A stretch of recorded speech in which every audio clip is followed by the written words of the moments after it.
Bet. And how long you gonna be live for? Well, so the event starts at 7 because I did have to remove like one of the debates. But I'm gonna be live from 7 to about like 12 a.m. tonight. So it's gonna go into like midnight. And like, all the debates are gonna happen. They're all scheduled. All the competitors know what they're doing. And so that's gonna be that. And I'm gonna be dressed up a little fancy like, sitting at my desk, hosting the event. Doing a sound check. Hey guys. Oh, you guys are gonna enjoy my room. You're gonna enjoy all my posters. But, okay, I have to text somebody on Discord, get a quick sound check. I think that should be fine. Let me see. Okay, check now.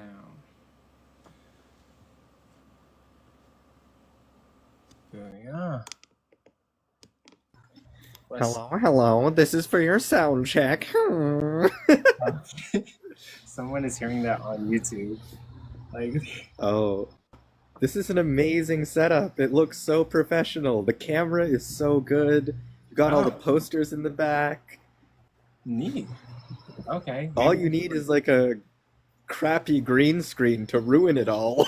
Maybe I should wait, I was going to use the Tik Tok green screen. Maybe not. I'll probably just leave it like this for the whole debate. What are you, oh, so you're hosting a debate? Yeah, I'm hosting 5 of them today.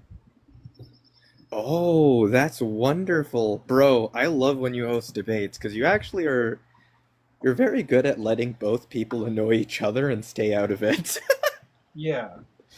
You know what I've noticed though? I've watched certain debates, and Tim Pool? Oh God, sadly. He does a terrible job of staying out of the debate. He starts debating and helping the Christian. It's bro, what are you doing? This is not you. Bro, I hope you're another person I meet before they get famous. I feel like I keep meeting people and then they get famous. Not meet, just like Parker gets a job. I actually used to know him better at the beginning of way earlier on in TikTok.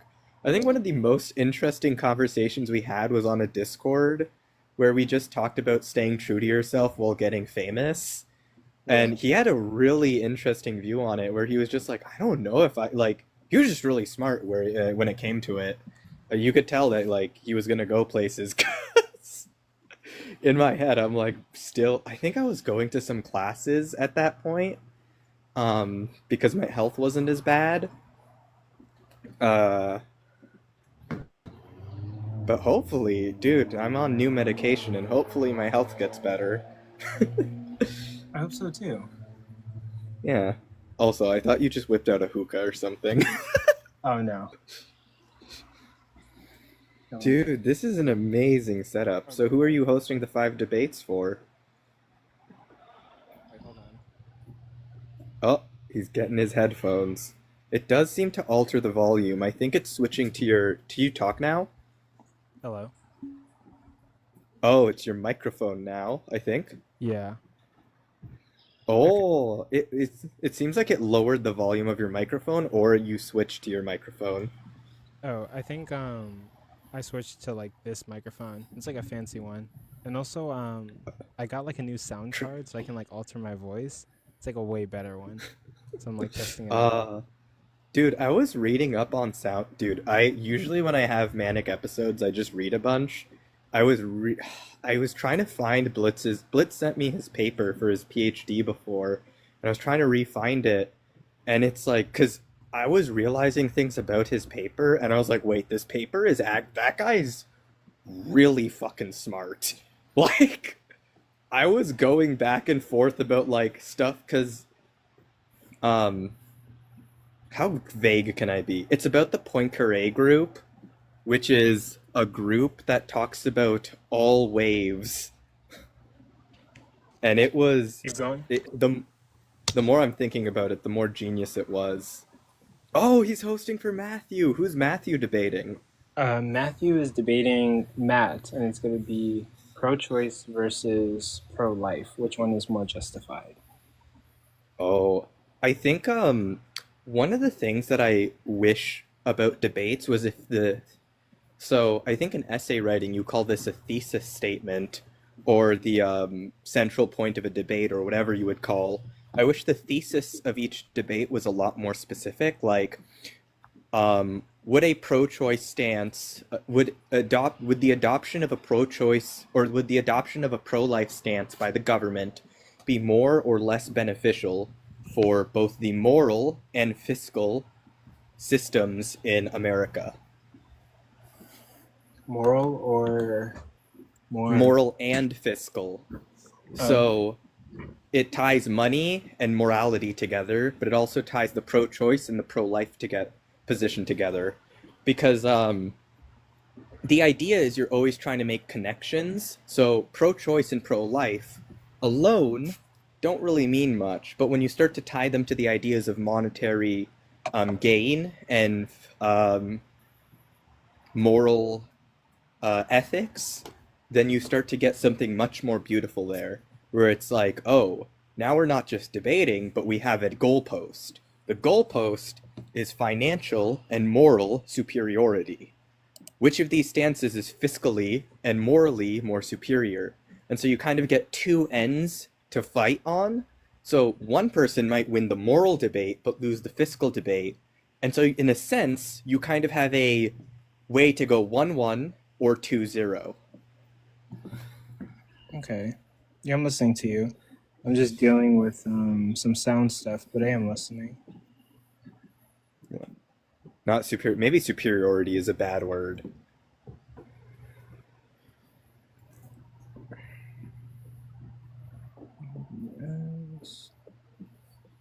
Okay, let me try that. Oh, yeah.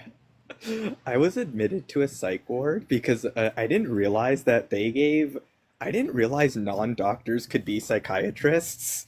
And so you can practice under a special restricted license. And oh my God, I went to the psych ward and all the patients of the same doctor were in a terrible condition.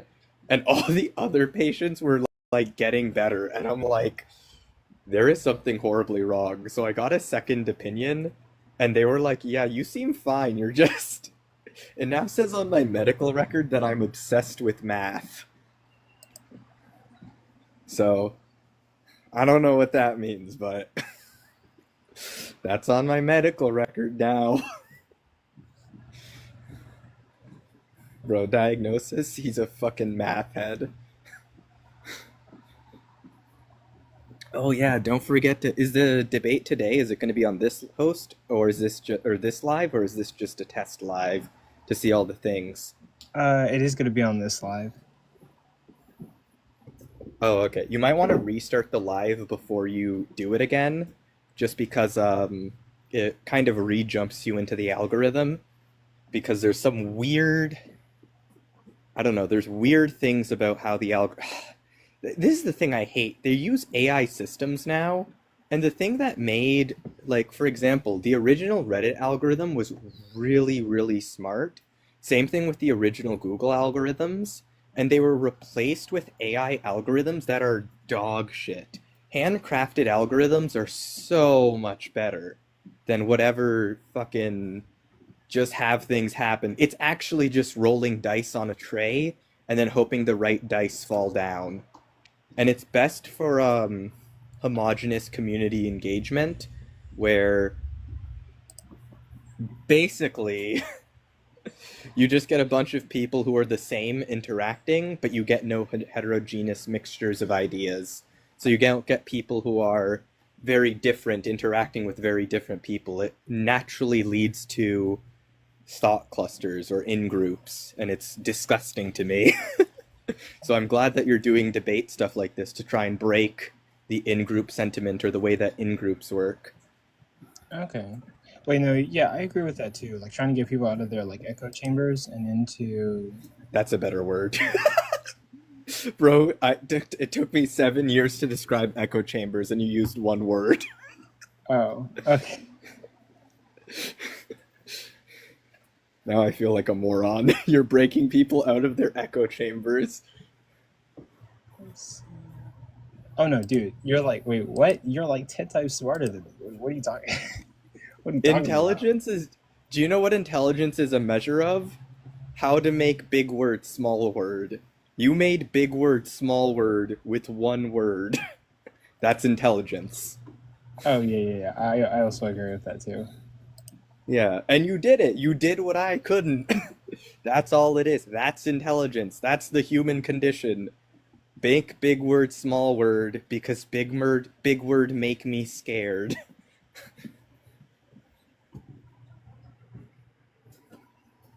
Sorry, I'm trying to like deal with an anxiety disorder that's not as well medicated, or maybe it is better medicated right now. I hope that I'm keeping you good company. No, yeah. Like I'm no, yeah, like I'm enjoying this. I'm just like the reason I'm silent is because like I'm trying to You have stream to to do a like systems check. yeah, like I'm on my computer like typing stuff in and like working to like get like to broadcast to 2 YouTube channels. So that's what's taking up like all my brain space. Yeah, I was just doing a bunch of research into like how the doctor process works. Because at one point I was so anxious I didn't trust doctors until like I figured out what an MCAT was, and I made sure that I could pass practice MCATs. And then I was like, okay, this was hard to like get to the point where I could like do it within the time limit and then double check the answers and then like be like, okay, this is like passable. But like, I was like, what the fuck is the person who admitted me? And then I learned they weren't a doctor, and I was like, oh, I can still trust doctors. They, this was just a dumb bitch. You know. So God, it is very. It's because I don't think people realize the systems of the world are made to keep credibility. So when someone with a restricted license messes up, they probably lose that license immediately. Especially if the person almost loses all faith in doctors. And I need doctors. That's efficiency. What time is Ian on, chat? My sound isn't on right now, so I didn't hear if he said it. So someone is asking. They're asking about the debate times, okay? oh, it's We need some debate times, Coco. it's starting at about 7. The reason I You say heard it about here, folks, for 7. 7 p.m. Central Daylight Time. Mm-hmm. But And which debates are happening first? Which debates are happening second? Is it just like a lightning round of different debaters versus each other, or what's happening here?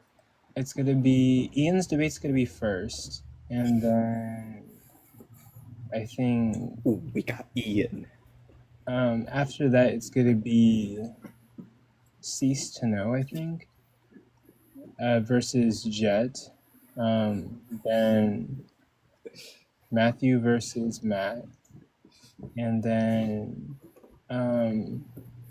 WisdomSongz versus Prook, and then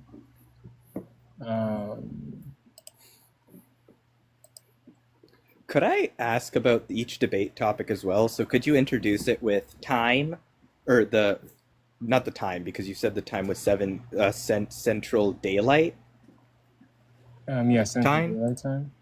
Yeah. I don't remember. I don't know if you do it. You do daylight savings in Central, whatever.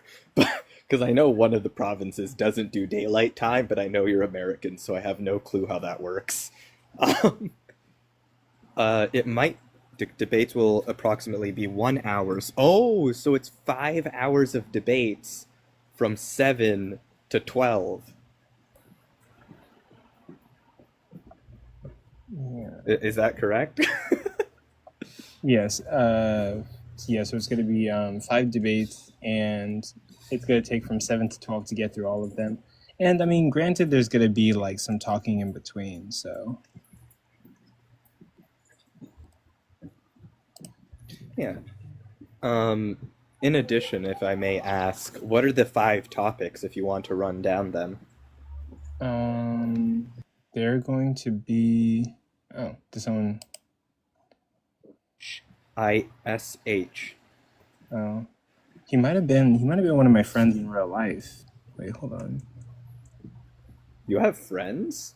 Yeah. No, there's a friend I have in real life. Which, um, No, I'm just messing with you.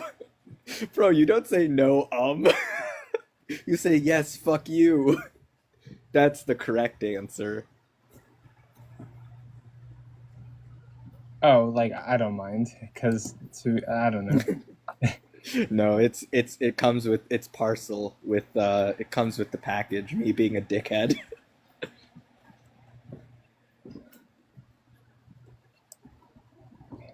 Yeah, the debates start at 7. For everyone wanting to know, it's 7 Central Daylight Time to 12 Central Daylight Time. There'll be 5 debates between sets of debaters, and I don't know what the topics are. I know one of the topics is pro-choice versus pro-life. The other 4 topics I'm not sure about. Oh, and then yeah, let me get those topics for you. Yeah, sorry, I'm just informing the comments because I'm just trying to keep up with them. Oh, no, you're totally Hello, good. Ghost Trucker. Let me see. Okay. Just wait until he meets his mortal enemy, Ghost Trucker. I think it's working.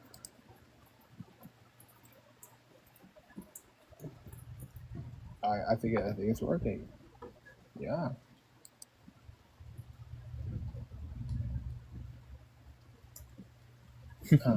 Getting all the systems ready. Yeah. Because basically, okay, I'm doing this complicated thing where I have one program. I have one program called Streamlabs that's streaming this TikTok thing to my YouTube channel. Then I'm using OBS to stream this TikTok thing to another YouTube channel because I tried to do it with Streamlabs, but like it didn't work. So I have 2 individual programs on my computer streaming the TikTok thing to 2 different channels. Huh. Yeah, because I think OBS can only use one stream key for each website. And so you would, if you want to do to 2 different channels, you couldn't do it both to YouTube, if I remember right, for OBS. So if you have 2 different YouTube channels, OBS can only stream to one. So are you streaming to 2 different channels? Yeah. Yeah, different channels, I think. Oh, so okay. There's like weird, dude. Streaming is such a stupid thing to figure out even now, because. Oh, also sorry. There's someone who came up named Greg. Hey, Greg. I did. Actually, I was just like flipping through my FYP, and I think I accidentally clicked the request, but I just figured I'd ride with it and find out what's going on. Okay. Fair enough. The host is just setting up. I do my own lives. I'm curious because the whole interface, the TikTok interface, is not great. And I was thinking about doing OBS, but like my computer, I think is just not suited for it. I'm curious, like, what kind of PC do you have that, if it works okay for you? I'm not too sure about the specific specs, but yeah, I have a desktop computer, and I guess what's that program that tells you? I know. Honestly, I don't even mean specs. I just mean like about how much did it cost and how long ago did you get it? I bought my PC off of Facebook Marketplace, and it cost me like $400. Yeah. And yeah, I checked the specs before I bought it, and it like I was gonna use it to play video games. Mm-hmm. So I checked like the minimum requirement for the games that I wanted to play and the maximum requirement, and I kind of bought a PC that would, be able to handle the maximum requirement. Oh, okay. And so, well, then 400 is not bad for that, I guess. Yeah, because I got my laptop. I use a laptop, and it's probably like 5 or 6 years old now. And it's the kind of thing like when I'm in a live and. Like the worst thing is when somebody sends me one of the GIFs that like pops in your head and it can't even render that properly. And like, I feel really bad. Yeah, the 2 things. First, I actually want to inform Coco about the comments. 1, someone says they don't hear anything on the YouTube side. And 2, someone said, I missed the debate. No, you didn't. It's okay. It's 7 p.m. Central Daylight Time to 12 p.m. Those are going to be the 5 debates. It's fine, everybody. And also for your things, for streaming, you actually need two things that are really important. It's your graphics card and your sound card, because sound cards compress auditory information, and graphics cards compress visual information. So back in the olden days, you used to fucking strap a bunch of graphics cards to a computer and a sound card, and then you would pray that the connection would stay up because streaming used way too much memory, and then you'd get a 360p picture. Nowadays, the graphics cards are better and we have better internet, so as long as you have like a pretty good graphics card, I think. Crap, what is in my computer? My computer has like some sort of RTX card, and it can stream fairly well. I think it was around 1500. Usually, actually, yeah, it was 1500 plus, but that was Canadian, so I don't know what that is in America bucks. Bucks. Yeah, it really sucks because you have to do a lot of research on laptops, especially even desktops and stuff like that.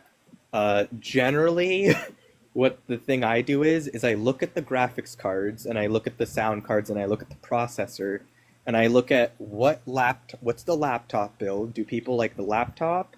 And then I check, okay, is the processor something that the manufacturer is going to uphold and keep alive for a long time? No. So an example would be the i7 Skylark chips.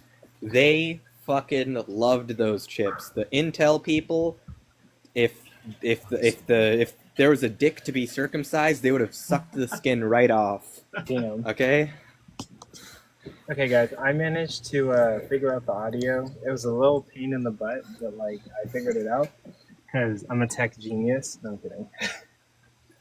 But like, I'm so glad I figured it out. It was stressful. Like there were so many moving parts. I had to like fix things, tamper with stuff, and like it's kind of like we're experimenting here. Like it was a lot of Yeah, the key to experimentation is the control variables. Keep everything the same and change one thing at a time.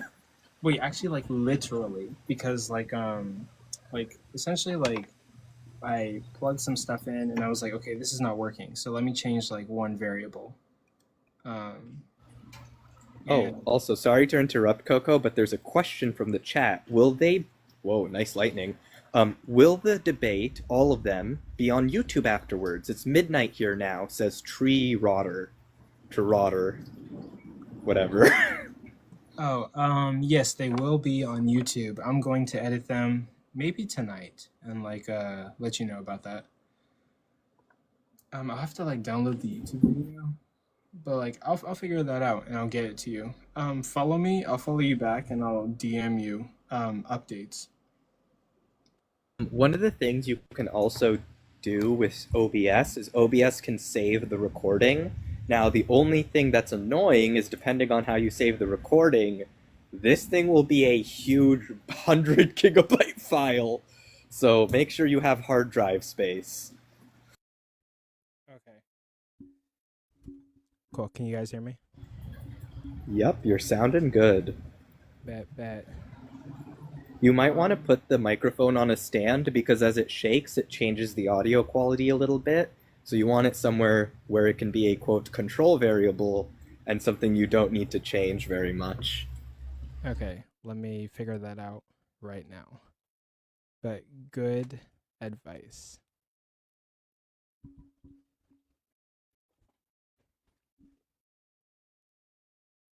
Hold on. Okay. We're working. It's a little quiet. It might be helpful if you were a bit louder, which might work because it seems like a good quality mic. Usually the better quality, the more you can increase the loudness without it causing noise. Okay, what about now? That is way better. Okay, so yes, now I have it. Quick tip when speaking into the mic, make sure a good way to kind of think about your distance with the mic is you can see the mic and you can see what's behind the mic, and make sure those things line up in your vision.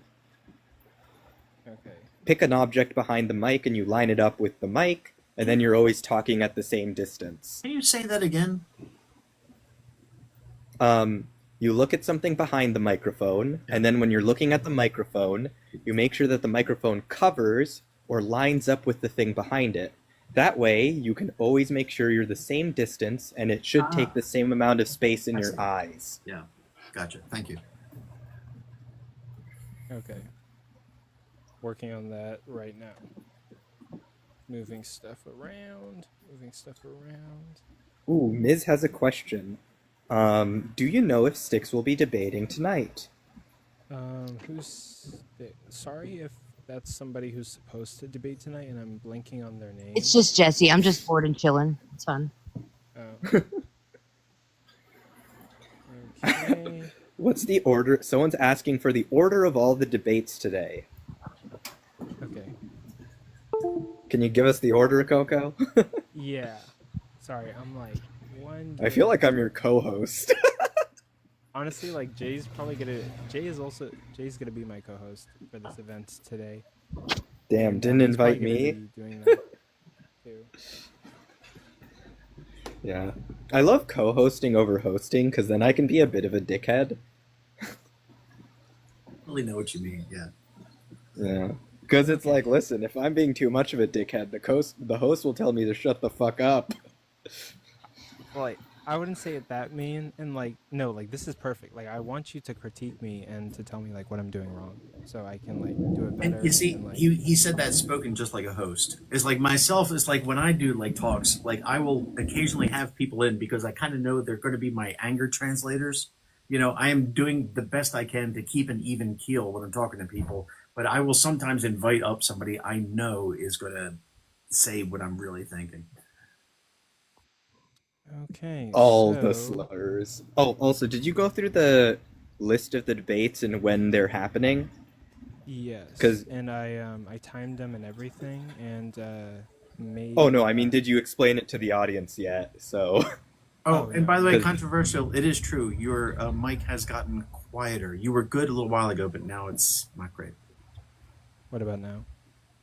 Ooh, now? ooh, silky smooth. I like. Just put your tongue in my ear. Yeah. Oh, okay. To be honest, I know I would work with your settings because it looks like the way you're sitting right now is going to be unnatural for you. Like find a way to increase the gain so that you can just sit back and talk, and it's not bad. What about now? Well, that sounded all right, I think, to me. I Is think this it's good? yes. I think so. Okay. Yeah, because I can turn up the mic volume, so it's like giving more of what it's recording. I think like the level was like low. I would also try talking at the same time as someone else like me right now and see if it's like going to, if you're going to be able to. No, I'm going to say that Jesse is coming in way louder than you, so maybe you do need to turn it up a bit more. Well, we don't know because he wasn't talking. Talk is the same time as me, Coco. Start talking. Okay. Start so I talking am right talking now, right so we now, can tell. Okay. and I heard it before. There we go. Is that good? I think it sounds good to me. Okay. I'm not So, a yeah. sound specialist, but just from experience with mics on here, that's what I like to do if I'm the host. This would be awesome. Can we do this for the next half hour? This would be a really great live if we just do like microphone levels for the whole time. I mean, And then you might want to ask both the YouTube audience and the TikTok audience if they can hear you better, because it might be Okay. better to get a second opinion after the time delay. I think YouTube is probably okay. I'm looking at like OBS and like I'm seeing like the green, yellow, and red bar, and the wave is going up to the yellow bar, so it seems like pretty okay. Sounding better. Don't trust the bar, trust the audience. You're still saying low over here. Also, your shirt is the wrong color. You should have like more of a red shirt, I think. Oh, damn, I gotta change my shirt. No, I'm kidding. But So they say that the guests are louder, but that should make sense for what you're doing, because you're... No. Actually, you might want to be a bit louder than the guests, because you're supposed to be kind of the overruling voice. That's what I'm saying. Depends like, on how if you need do to break it. something up or something, then you need to be here louder. Okay. Also, what I don't about think now? we have free will. I think you probably don't have free will where you are. I turned up the mic. Where you are, localized to I geography. think it's still kind of low. Like even I think at this point I've turned up the mic so much that like I might hit like 30 decibels. Yeah, actually, this is kind of bad because your voice is no longer clear. It has a bit of not reverb. It's basically you're hitting the maximum of the microphone, and so it kind of cuts off noise at a top part. but Okay. I mean, it's not too low to Or be bottom. fair. So Well, it's not about Or- the lowness or highness. It's about the cutoff point for the microphone. yeah. You should not hear a low hum in the back when you talk. So if you talk and you hear something like a little lower as like a noise, like then it means your microphone is taking in too much noise. Oh, I agree. That's what I was saying. You might have some room to go back down a little bit if you need to, because it's not like Yeah. I can't hear you at all. In worst case, you can wave your hand if you need to too. Okay. Well, what about essentially, now? the mic is artificially boosted at this point. And also, your morality might not be entirely objective. You might need to turn that up to infinity so that you have complete objective morality. Okay, wait. What about now? I'm turning up the. Now it's mic way on my- worse. It's worse. You might be talking too close to it, so if you move your head... are you relaxed right now? Yeah, like I'm just chilling.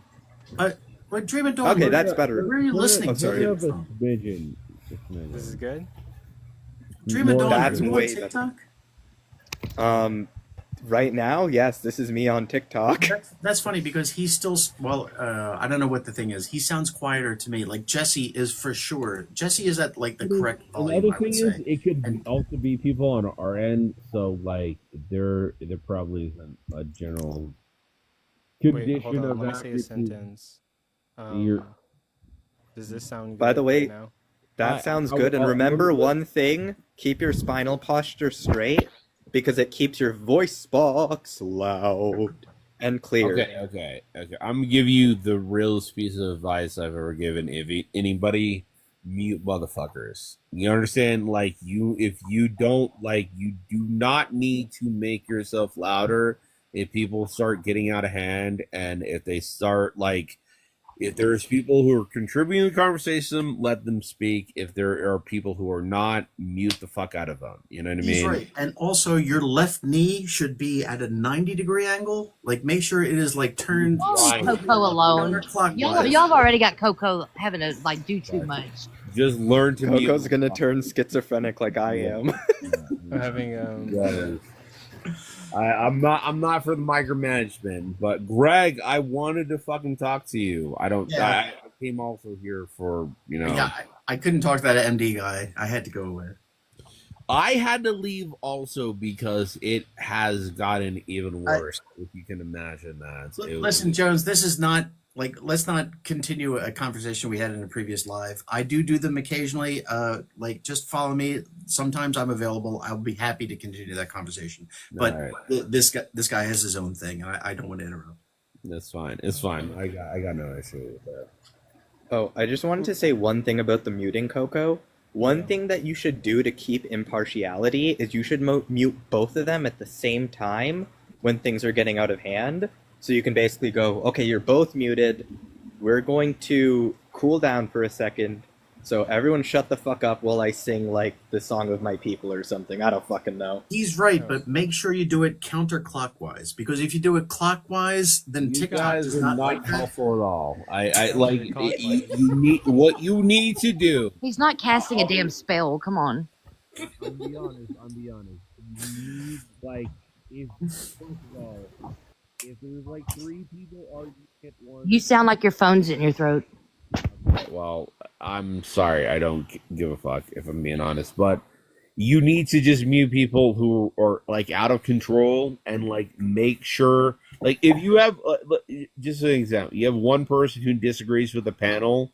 The last thing you want to do is allow 5 people to attack that person, or 3 people, or 2 people. Oh, these are 2v2 or 1v1 debates between, I believe it's 5 different debaters. Each one gets an hour against another debater, or 5 different sets of debaters.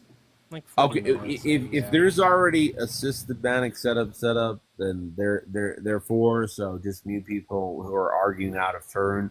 But in general, in order to keep a coherent condition, you need to mute people I'm one of the people who fucking talk out of turn because I'm just angry if I don't see like the rules in order to just ensure that like there is some level of like standardization for talking and interaction.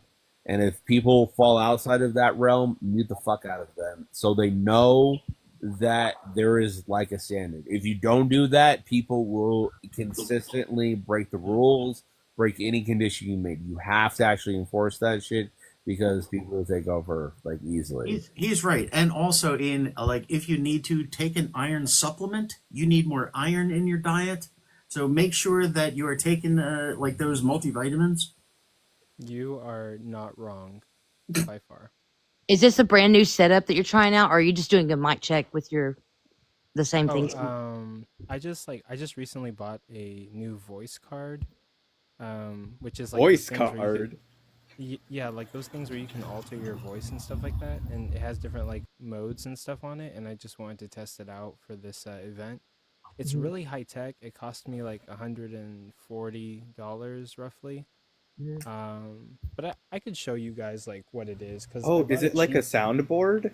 Yeah, it's a soundboard. Some people call it voice cards for some reason. That's best. What? I'm probably gonna go into the lion's den and hop off, but hopefully everything goes great for you guys. Take Okay, care. so it came with this mic, which I was alternating the volume right here to Mhm. get like my voice to be like bigger, and then this is the actual like Soundboard. soundboard. Yeah, with different buttons, different things you can like turn. I don't know the correct term for it. And so yeah, I'm like testing it out, and you could also monitor your levels right here, and this screen does pop up. I bought another one, but it was like really bad, Okay, this is and cool as fuck. yeah, like the other one I bought before was really cheap, and I wanted to I wanted to like change my voice and argue Christian arguments in God. certain lives, but it was just like really bad.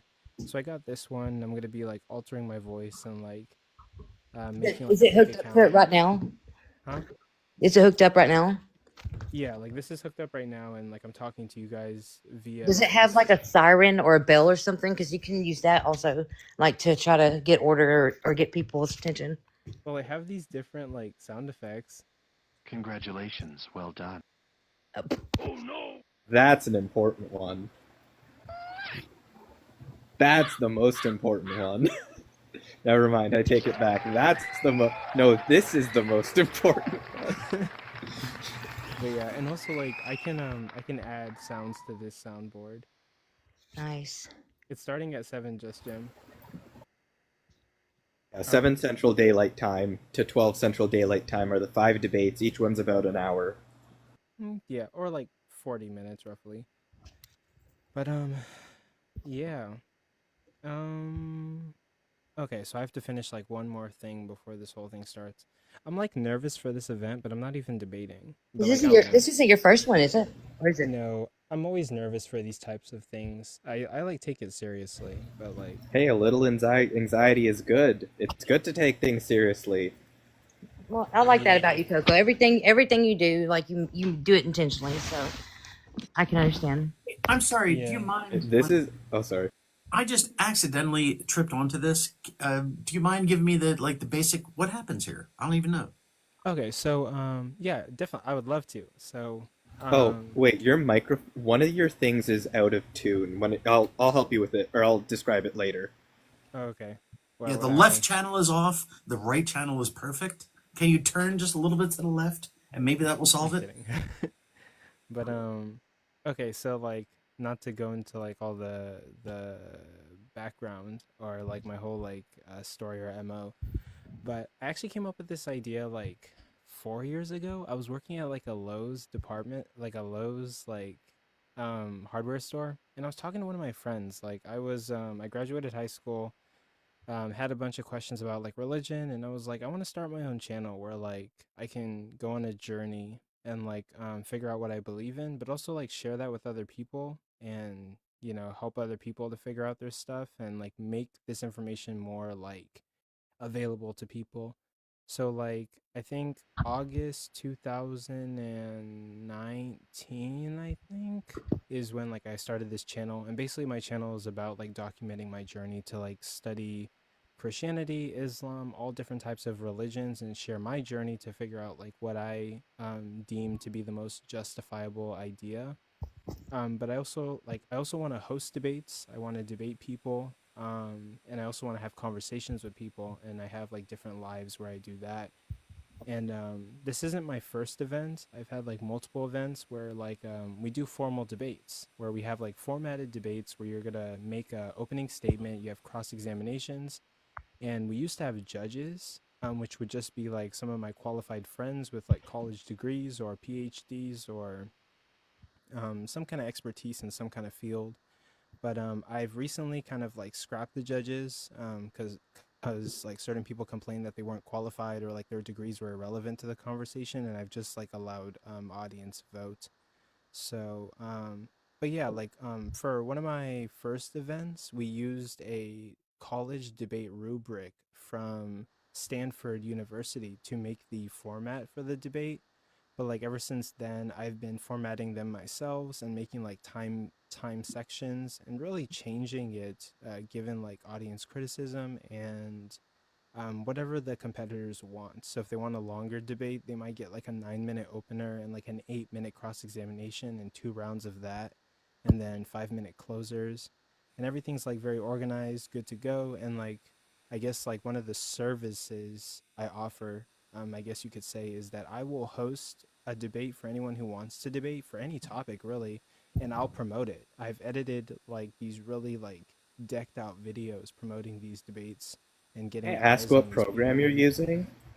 I use CapCut, and then, but like to edit any particular image that I want, I'll be on Canva coming up with different graphics, and then using Have like you heard of DaVinci Resolve? I I hear also that's an open. Oh, are you using it? yeah, I actually have that on my computer, but I've been using Canva more often. But I did use DaVinci Resolve in the beginning of like my TikTok project, editing some of my TikTok videos. And like maybe I've found something that like I actually love doing that I could probably do for a living, because like I could edit like for 24 hours. Like I sit at my desk and I'm just like looking at every little detail, and I'm very like master class with it. I make sure everything's on beat and like paying attention to detail, and I love to do it. Like I could It's a do lot it of for fun. Yeah. hours and like Do you do want it me to for a tell living. you a little trick that's gonna drive you insane in the Yeah. future? Yeah. So, audio and video are always slightly desynced. Once you notice this, you will go insane. The Yeah. thing is, humans see before they hear. So what if your audio's desynced, it's better for the video to lag a bit than the audio to lag a bit. Because if you hear something first and then see it, that's more discombobulating than when you see something first and then hear it. Okay. Do want to say too, Coco, I'm really glad that you're doing this too, because the optics of these conversations for people, I think, are important. I think it'll strengthen people's, their ideas and what they're at, the questions that they're asking, and if they're deconstructing, like hearing both sides of it. So I think having these conversations, like in public or where other people can see them, are a good thing. So I'm glad you're doing this. Also, hey Yeah. Jay. And Jay's gonna be my Jesse. co-host, and like, dude, this is gonna be like an amazing event. We've got like big creators, we've got, like we've got a format. Everything is gonna run smoothly. It's gonna be a very nice event tonight. Dude, add me on Disc. Do I have you on Disc? I don't think I have you on my new Discord. Because I made a Okay. new Discord because I forgot the password to the old one.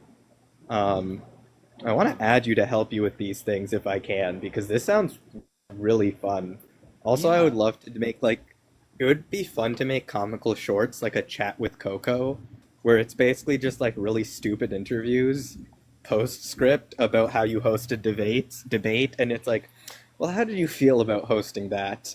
Did you feel strange when the guy said, "You scumfuck bastard"? What do you mean by that? I'm kidding. No, no, but like we could literally do those like funny like clips, and also like one key thing is that the TikTok ban was supposed to happen in January, right? And like so it didn't happen because of Donald Trump, but now like it's extended to April 5th. So I've been looking at like all the programs that are trying to like replace TikTok, and like some of them are good, some of them are bad. I'm planning on moving everything to Neptune. I just want to say like Neptune's probably going to be the way to go. So if like Neptune's if you pretty don't see me far on away, though. yeah, or wait, what? You know the planet? No, like the app. Yeah, But I'm like excited for the app. yeah, and actually Wait, be careful. Remember, back straight, and remember that you have to align. So, remember the alignment trick. The yeah. microphone should take the same amount of space on in your vision, and it should be aligned with something behind it. Yeah, I aligned it with my Also, the camera ratio stand. of your head to the ceiling should be 1/3 of the ratio of your head to the floor. I'm not sure about all that. But Um, you guys can still hear oh, me, right? sorry. This is good. What is Much going better. on? How long are the debates? The debates are about an hour, or 40 minutes to an hour. Rob. Yeah. And what else was I gonna say? Neptune looks like the best bet. Like they're an American company that they're building an app to replace TikTok, keeping all the features. It looks very good. I think Neptune's gonna be the best one. Favorited would probably be the second one, and then um Clapper maybe a third, but like I'm pretty sure there's apps better than Clapper.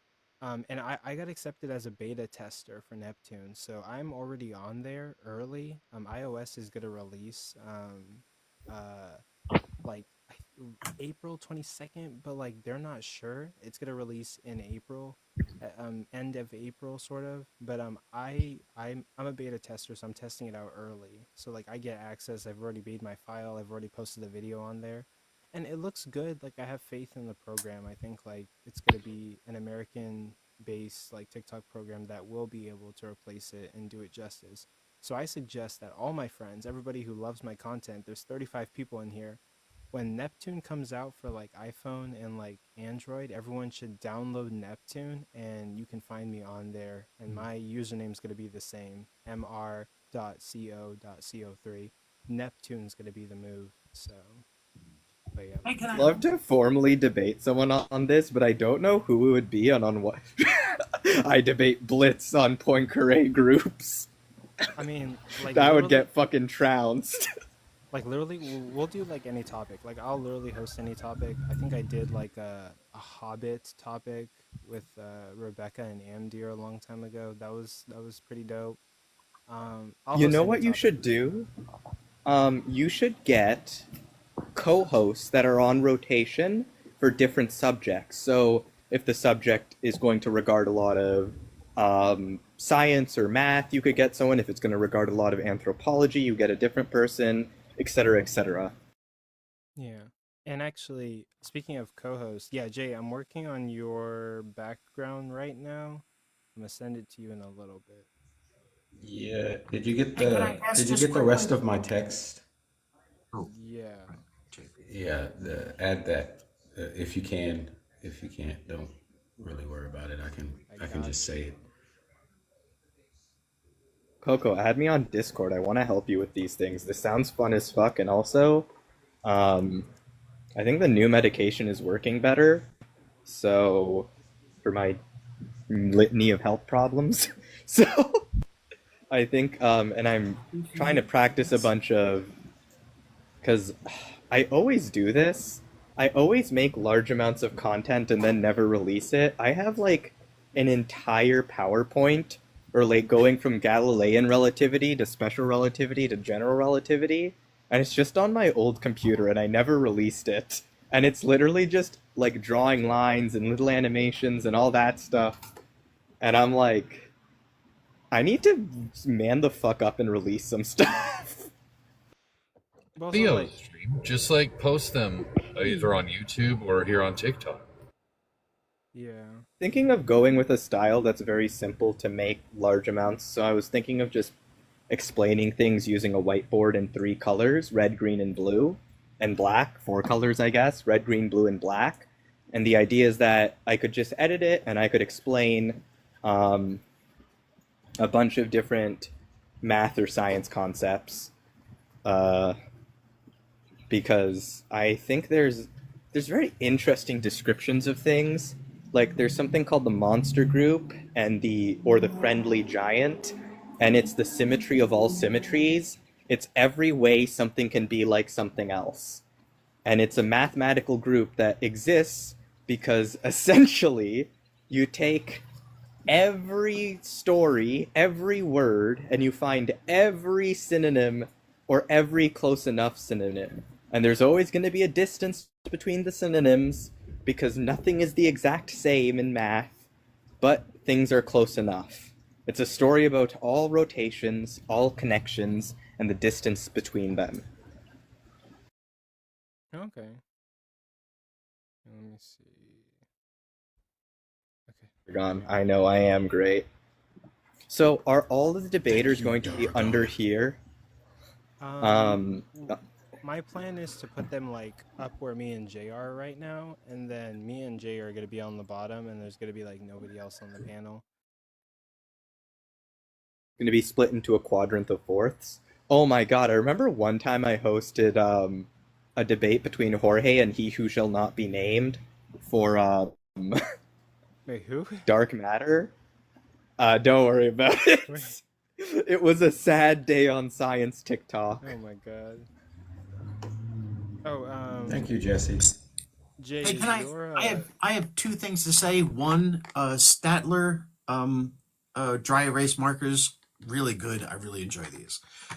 Two, like I said, I came into this and just randomly, I have no idea what anything is about. It seems like you do, you're talking about having debates, but it's like I don't know what the debates are about. Is there some place a person could go to see like what debate you're scheduling, what is coming up? Like I don't know what debate you're having tonight. I'm interested in knowing like what is happening. Typically. Have any Instagram or something that you would post pictures that might say, "Hey, debates at these times." Wink, wink, hint, hint. Well, he's actually got some on his page, like don't you? Like that's been like, talking about today. Yeah, all you have post to on like my TikTok page, or Yeah. it's gonna be on like my YouTube, and all my links are gonna be like in my beacons link in my bio. You're gonna see like a link in my bio. You can click on it, and all the stuff is there. I don't use Instagram or Facebook anymore because Facebook lobbied to get TikTok banned from the United States. So like I'm boycotting like Meta products as much as possible. The only one I use is WhatsApp for my job.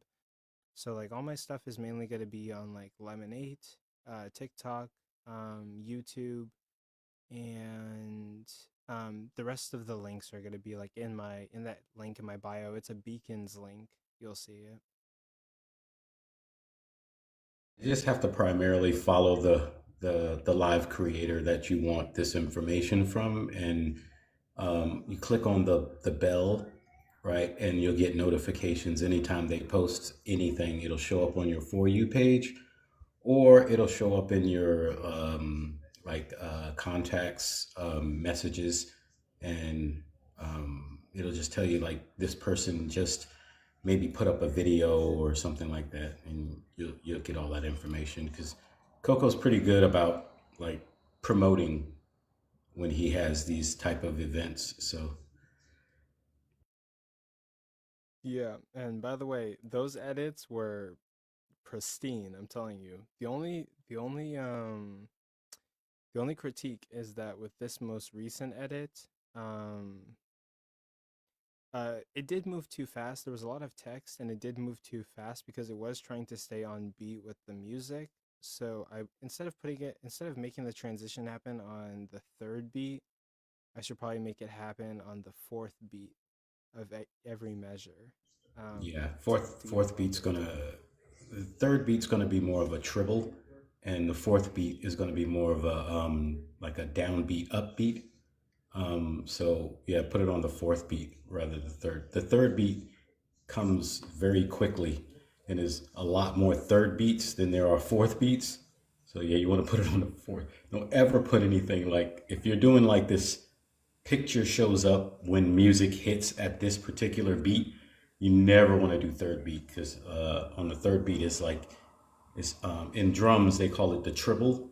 So it's like that brr, brr. So you want to put it on the fourth beat because it's more of a bup, bup, bup, bup, like a heartbeat. Yeah. But Coco, I had a question about who's gonna be judging the debates. I was just gonna let it be up to audience vote.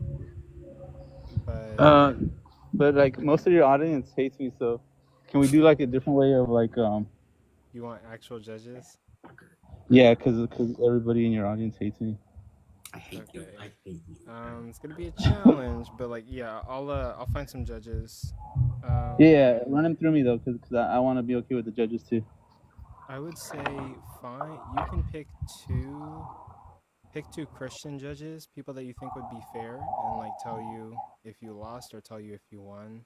And then I'll find two atheists I think would be fair, and then we have to agree on the fifth person. Okay. It sounds like a plan. I'll come with some people then. All right, that's all I wanted to ask. I'll drop down. Okay. So I only have one last question. Yeah. Is there any point for me being here? I don't feel like. I mean, thanks for bringing me up, but is there a point? I mean, I'm happy To watch the debate. Oh yeah, like I would just say like if you want to stay like an extra like 30 minutes, the debate's gonna start at 7. You can watch it. Maybe like you're interested in the topics. But you can give me a follow and I'll follow you back. I follow all my supporters back. And stay tuned for like other topics in the future. But I can also tell you right now like what the topics are gonna be and who the matchups are. I have it in front of me. All right. So tonight I have 5 debates planned, and one of them is going to be Jeht versus Ceasetoknow on whether the Bible is an accurate prescription for reality. I'm pretty sure that's the topic, but if it's not, correct me now. But I did establish it with Jeht and Ceasetoknow. Then there's going to be an abortion debate. Which position is more justified, pro-life or pro-choice? That's going to be Matt versus Mathew. Then you're going to have PRK versus WisdomSongz on which is true, Trinitarianism or Unitarianism. It's going to be a view that Prook is entertaining tonight. And then you're also going to have WifiGospel versus Daniel Green. Is the Christian God good? And if I didn't mention it before, you're one of the key events is going to be Ian versus Jason on whether does the Christian God exist. Those are going to be like some of the bigger creators, and yeah, they're going to be going after it. Okay, if I can ask, are you okay with like us like in the comments, like at like saying who wants to debate this topic, and then getting with you about like a possible debate?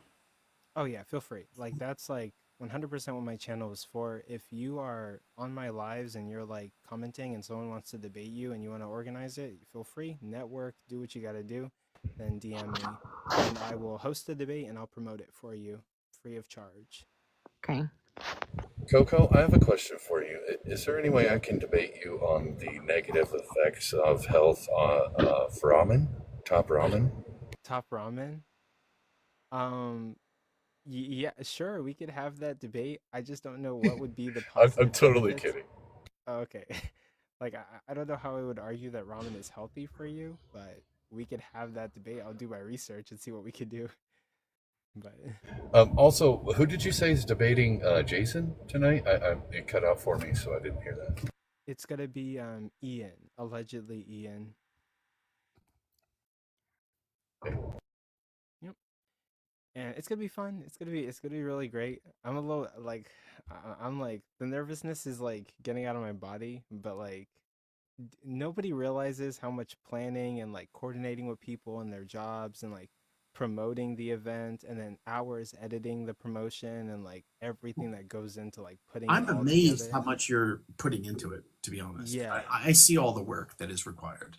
I should be an event planner. Like I planned all the debates, and then whenever I'm scheduling the debates for the actual event, you have to put like some time cushion in between them and make sure people get here on time, gives people time to arrive. And I came up with like the script that like what am I going to say like in the beginning and like how we're going to introduce the debate. So everything is like Gucci, good to go. Lots of planning.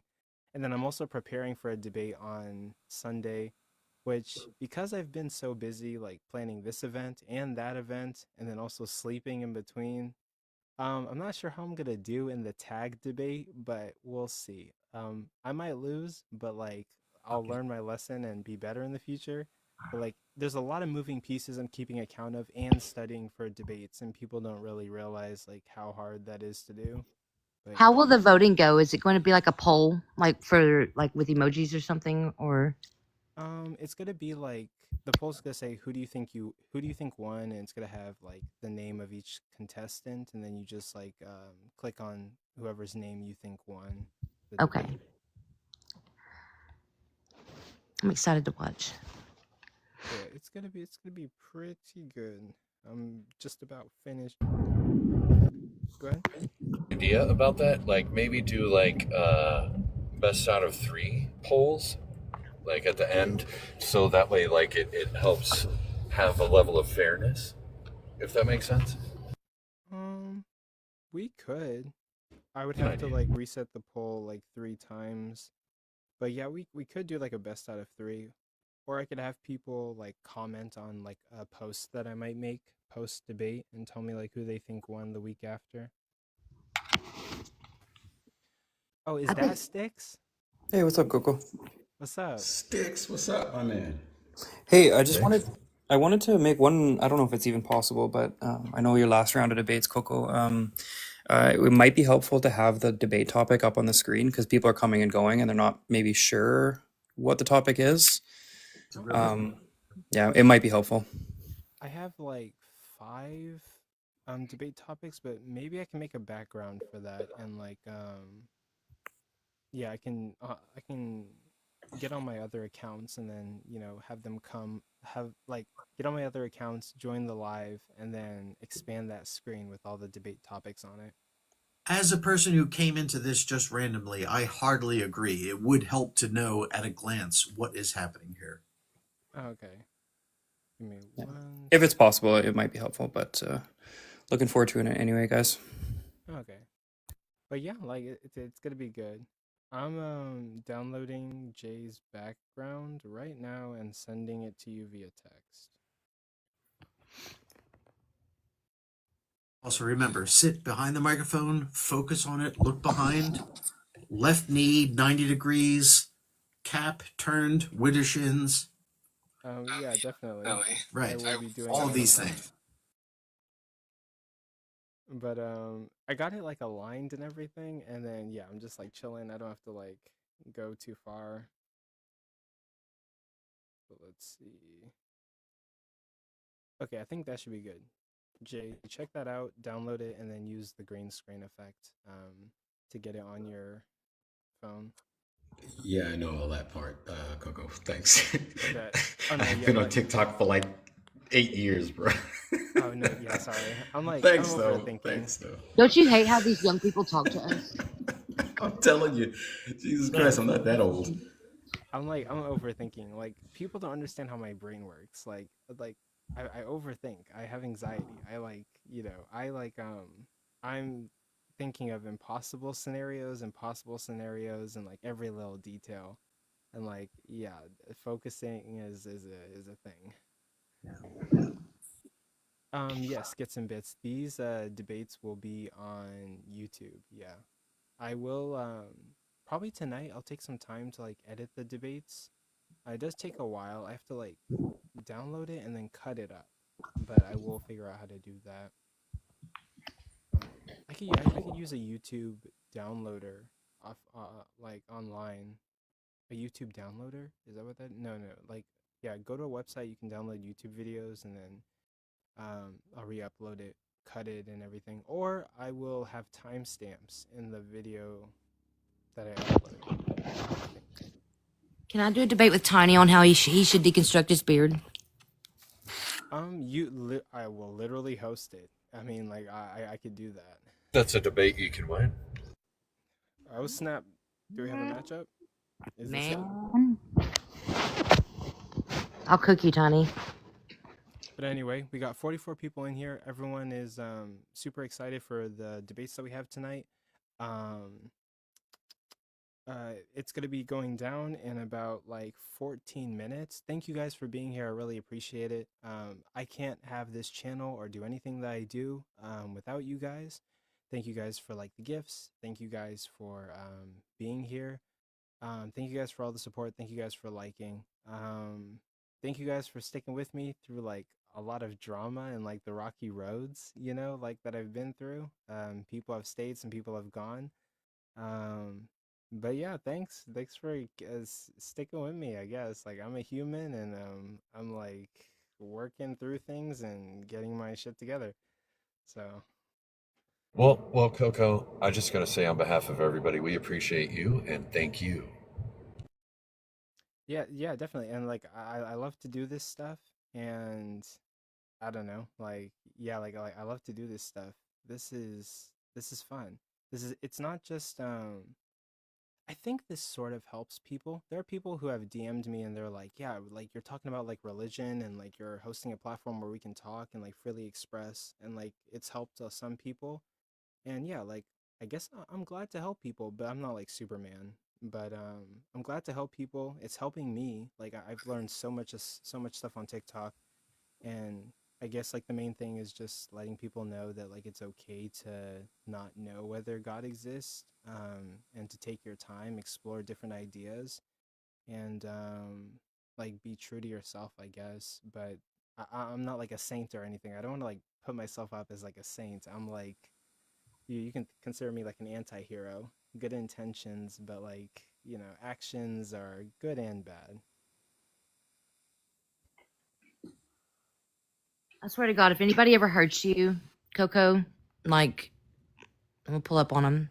I mean, like, I probably deserved it because, like, I mean, there have been some people I've hurt. I haven't been like the best person, but I mean, like, I don't know. It depends. No, I dig the humility, but it is also sometimes you are just like discussing things and doing the best you can, and sometimes you are like the signpost on other people's journey, and you know it's fun to be part of that. Yeah. But yeah, like, it's been 2 years. Yeah. Thinking maybe Russell said he wants to debate me on precept. I'd like to debate him on the difference between axioms and precept, if that's possible. Maybe later. We'll talk about it. Yeah. I'm gonna be completely honest. Who's gonna win this tag argument between me and Russell? It's a toss up. Um, but like I have been reading articles on like Darth Dawkins and what he typically says. Looking into like how to combat the tag argument and to show like that's not a good argument. But there's a couple of more videos I want to take notes on before the debate, and I only have like probably tonight, tomorrow morning, and then I guess like whatever is left on Sunday. So, but I do have notes. I have stuff written down, and I need to finalize those things. But yeah. Coco, I can't believe you, man. I really can't believe you. Why? What did I do? Bro, you got me going against Logical Troll. Whatever. Yeah, because like your topic was so obscure. Like your topic was, is AI a threat to religion? And like I don't know who would take that topic but Logic Troll. I don't know if I'm ready, man. Well, have you been studying? Hell no. I might probably just wing it because I know I'm going to lose anyways. Wait, to be honest with you, Coco, Coco, is there anything you could do about the volume on your mic? You're a little low. What about it? It's a little low. I didn't want to say, but for sure, it's a little tiny low. What about you now? kind of sound like you're like in a room clouded. What about now? Is this better? A little. Okay. A little bit of a background noise. What setup are you using? Are you using like a audio transceiver? Yeah, I'm using a soundboard, but let me dabble with some. You're using a soundboard. Turn your squelch down. Turn up your volume. What about now? Do you have a squelch? Squelch, he says. Yes. I feel like that's like a tank. Yeah. I don't know what. I do this for a living. I actually tune audio, and I do music production. Music and squelch is what he's saying. The squelch. What about now? Is better? Do you have a squelch on your setup? No, I don't see a squelch. You got some. What's the name brand? What's the name brand of your setup? It's It. Wait, like I know what it is, but like I can't see it. Hold on. I bought it off of TikTok. It is. Well, Well, what is it named? you, It's like a soundboard, but it's gonna take me a this is while gonna to find be. that name. The squelch. Are you not This is gonna. squelch? Needs a Yeah, squelch. yeah. You need to Yeah, turn it's not turn your squelch. squelch down, turn your volume up, and then turn your left mic audio stereo to 0. Okay, I see what you're saying. Wait, how does this sound right now? Yeah, I That's can better. tell you did something. That's a lot better. Okay, Now, Yeah, so 'cause you're supposed to go his to like control panel, and then like you can okay, what find about like now? the playback. There's like a playback or like some sort of speaker properties. There's like an echo. There's no echo. I don't hear it anymore. no, If there's but like Okay, you took out the background. You took out the background, whatever you just that's the one. did. It's called like the equalizer. okay. So like there's like there's a dial for the mic on my soundboard, and then there's also like a volume on my mic. So like I'm turning down the dial on my soundboard, but increasing the volume on my mic. Yeah, that squeaky thing is not there anymore. Oh, okay, but cool. I think this might be good. But I did see Ian hop in the live. We got 8 minutes. So I might drop everybody from the panel for now. And we're gonna get into the event. And I guess any last words? I have somebody requesting. Just Jim wants to come on. May the Yeah, odds just be ever in Jim. If y'all's you, favor. Good luck, y'all. but yeah, just Jim. If you What was wanna the come first on, debate? feel free to come on. Yo, I You just asked. shit. I just shit it everywhere. Like I pooped and shit it everywhere. I shit Okay. nigger, nigger, nigger, nigger, nigger, nigger, That's That is crazy. nigger, cute. nigger. That's cute to drop everybody from the panel. So there we go. Jay, get up here. Let's co-host this thing. Anyway, why would on my event day? Come on, trolls. You gotta take a day off. Crazy. That's God wild, damn. bro. Okay. Hey, actually, Greg, for now, let me keep everybody off the panel because we're about to start the event. So, but okay, Jay, do you got your script, right? Yeah, I got it. Okay, so basically, we're gonna do the introduction, and then we're gonna do the introduction, and then for the rest of the live stream, we're gonna wing it. Just like say what you think about the debates, and that's gonna be it. You're just chilling, you're just vibing. So everything is gonna be improvised. And so, hey Jeht, you got any words for me before we start this first set of debates? I think you're second, by the way. Oh, okay, cool. They're an hour apiece, right?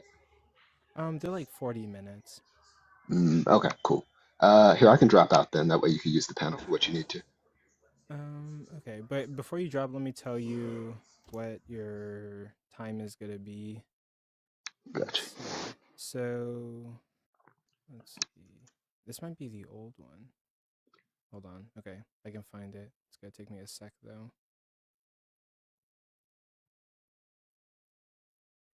Let's see. Day of debates planning, final draft scheduling. Okay. So the first debate is going to be first debate's gonna be Ian versus Jason. Then yeah, you're second. So you should be here around like 8 or 8:20, and then you and Ceasetoknow are gonna go. But yeah. Gotcha. Okay, Cool. sweet. That sounds Yep. good. See I'm y'all then. excited. You've got this. Appreciate it. Yeah. Yeah. Good luck, man. This is a big host, so I'm excited for you Thank you too. so much. Yeah, this is gonna be awesome. This is gonna be so lit. But, Cool. All right. yeah, bye. Okay, and then I'll make myself here. Actually, I'll leave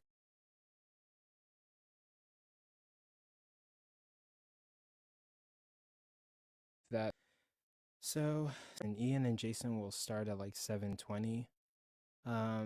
But the quicker we can get through this introduction, Jay, the better. And then if we move through everything as quick as possible, then yeah, we can get everybody done on time. And that's really it. So I don't really have much to say about myself for introductions or anything. Most of the people that's going to show up are going to know who I am anyway. But so I'm just going to wing an introduction and just do some basics. But the rest of it, I'll just do the reading that you gave me. That should suffice. Yeah, that'll be totally fine. And yeah, that'd be cool. I'm nervous as fuck for this thing. But nah, yeah, we got holy cow. I wore like a fancy shirt and everything. I need to buy a tux. Whenever I do these things, I could wear a tux. Like, let's go full professional. Let's change the game for TikTok debates. But hello everybody. We got 62 people in here. Thank you guys for being here. Love and appreciate all of you guys. Can't do this without you guys, and I hope to do more formal debates, format more debates, host more debates, debate more people. If you're in here, please tap the screen. It does get us on the For You page. It does get more people in here, more people to see the live, and maybe people who might want to debate. Really appreciate you guys. I love doing these projects, love talking about these topics. We're gonna get started on like the intro to the whole debate event in like 3 minutes, and then Ian and Jason are gonna be the first debaters, and they're gonna start at about 7:20. But if we can really get through this introduction, they might start a little bit early. So Summer, I do see you're telling me to wear a wig. I might take you up on that one day, actually. I might get a wig, so we'll see. More funny, like, more funny, more funny get-ups would be cool. Rebecca, I did see that you asked what introduction. I'm just gonna say like a couple like words in the beginning, introduce the event, and Jay's gonna say some words, and then we're gonna like go straight into the event. Just like a little like introductory speech.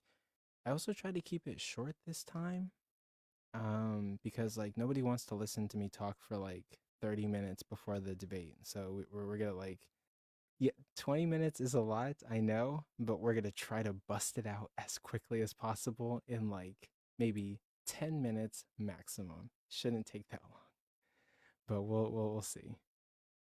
But actually, you want to start now, Jay?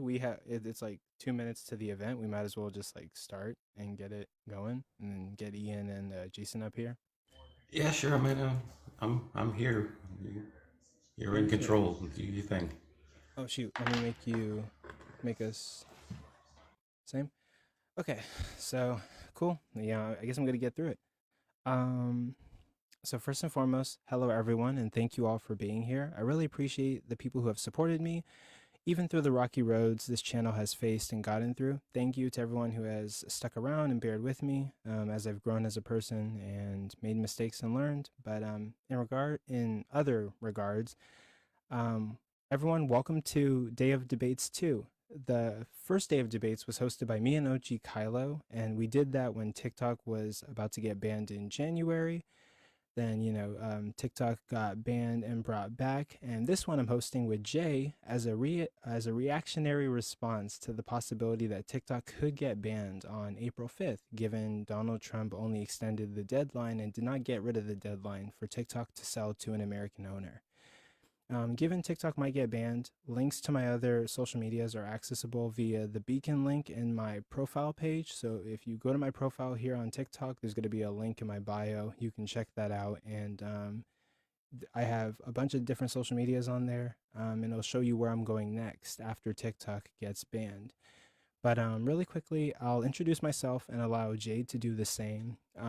My name is Mr. Coco. Coco referring to the page that I run here on TikTok, called The Controversial Compass, a space where only the best ideas win, where my goal is to host debates, debate people, host conversations, and document my journey to find the most justified ideas, and let only those ideas govern my life.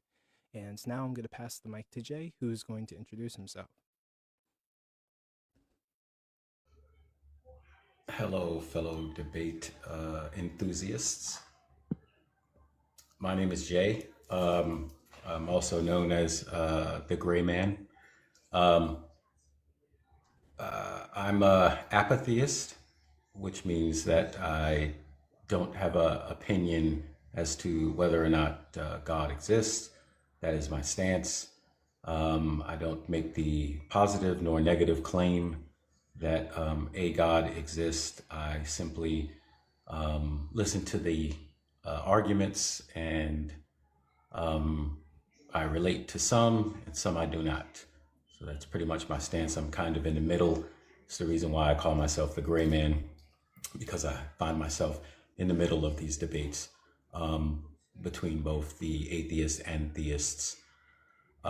So that's just a short introduction of who I am and what I'm about. You can find me at I am the Gray Man 2 or I am the Gray Man, no number at the bottom, in the back, J 2.0, or also just J. You can find me. So follow, and I do my own lives also. So I've been told that I'm pretty impartial when it comes to these particular topics. So I only hope to stay that way, and as I also grow as Mr. Coco, and find my way. So let's get down to it. Today we have a really, really interesting set of debates for you guys. And again, we're very grateful that you guys are here. As for the topics we have today, we have debates about, is the Bible an accurate prescription of reality? Which position is more justified, pro-life or pro-choice? Does the Christian God exist? And much more. Keep in mind, there will be no judges for the upcoming debates that we are hosting, and there won't be any declared winners. It's very important. Later in the live, we'll announce when we are putting up a poll where the audience can vote and on who they thought may have done a better job and had a better argument. They'll be able to decide for themselves who won. And we also urge the audience to set aside, to your best abilities, of course, your proclivities and personal dispositions on the issues or related issues to make the best judgment for who had the better skills and clearly won you over and the debate.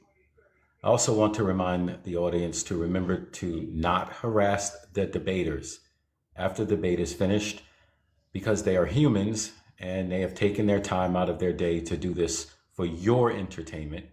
So please, regardless of whether you agree or disagree with the views expressed, let's be respectful.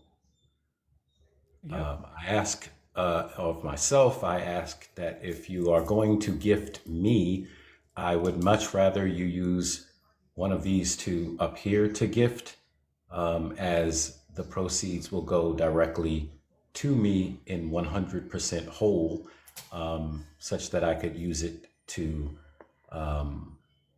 keep running lives and keep doing things like this with along with Mr. Coco. So thank you, welcome, and enjoy. Definitely, definitely. And also, speaking of gifts, one last thing. Everyone, feel free to give gifts to any of the contestants or the debaters tonight, or both hosts, me and Jay.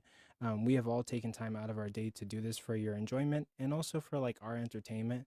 But it's also okay if you can't or don't. We appreciate you guys for just showing up today and like supporting the live stream and these debates that are about to happen. Gifts simply do aid in everyone involved with this debate and who want to do this for a living or run their channels. All gifts are appreciated, and your presence is appreciated much more. We can't run our channels without your support and all like the friendships that we've all had and like made via this app. So regardless, with no further delay, we're going to start with our first debate, Ian versus Jason, and we're now going to bring them up. I think Ian is in the live, and Jason we're like waiting on. So let me see. I can send him like an invite. Wait, we got Jason. Okay, Jason's on, and then let me invite one more person.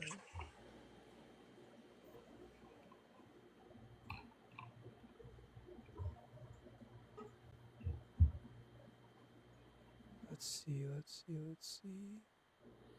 Okay, bear with me. I do not have a son that is debating. Did someone say that you have a son that's debating? Oh, the commenters. Hey man, we are the body of Christ. What's up, my brother? Hey, shout out y'all. Thank y'all for doing this. Appreciate it. Yep, yeah, we're excited to have you. You have a huge audience. You do Christian apologist, if that's the word. Apologetics. Yeah, apologetics. Yeah, my brain is blinking. And yeah, you debate people all the time. So like, we're happy to host you and hear what you have to say. Yeah, I mean, I don't have any formal debate training. I don't have any formal theological like seminary training. I'm just an average guy that loves God and loves people. So, I hope I do it right, what you're expecting, but I'll give it my best shot. Bet. Yep. We're just waiting for, I think I see him. I sent him an invite. Okay, and then we'll get started. I will put you on the big screen. Hey, you doing good? Yeah, doing well. How about you? Bet I'm doing good. Glad to have you. It's an honor. And this is going to be like an exciting debate. We're all looking forward to it. Tonight it's going to be Ian versus Jason on, let me see. I think it's does the Christian God exist? Right. In regards to the format, it's going to be checking the format. It's going to be here. Hold on, give me 1 sec. Yeah, 7-minute openers, 2 rounds of 5-minute cross examinations, and then 3-minute closers. We'll time it and we'll tell you guys when your time is up. So, does the Christian God exist? Jason, since you have the affirmative, you're going to be doing your opener first. So I'm going to set my timer, and you're going to have a 7-minute opener, and we'll go from there. All right, sounds good. Thank you again for doing this, Ian. Thank you for joining and being a part of this. I appreciate it. Props to you, respect to you, man, as a human being. As I said, my name is Jason. I'm 54 years old. I was not raised a Christian. I have no formal debate training. I have no formal education in philosophy or anything of that nature. I don't have any sort of theology degree. I'm simply an average guy that loves God, that loves people, that has been studying the Bible for 25 years now, and been walking with the Lord. That being said, I do believe that the Christian God does exist. I believe that Jesus existed, and he proved that he is the Christian God through his death, burial, and resurrection. I know the Christian God exists based on not only on my personal relationship and experience with Jesus, but based on the historical fact that Jesus of the Bible does exist. 25 years ago, I had a supernatural encounter with Jesus after denying him almost all of my life until I was 28 years old, and experienced the love of Jesus every single day in my life now. In an instant, Jesus, the Christian God, delivered me from a lifetime of pride, addictions, anger, selfishness, thievery, unforgiveness, depression, anxiety, and delusion. The list goes on and on. I also know that the Christian God exists based on historical evidence of his death, burial, and resurrection of Jesus, which we will discuss in this debate at some point, I would imagine. Although I expect my opponent will focus mainly on philosophical arguments, which cannot disprove the existence of the Christian God. In spite of many people thinking that faith in the Christian God is mere blind faith, this is not what the Bible teaches. In fact, Christianity is the only evidence-based faith. All right. In spite of, in order to make sense also, in order to make sense of our existence and reality, the Christian God must exist, in my opinion. That is my belief. The existence of the Christian God is self-evident and a self-authenticating truth. In fact, in order to attempt to prove that the Christian God doesn't exist, one must appeal to the very things that prove God does exist, right? It's like trying to prove, when you try to disprove that God exists, it's like trying to disprove that logic exists using logical arguments. We can delve into that a little bit deeper if you want to. I also want everybody to know that my opponent tonight claims to have been a Christian previously, but now is a proclaimed atheist. He is now arguing against the same God he claims he once believed in and was once convinced of. My opponent also stated on his live on March 21st at 2:30 p.m. that if he had to choose a religion to believe in, it would be Judaism. His explanation was that the Trinity makes no sense to him, and even though there are some things in the Torah that seem terrible, he believes that sufficient explanations of these verses have been presented. These are his own words. What my opponent appears to be unaware of is that the same God in the Torah is the same Christian God that manifested in the flesh as the Son of God, Jesus Christ. So my opponent would choose the Christian God if forced to choose a God. Keep that in mind tonight as he argues against the existence of this God. This is important to remember because I have a strong feeling that at some point in this debate, my opponent will be making philosophical arguments against God being all-loving, all-knowing, all-powerful, based on some Old Testament scriptures and calling it an internal critique. If atheists are absolutely convinced that the Christian God doesn't exist, it seems irrational of them to spend so much time arguing and trying to prove that he doesn't exist. The truth is, they know the Christian God does exist, and what they're actually doing is suppressing the truth. Do they spend this much time trying to prove that unicorns, leprechauns, and Bigfoot don't exist? You know what I've also noticed about atheists? I've also noticed that I rarely see atheists going into Muslim lives, Buddhist lives, or Hindu lives declaring that their God or gods don't exist. Why is that? My opponent also stated yesterday on his live that he attacks Christianity because he said it is a detriment to society. Yet it was Christian abolitionists that actually ended the atrocity of slavery in America. It's the Christian God that condemns racism, prejudice, and hate, and even commands us to love everyone, even those that hate us. It's the Christian God that loves unconditionally. In fact, the Christian God is love. It's Christians that protect the lives of the unborn. It's Christians that start orphanages and pregnancy crisis centers. It's Christians like Isaac Newton, Nicholas Copernicus, Max Planck, Tycho Brahe, that started the scientific revolution and helped develop the scientific method that atheists love so much and put so much faith in. I ask you, is science a detriment to our world and to our society? I think not. On the other hand, the atheistic worldview that classifies humans as nothing more than stardust, a clump of cells with no objective purpose or value, has led to millions of babies being slaughtered out of mere convenience. It's an atheistic worldview that leads to valuing certain groups of people over others based on which group has evolved more than the other. It's an atheistic worldview that convinces people that there is no God that can help them, and they end up feeling hopeless, which sadly has led to many people taking their own lives. It's an atheistic worldview that concludes there is no objective morality, which justifies immoral behavior and even worse, promotes at times immoral behavior based on each person's individual preferences or opinions. It's an atheistic worldview that concludes it's okay not to forgive others, to be angry, to be bitter. It's okay to be revengeful. It's okay to hate some people. Yet in spite of all this, my opponent and other atheists have no issue with identifying with atheism and labeling themselves atheists. I say atheism is the detriment to society and individuals, not Christianity or the Christian God. And I'll finish with this and I'll yield my time to Ian. I challenge my opponent tonight to prove that the Christian God doesn't exist. If he's able to do so, he will accomplish something that no one else has yet been able to do. As he makes his arguments against the Christian God, I want you to keep in mind a few things. Philosophy neither proves nor disproves the existence of God. Science cannot prove or disprove the Christian God's existence. In order to disprove the existence of the Christian God, one must prove that Jesus did not exist, was not crucified, and did not raise from the dead.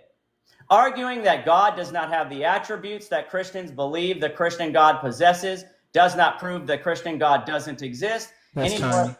Finish your last sentence. Yeah, that's my last sentence. Does not prove that the Christian God doesn't exist any more than me proving Ian doesn't have the attributes that are closest to him, describe him as. That would not prove that he doesn't exist. Ian, I love you. Cutting it off there. Yeah, Ian, I love you, but better than that, Jesus loves you, Ian. He always has, always will. Come back to your creator, bro. Cutting it off there. So that will be Jason's opening statement.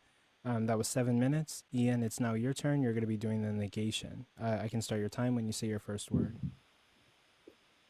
Hallelujah, I've been converted. Just kidding. I want you to imagine that you're traveling to a new kingdom. The reputation of the kingdom is that it's ruled by a benevolent, wise, and powerful king who ensures that it's a wonderful place. From a distance, the kingdom looks glorious, not very big, but situated in green rolling fields. Cities shining in the sun. As you cross the border, you're filled with high expectations. However, as you proceed, you realize with horror that bodies of men, women, and children are hanging from lampposts along your route. And you reconsider, it doesn't seem like it's true that the kingdom can be ruled by a powerful, wise, and benevolent ruler. Perhaps this is an outlying area and the ruler does not know. But this means that the ruler is not well informed, implying that he is perhaps not as wise as he was reported to be. It could also be that he knows about the killings, but he can do nothing to prevent them. So maybe he is actually not powerful. Furthermore, it might be that he knows about the bodies and he could prevent the killings, but he does nothing. If this is the case, we can conclude that he is not so good. Maybe he is morally indifferent and does not care. Even worse, maybe he is responsible for the killings. It has become clear that the kingdom is not under the control of a ruler who is all-powerful, all-wise, and all-benevolent. The argument that I'm going to be putting forward tonight is the evidential problem of evil as the main argument that I'm going to be relying on.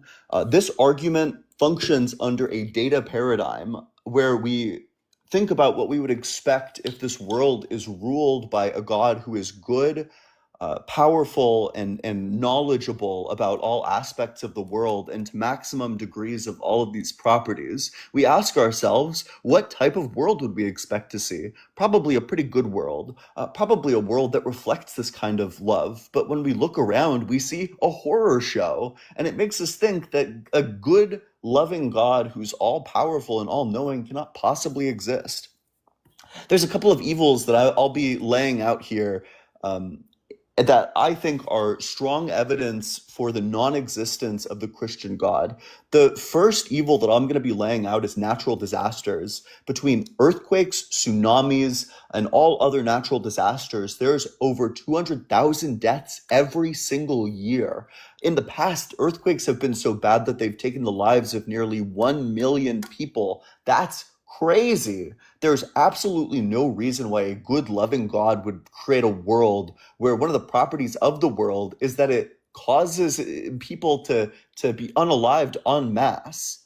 The second piece of data that I'm going to be putting forward for the evidential problem of evil is teleological evils. Some of these designs that are present in nature, if they were indeed designed, are downright cruel.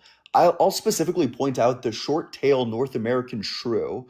This shrew causes paralysis in its victims. It caches them away. Rats are highly intelligent, and they get paralyzed by the short-tailed shrew, and then they're slowly gnawed away at over time. If God designed the short-tailed shrew, then God is perhaps the most evil being that could possibly exist. This is not a good, loving God. This is a God who revels in cruelty. The third piece of data that I'll put forward is evolution. Evolution is the single most cruel way you could bring about the current state of things.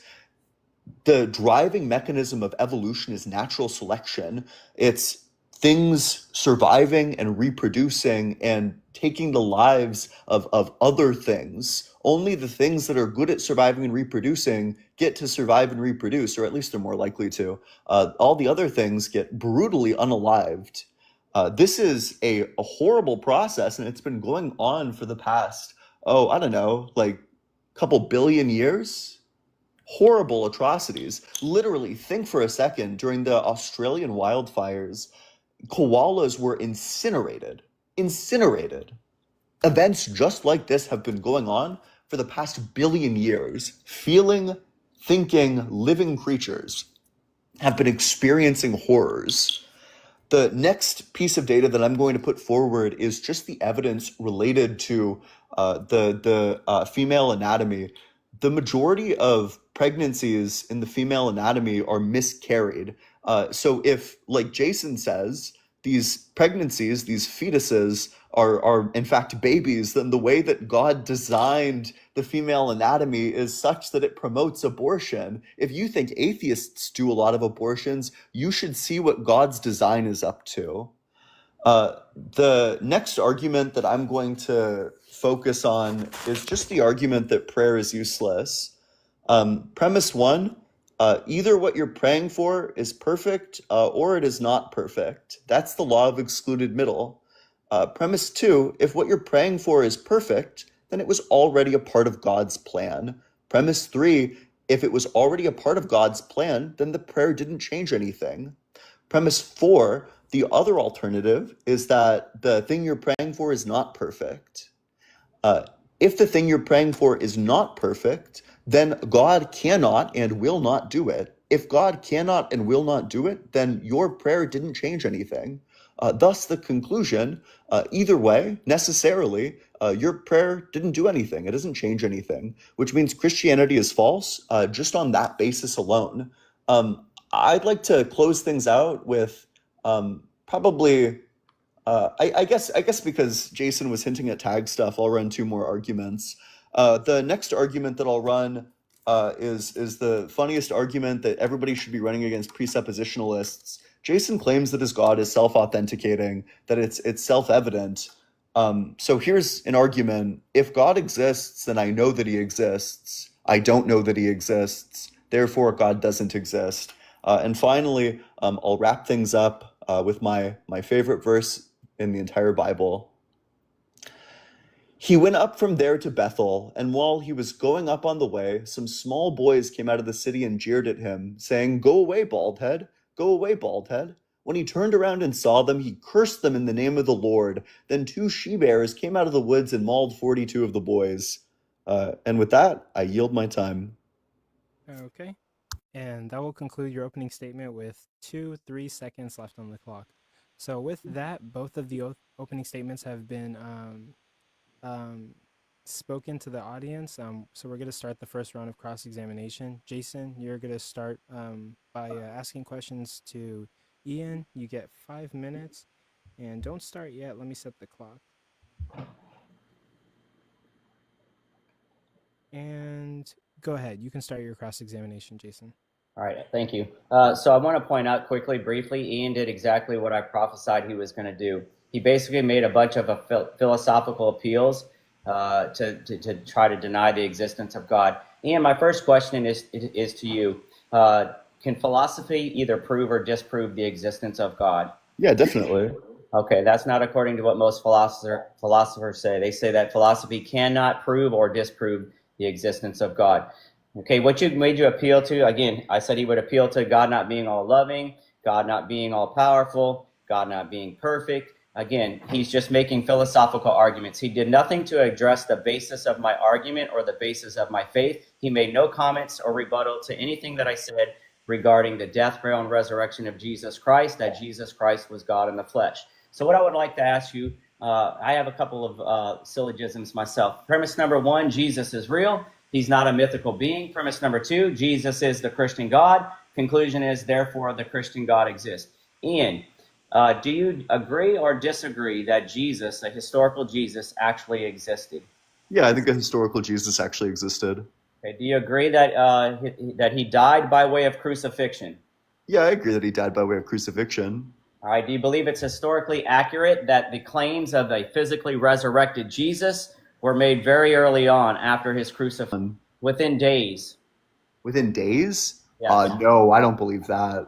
Okay, this is what history tells us, not only in the Gospels, but even like 1 Corinthians 15, which is believed to be written anytime between 30 to 40 AD. Obviously, Jesus would have been crucified around 33 AD, so I would say it's probably sometime right after that. These claims were being made in the very city that Jesus was crucified to the very people that had him crucified. At the time that the resurrection was being proclaimed, based on this, would that be a falsifiable claim? That the resurrection, this has like a presupposition in it that I would reject. I'm asking you, let me restate my question. At the time that the early Christians, according to history, began proclaiming that they were having an experience with a physically resurrected Jesus. Was it able to be falsified? Yes or no? I'm sorry, which claims are we referring to? That By people who? had encountered a physically resurrected Jesus. Which people? The apostles, the Jews that were there at the time. Yes, like Peter, Paul, James, Mary, Magdalene, all of these individuals that were making the claims.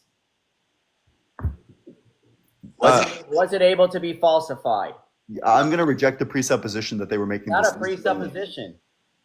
I reject the presupposition that they were making the claims. So you don't have an, so you disagree with atheist scholars like Bart Ehrman who attest and say that yes, it is true that and Gary Habermas and all of these other theologians and scholars that say that the resurrection was proclaimed very early on. This is not something that was being proclaimed hundreds or thousands of years later. Literally. Okay, so I'm specifically rejecting that the apostles made the claim. Okay, let me ask you: do you agree, disagree with the historical consensus that the tomb of Jesus is empty? I don't think we even know where the tomb of Jesus is. Okay, according to the majority of scholars, agree that the tomb where Jesus was buried was found empty shortly after his death. Here's some other evidence for the empty tomb: the lack of conflicting evidence. There's no credible historical evidence suggesting that the body was ever found or that the tomb was not empty. Do you have any evidence of anybody ever claiming that the dead body of Jesus was seen weeks or days after his crucifixion? The body? Yes. Do I have any evidence that the body itself was seen after his crucifixion? Yes. I guess no, I don't. Okay, can you give me a reason why neither the Israelites nor the Romans, who hated Jesus, who wanted to squash Christianity forever, if Jesus had not physically risen from the dead, why did neither one of those two powerful groups of people bother to falsify the claim that Jesus had resurrected physically? Because nobody was making the claim. That is not true. Prove that. Prove that nobody was making the claim immediately after? Yeah, we have historical records that says that the people were making the claim. Which ones? Peter, Paul, Mary, Magdalene, Where can I James. read? Yes, all of these individuals were proclaiming that they had encountered the physically resurrected Jesus. According to They what? did not denounce this proclamation, so much so that they were horribly unalive for this Time's up. proclamation. Finish your last sentence. Source? Okay, so no, I have no more questions. He didn't answer any of my questions. He dodged and deflected. He didn't answer any of the questions. But That'll it's, be it. go ahead. Okay, Ian, it's your turn for your cross-examination. It's 5 minutes, and I'll start whenever you say your first word. Why does God hate fetuses so much that he would design like the female anatomy in this way? Yeah, so God didn't design the female anatomy in such a way. The problem is that there was the fall of human beings, and because of that, we live in a sin-cursed world. When God created Adam and Eve in the garden before the fall of man, everything was perfect. The only reason why sickness, death, and disease even exist was because of the fall of human beings. How would you explain the fact that dinosaurs had cancer then? Prove that dinosaurs existed. Yeah, we have their bones, which not carbon date, but they radiometrically date back Prove to that these are actually hundreds of dinosaurs. millions of years. Yeah, I reject that. I don't think there's sufficient Okay. evidence.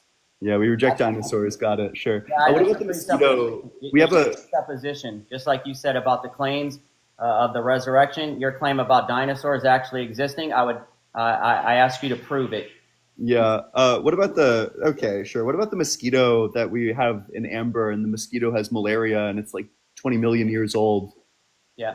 So there's no empirical way to date the age of anything. These are built-in presuppositions to deep time. Any sort of dating methods that you use all have flaws.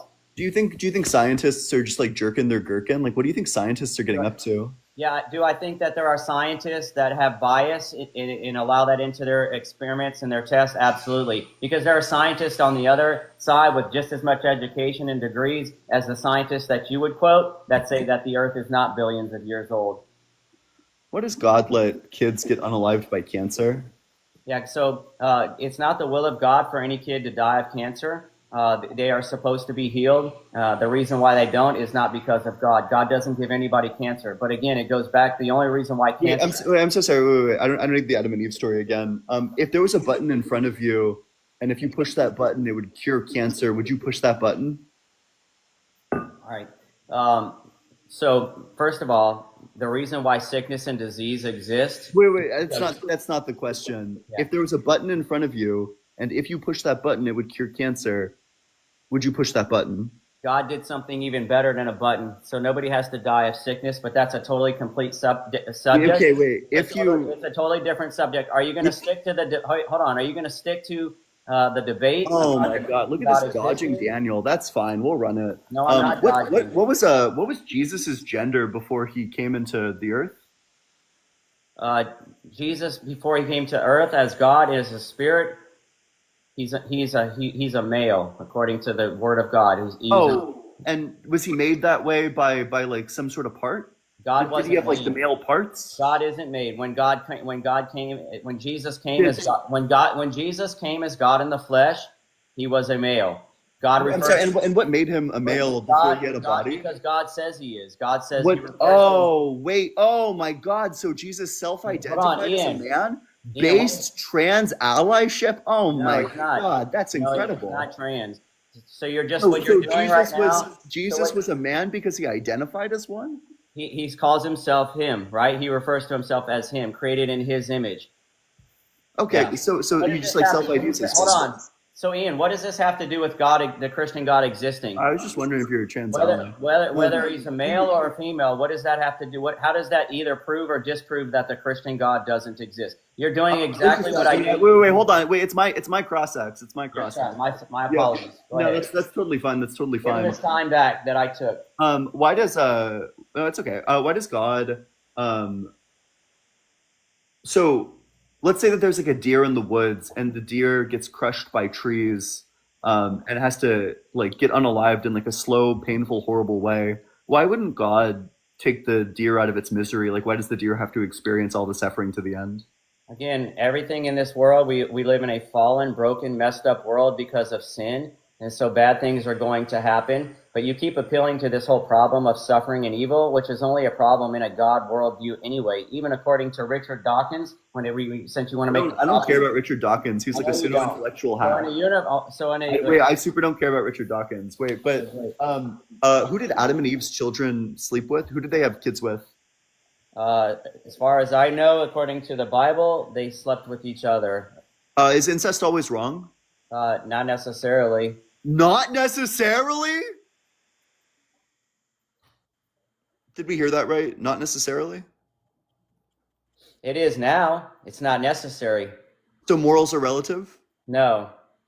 Oh, but back then it wasn't wrong, and now it is wrong, but not necessarily? But wait, so morals are objective. Is it objectively wrong to do incest? It is now, yes. Okay, but was it then?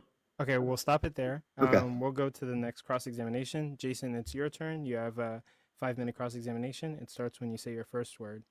Sure. Ian, what is the goal of the debate for you tonight? What do you hope the audience or myself gets from this? What is your purpose? My purpose of this debate is to prove through logical argumentation that the Christian God does not exist.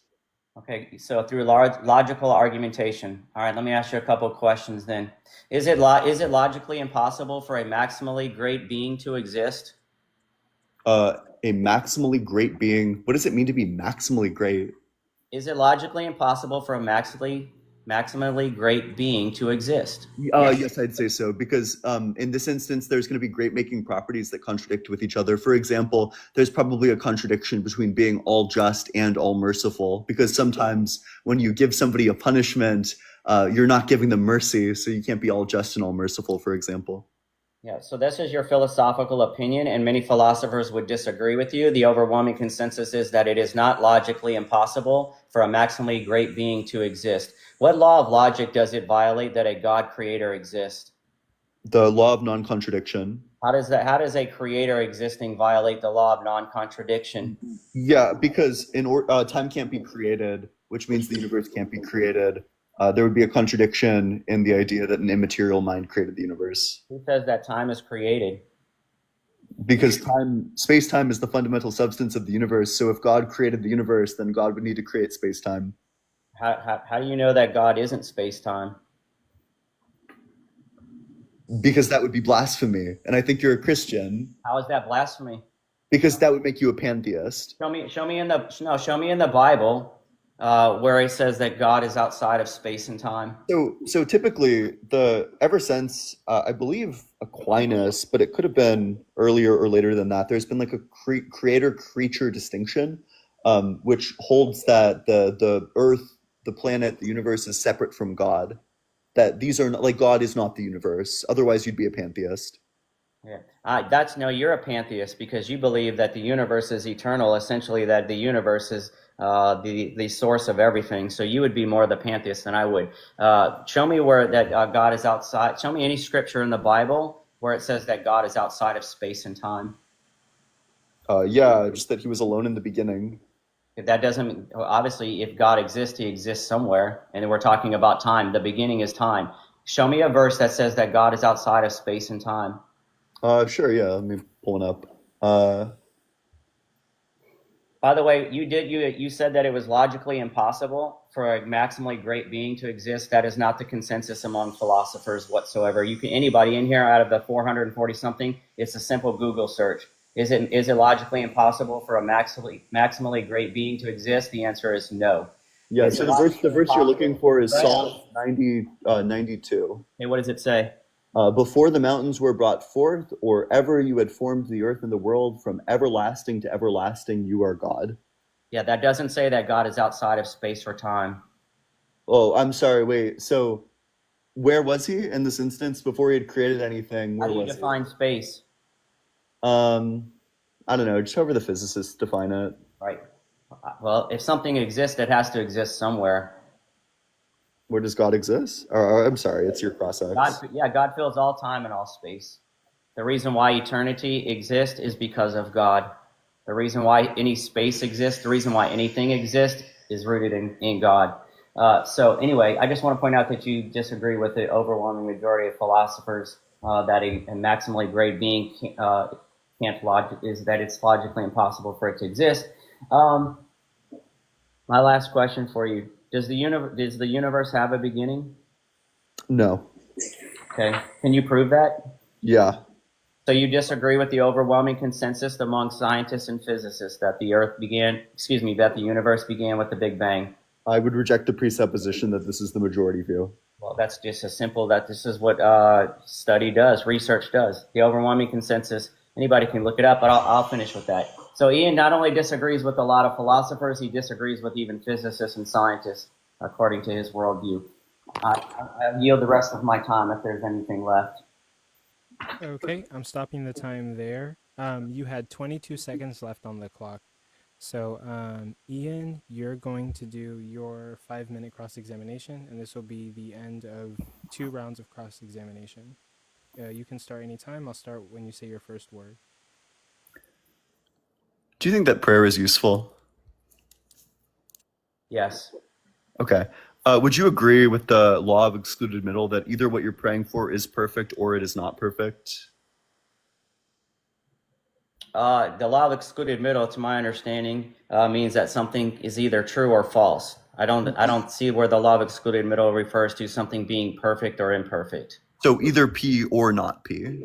It's either true or false. Yeah. So either it is the case that what you're praying for is perfect, or it is not the case that what you're praying for is perfect. I don't see how that logically follows.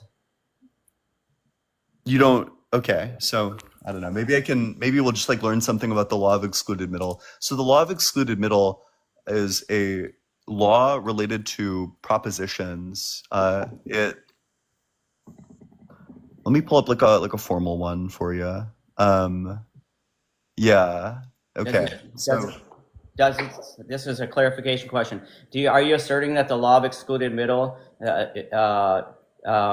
necessitates that something is either perfect or not perfect?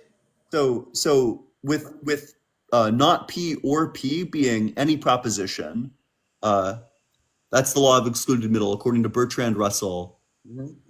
Yeah. So are we feeling this one? Are we not feeling this one?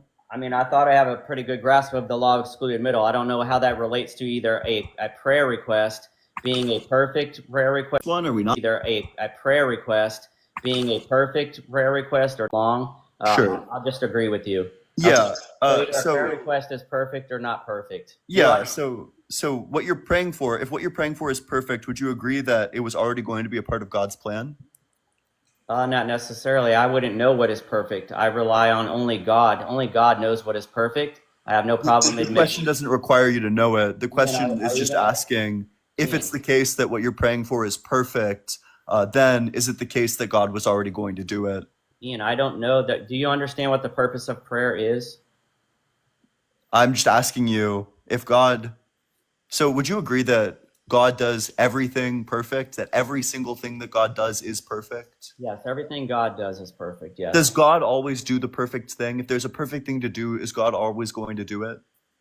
Whatever God does would be considered to be perfect. Yeah. Could God ever do something that's imperfect? Could God ever do something that's imperfect? It doesn't require him to do everything that is possibly perfect. If he chooses not to do something, that doesn't mean that it's imperfect. But in that case, wouldn't doing nothing need to be perfect? It could be. Oh, could it not be? What do you, could it not be to do nothing? No, that could be the perfect thing to not do anything. Could be the perfect thing to do. Does God do nothing if and only if doing nothing is the perfect thing to do? All right, so now you're just talking in circles. Can we just break down if you want to? It's my cross-ex, and if we're talking in circles, it's because you're being a dishonest interlocutor. No, I can't answer a question that I don't understand because it sounds like word salad. Wait, hold on. Does God do nothing if and only if doing nothing is the perfect thing to do? Yeah, I don't know what you're saying. So tell me how. So you say that sometimes God does is going to be perfect, whether he chooses not to do any sort of action. Whether if he chooses to fuck it. Wait, was it perfect for God to maul the kids if with he bears? tells me no. Wait, I don't care. Was it perfect was it perfect to maul the kids with bears? Okay, first of all, in that scripture that you read, show me where it says God mauled the bears. Do you think it was just a coincidence? Show me where it says God. Do you think it was just a coincidence? What is it? Who called the bears? Fine, whatever. That's fine. I won't waste everyone's time with this one. Show me where it says that God mauled the bears. Whoa. Show me where. Damn. Show me where. You were begging me in DMs to go easy on you. This isn't the talk of someone who wants me to go easy on them. Was it perfect when God said that you could own slaves? Was it? Wait. Was it perfect? God doesn't condone slavery. You're just a. Wait. Who gave the law? Who gave the law that said? Who gave the law that said you can own slaves? Who gave that law? God does not condone slavery. Who gave the law? Answer, scumbag. Who gave that law? Who gave the law? Scumbag. Who gave the law? Now you want a name call? That's fine. Who gave the law that said you can own slaves in Leviticus? Who's giving the law in Leviticus? It's not talking about the slavery that you're implying that it's talking about. Wait, I'm not implying anything. Yes, you are. Who gave the law that said you can own people as property? Hey, does the Bible also? Who gave the law that says you could own people as property? Who gave that law? God gave laws around people in indentured servitude, people that willingly contracted themselves as a way to make a living and to. Do you own an indentured servant for life? Finish the last sentence.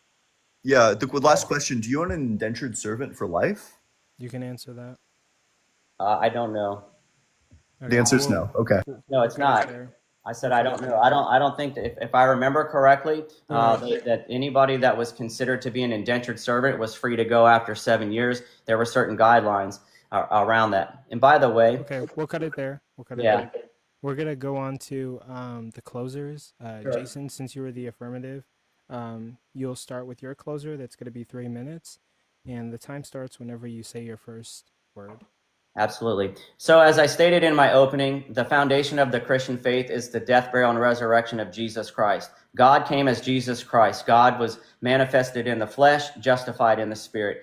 As I stated at the beginning of this debate, that my opponent would do nothing to prove that Jesus wasn't God, to prove that Jesus didn't raise from the dead. He did exactly what I knew he would do. He would just made a bunch of philosophical arguments, appealing to things like God can't be all loving, God is not perfect, God is not all knowing, all of these things, that God, there's a problem of evil. Yet as an atheist, he has no objective standard of morality. Even Richard Dawkins says the problem of evil is only an issue in a God world. The fact that Ian is even aware that evil exists demonstrates that he knows deep in his heart that the Christian God does actually exist. He did nothing to disprove that the Christian God doesn't exist. He simply relied on philosophical arguments, and according to the overwhelming majority of philosophers, philosophical arguments neither prove nor disprove the existence of God. He did nothing to address my main argument that Jesus Christ came as God in the flesh, that he was crucified for the sins of human beings, that he rose from the dead on the third day. He had no answer for why nobody ever falsified the claim. He just simply said that I was just presupposing that these people were making this claim. Anybody that has done any study of history knows that this is simply just a ridiculous answer on his part. Even atheists like Bart Ehrman do say that the resurrection was proclaimed very early on and it could have been falsified. And I stand that the Christian God does exist because Jesus Christ died and rose himself again on the third day, just like he said he would. And he opens his arms to all of you, even you, Ian. Even though you reject God, you hate God right now, he still loves you. I love you. God bless everybody. Jesus Christ is the Christian God and he does exist. I'm done. Okay, I'm pausing your time there. You had 1 minute and 7 seconds left on the clock. Ian, you're going to do your closing statement, and that will be it. It'll be 3 minutes, and I'll start it whenever you're ready. Yeah, I'd like to thank the host, thank the audience, and especially I'd like to thank Jason for the productive dialogue. I think everybody learned something and came out of it a better individual even. Richard Dawkins can lick my fucking taint. I don't give a fuck what Richard Dawkins has to say about the problem of evil. He's not a philosopher. But if we look to like actual philosophers like Graham Oppie or Schellenberg, all of these people take the problem of evil quite seriously. Even all the Christian philosophers hold that the problem of evil is especially a serious objection, probably the most serious objection. We've heard no evidence other than, quote, scholars. We've heard no evidence other than, quote, historians. We've heard no evidence other than, quote, scientists, except, of course, when we're rejecting the scientific consensus that, like, dinosaurs exist, despite the fact that we have their bones. I guess you as an audience member, you should evaluate who won this debate like this. If you think that dinosaurs existed, then you should evaluate this as a win because the Adam and Eve theodicy goes straight out the window, and that was his only defense. If you think dinosaurs exist, then you can mark Christianity as false. That's the first layer of the debate. If dinosaurs existed, Christianity is false. Second layer, for the exact same reason, if you think incest was always wrong, then you can mark Christianity as false because that means God would have made Adam and Eve to be doing this, which means God would now be on the hook for designing the female anatomy in such a way that it leads to like all of these miscarriages, which in his view is babies, which means that God designed the female anatomy to abort like literal billions of babies. So those are like the first layers of the argument. The most important ones, what else? Oh yeah, I mean, so this is going to be true as well for the problem of animal suffering, that the horrible, horrific, awful, cruel way that God brought this world into being and the horrible, awful, cruel way that animals are forced to exist on this world, insofar as Jason's theodicy is out the window, that means that you should be evaluating this as a really strong reason to not believe in God. The fact that animals suffer such horrific fates is extremely surprising if theism is true. It's extremely unsurprising if naturalism is true. So this is a point in favor of naturalism. We haven't heard any evidence for any of this. We have no reason to think that morality isn't possible under the atheist worldview. All of these are just like last minute haymakers that ignore like the good, strong, solid foundations of all of it. Also, Jason was dodging like a coward during all the slavery questions. It says you can own people as property. You can give them to your children. They are slaves for life. The Hebrew word literally means property for life. Time's up. Finish your last sentence. Yeah, my last sentence is the final reason you could come to the conclusion that I won this debate is the 2 Kings 2:23 verse. If you're of the opinion that the 2 she-bears coming out of the woods and mauling 42 of the boys was somehow connected to God, then you could probably mark that as a reason why the God of the Bible is not all good, leading to a contradiction, leading to its falsity. Okay, we're going to stop it there. Can I reclaim my last minute real quick just to make a final brief comment about the debate itself, not about, I'm not going to address Ian specifically. Okay. Ian, would you be okay since he had 1 minute left on the Sure, clock? yeah, go for it. Yeah. Okay, So you've got your 1 minute. Go ahead. I just want to make it perfectly clear. I don't care about winning or losing a debate. I'm here to share the love of Christ. I was here to try to plant seeds in Ian's heart and those others' hearts. I don't need to win a debate to solidify or affirm my faith in Jesus Christ. I care more about people than I do care about winning debates. Winning a debate is about pride. It's about ego. It's about self. But winning souls and preaching the gospel is about the love for other people and humanity and about the ability to humble yourself. So I really don't care who you guys think actually won or lost the debate. All I care about is that you heard the word of God tonight and that you realize that you're not an evolved bacteria, that you are created in the image of God, and this God loves you, always has and always will. I'm done. Okay, that was a minute, but you had 17 seconds left on the clock. That will be the conclusion of the debate, and we will be putting up a poll for the audience to vote to see who they thought won. I think there's an even number of Christians and atheists in here. I want to say that, like, thank you guys for coming on my platform to debate. It was amazing to host both of you, very intelligent minds who both expressed your side of the topic at hand today. I think both contestants are very intelligent and researched in what they were doing, and it would be a pleasure to have you guys back for other matchups or whoever else you would want to debate. But Jay, what would you want to say about the debate that we just watched? Wow, that was pretty intense at times. We have two very heavy hitters up here on the panel, and I just think that the best argument should win out. I do want to point out something that was said by one of the debaters about debating itself not being useful or about ego. It is in the Bible. There's several debates that go on in the Bible.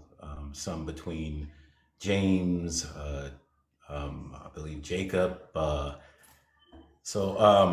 Yeah, debating these type of topics, they're not for the interlocutors, but for the people that are listening in on the conversation, such that they could take the information and come to their own conclusions about what the data is providing. So to both of you guys, I think you did great jobs. In the future, I would kind of tone down the name calling and not answering questions. But other than that, I think you guys both did a wonderful job presenting your arguments, and thank you for coming. Yep, and God bless everybody. Yep, and thank you guys for being here. We really appreciate it. Yeah, thanks so much. This was a lot of fun. I appreciate it. I'd love to do it in the future. Yeah, What the definitely. fuck? Come back anytime. We would love to have you or Jason. Everybody in the audience, we do have the poll. The poll is up, so vote Fuck, why am I whoever you- big? Huh? Oh, I don't know. It's but small. but yeah, we'll fix that. But everyone in the audience, we do have the poll up. It's the tiny blue clipboard in the corner. You can vote for whoever you thought won. We would love to hear what you have to say, and tell us what you think about that debate. DM me or DM any of the debaters, and tell them what you thought about the debate. I think the debate was really cool. I really enjoyed it. I was listening to both points and evaluating both worldviews. Hey, thanks so much for having me on. Appreciate it. Definitely. And what do you think, Jay, about the debate? I thought that was pretty that was pretty fun to watch. There were some exciting moments in there. There were some, there were some moments where I laughed. Some moments where it was kind of intense. But what do you think? I again like to stay impartial, but if I had to pick, I would say,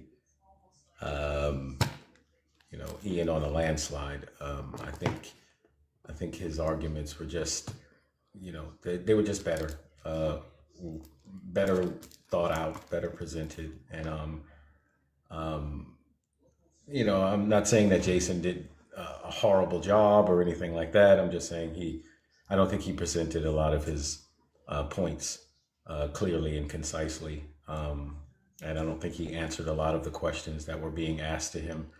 So, yeah, but yeah, that was intense. That was crazy, dude. That was crazy. That's crazy. Yep. And also, I just want to remind everybody in here, there's 401 people in here.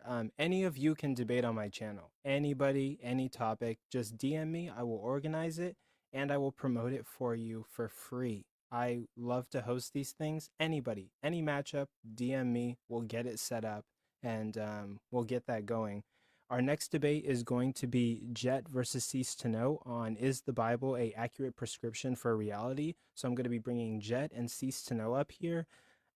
We've got like 4 minutes. I could maybe have some guests come up and give their opinions on the debate, but we only have 4 minutes. We're gonna have to keep it short, like a minute to each person until Cease and Jeht get up here. So I got Jeht.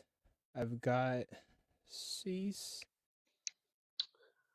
Okay, we got the two debaters. I guess I'll do like 2 guests. There we go. 2 guests for a minute, and then Can we do an audio check really quick? Make sure everybody. yeah. Yeah. Okay. Can you guys hear me? Well, I guess you can hear me. Yeah, you sound good. Can you hear me? You sound good. Okay, I'm having some Wi-Fi issues, so let me know if it starts cutting out or anything like that. Definitely, we'll let you know. Thank you. We have Pierre on the panel. You got 1 minute. Any thoughts on the debate? I just wanted to come up and say, wow. I'm just amazed at this world. You know, I love Jesus, as most of you probably know, and I am just in shock. I'm totally in shock. I love all people, even atheists, and I pray for them every day. I hope everybody can see the truth so they can have everlasting life, obviously. And I'll just wrap it up with this. You know, the Bible tells us that the road to destruction is wide, and you know, the path to salvation is narrow, and few find it. And when I was looking at the amazement of the gifts that the atheist was receiving over the Christian that loves God, I'm just at awe about it. I don't even have words for it. It just shows you that our earth is really filled with Sodom and Gomorrah, worse than before the days of the flood. And we're all going to see Christ one day.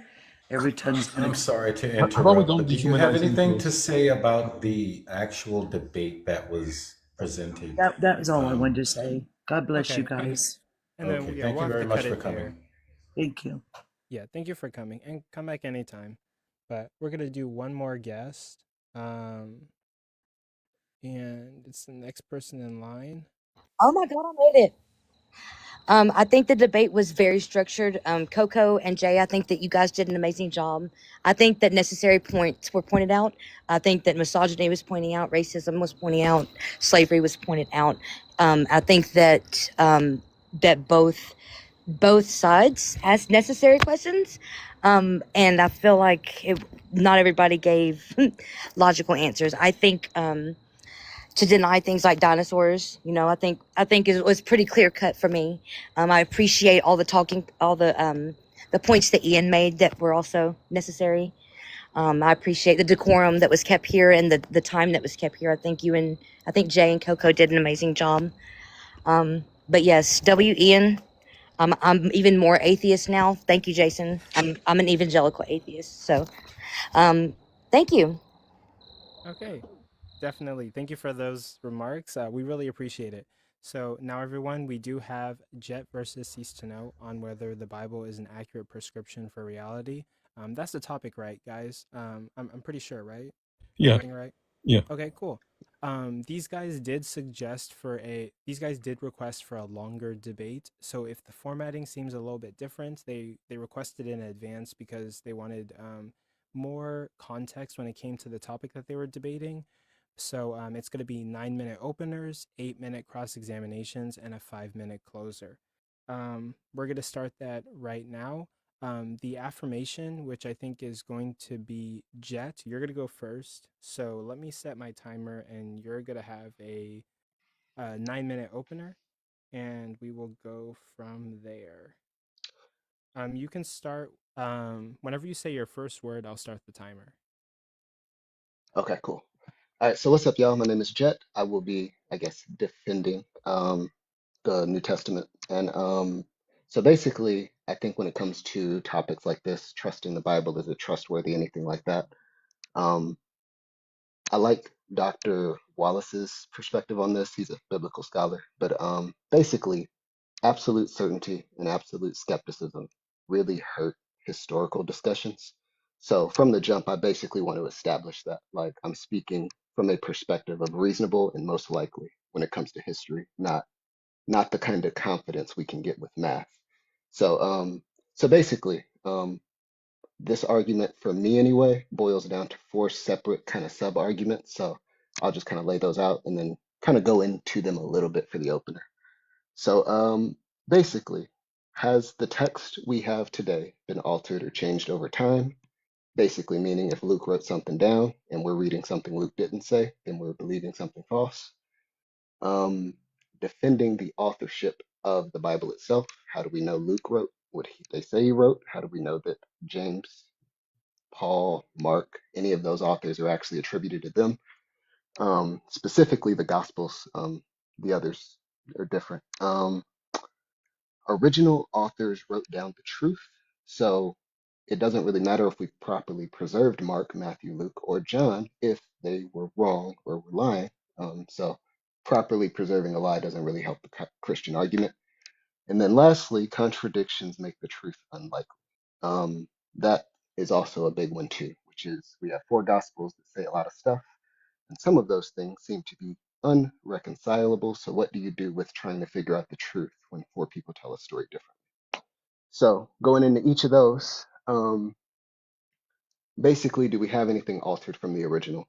So historically, this is kind of a unique position that the New Testament is in because we either know nothing at all about antiquity or we are more sure about the New Testament's preservation than any other document in the history of antiquity.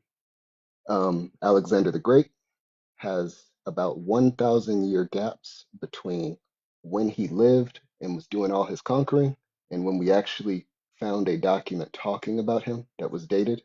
There's a 1,000 year gap between that.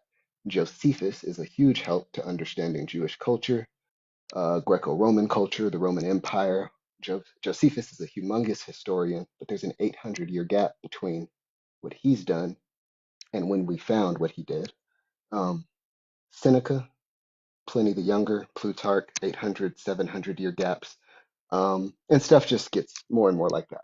So all in all, comparing that to a New Testament that's sitting at maybe 20 years being penned at the earliest and 80 years at the latest, it's not really comparable historically. So we'd either have to throw everything out and say we're not even sure if pharaohs existed in Egypt, or we have to be willing to accept the New Testament as at least well preserved. Bart Ehrman, he was used in the last debate, but I'll use him here too. But yeah, he also agrees that when it comes to preservation, like the Bible's in a league of its own, specifically the New Testament. Defending the authorship itself, this isn't as heavy an argument. I mean, for the most part, we're really just kind of depending on Papias and a few other people who were either disciples of John the Apostle or others really close at the time who would have actually known who was there and say that they knew this. So when it comes to stuff like that, when it comes to history, especially stuff we're not there for, I would need a reason to doubt someone who was present, not a reason to believe them. And the fact that he says Mark and Luke penned those gospels actually helps his argument because if you're trying to create a narrative, those are bad names to use. You know, like you would definitely use the Apostle Peter as the person who penned this to use his authority. You wouldn't say Peter's disciple, who might have been a Gentile, copied everything down. Like that would actually hurt your credibility. So if they were trying to lie about it, those are bad names to use. Did the original authors write down the truth? This is a big deal, but to me, it only comes down to three possibilities. They were either lying, mistaken, or telling the truth. If they were lying, they need some kind of motivation to do this. They need to gain money, women, sex, power, status, something. But to lie and to know you're lying, I know plenty of people who will like die for something they think is true, but they are in a unique position that knew it was a lie. So you need a reason to completely uproot your culture, your life, and everything, and either get martyred or exiled. Being mistaken is maybe even tougher, that 11 different people could genuinely have misunderstood a resurrection. That's not counting the 500 that Paul also says. And also, a really big point is it is a very tough sell to try to convince people in Jerusalem of a resurrection. Like, Jerusalem's the worst place to start a campaign if it's a lie.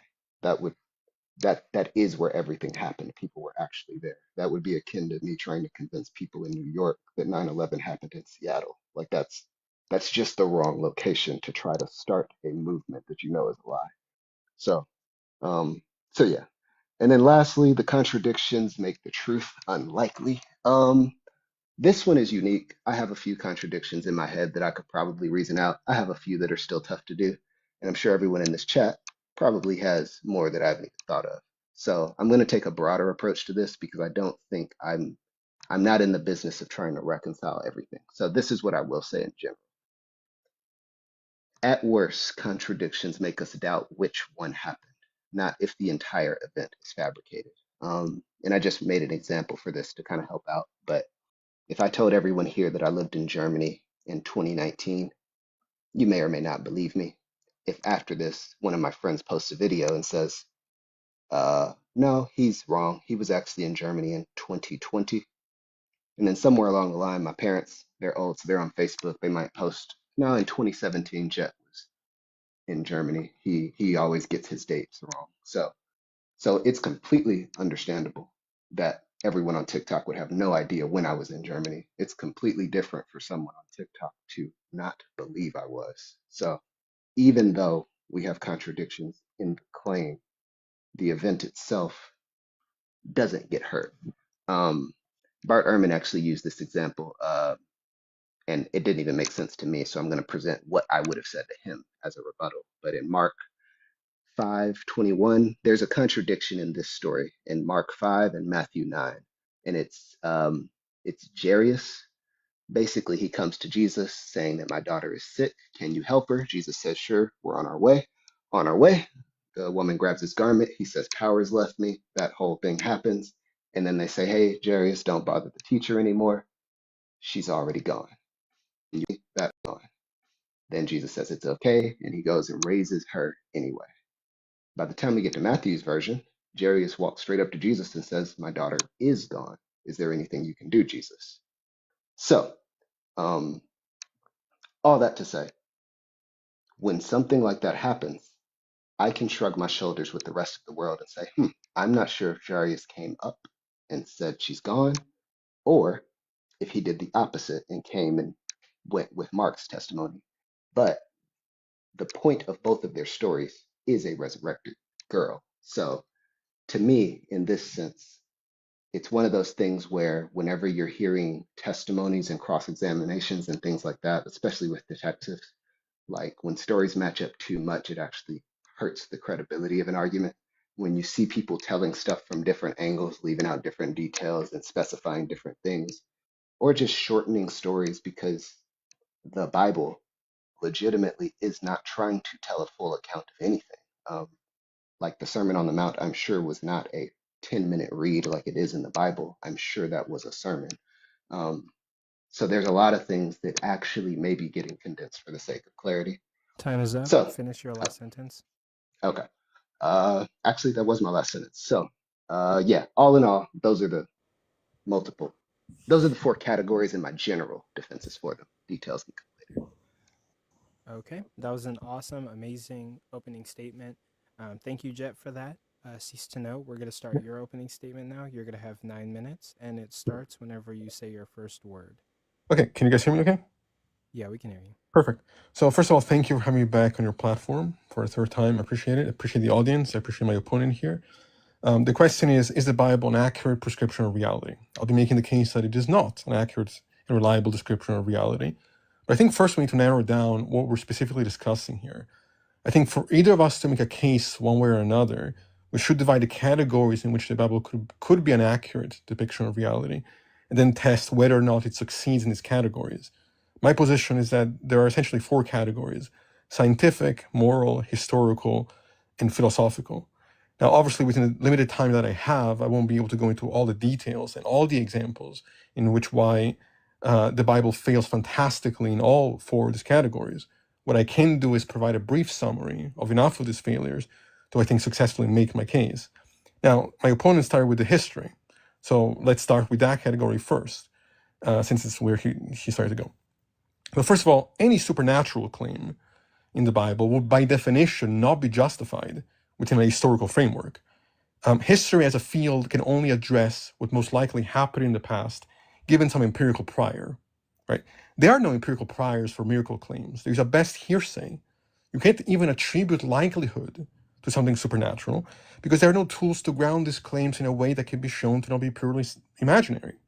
We have well-grounded, well-established psychological explanations that best explain why people might believe somebody resurrected or perform miracles. They don't require us to assume they were lying, but certainly it doesn't require us to assume something supernatural actually took place. Psychological explanations like bereavement delusions, mass hysteria, misconceptions, confusion, hallucinations, and political explanations like propaganda to control a group of people. So even if everything else about the Bible was historically accurate, and I'll get to a minute as to why it isn't, the most important aspects of the Bible and of Christianity, which care about divinity, resurrections, miracles, cannot be grounded in any credible manner, and so they cannot be described as accurate descriptions of reality. Missing bodies certainly do not prove resurrections. In other words, to claim that the Gospels are historically reliable when it comes to supernatural claims is simply to commit a category error.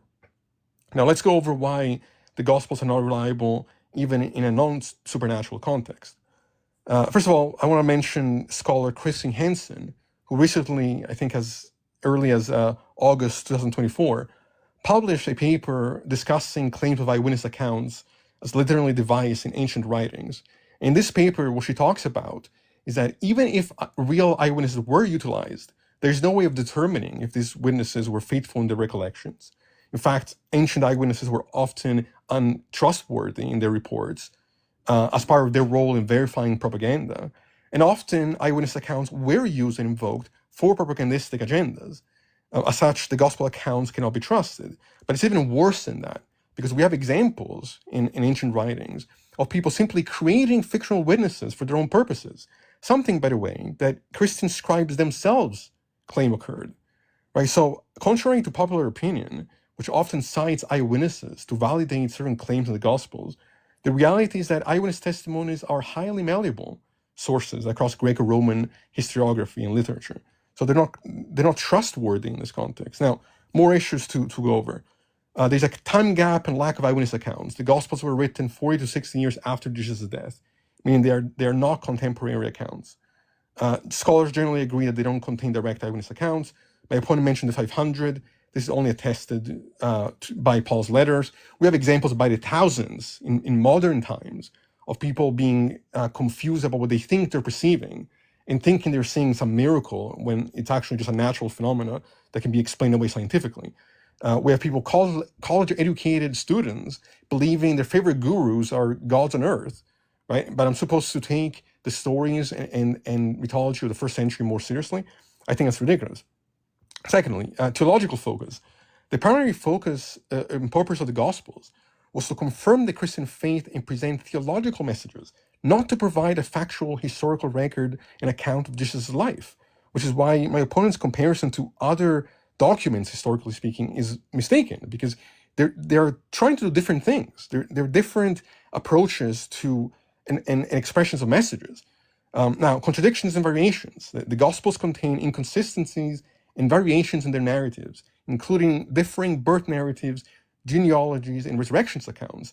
To claim that this somehow brings up the credibility of the Gospels is nothing more than confirmation bias. If even in a context where there are clear contradictions, you want to say, oh, well, this actually justifies that the Bible is true, that's just like playing tennis without the net. Like, that doesn't make any sense. If we're to take these things seriously, and then we're running into contradictions in terms of timelines and events and things were said, that's a problem if you're going to say that these are historically reliable. Furthermore, lack of author identification. None of the Gospels identify their authors, nor do they claim to be eyewitness accounts. no credible archaeological evidence to corroborate the events described in the Gospels, potential for bias and interpretation. The Gospel writers, like any authors, were subject to their own biases and interpretations, which could have influenced how they presented the events and teachings of Jesus. An oral tradition memory distortion. The stories in the Gospels may have been passed down orally for a time, which could lead to memory distortion and changes in the stories as they were retold. This long process of oral transmission about Jesus meant that the stories could have been changed, embellished, made up, and we see this reflected in the changes found within the Gospels. I want to quickly mention a few scholars and what they say about the Gospels. Professor of religion Charles H. Talbert agrees that the Gospels should be grouped with the Greco-Roman biographies, but adds that such biographies included an element of mythology that the Synoptic Gospels do too. Theologian E.P. Sanders writes, these Gospels are written with the intention of glorifying Jesus and are not strictly biographical in nature. David Jenkins, a former bishop and university professor, said there is absolutely no certainty in the New Testament about anything of importance. The Gospels, while sharing core themes, present varying accounts of Jesus' life, ministry, and death, leading to contradictions in details, chronology, and the order of events, particularly concerning the Last Supper, the empty tomb, and the resurrection appearances. Here's a breakdown of some of these contradictions. The Last Supper and Passover. The Synoptic Gospels, Matthew, Mark, and Luke, present the Last Supper as part of the Passover meal, with Jesus and his disciples eating the Passover lamb. John, however, places the Last Supper the night before Passover, with Jesus dying as the Passover lambs were slaughtered. John uniquely sets this up this way because his theological purpose is wanting to depict Jesus as the Passover lamb. Now, both these accounts cannot be true. There's a contradiction here. But it's not just an issue of contradiction. It's an issue of why the contradiction is there. I would say that this change shows that John was motivated by some theological goal and subjective concern and goal as to the narrative he was trying to construct, rather than in a historical account. It's a fiction. Okay, it's at best metaphor and storytelling that he's engaging in. Furthermore, empty tomb and resurrection appearances. In Matthew and Mark, the disciples don't see the resurrected Jesus until they meet him in Galilee. Mary Magdalene in Mark, after the resurrection, runs to the disciples and says, they've taken the Lord and we don't know where they've put him. This is a strange thing for her to say, considering that in the Matthew account, she says she's been visited by an angel at the tomb who tells her exactly where Jesus is going, and she then met by Jesus himself on the way to the disciples. This is a clear contradiction. The cleansing of the temple. The Synoptic Gospels place the cleansing of the temple near the end of Jesus' ministry. John places it in the beginning of his ministry, immediately following the turning of the water into wine. The nativity stories. Matthew focuses on the wise men as star in the flight to Egypt. Luke says that after the birth of Jesus, the family fled to Egypt. Matthew says they went to the Jewish temple. Right? Both can't be right. The reason Luke writes about the flight to Egypt, from my perspective, is that he's purposely trying to fulfill the prophecy from Hosea chapter 11, out of Egypt I shall call my son. If that is the case, or if it is the case that he didn't go to Egypt, then that would undermine Luke's attempt to justify Jesus as the Jewish Messiah. Again, this is another example. Finish up your last sentence. Yeah, this is another example of one of the authors using their fiction, their construction, not as a historical device, but to express a theological message. That makes it unreliable if we're to say that this is an accurate description of what really happened or what really took place. It isn't. It's fictional. Okay, we'll cut it off there. That's going to conclude the opening statements. Both of them were very, very good, very packed with information. We're going to start our cross-examination.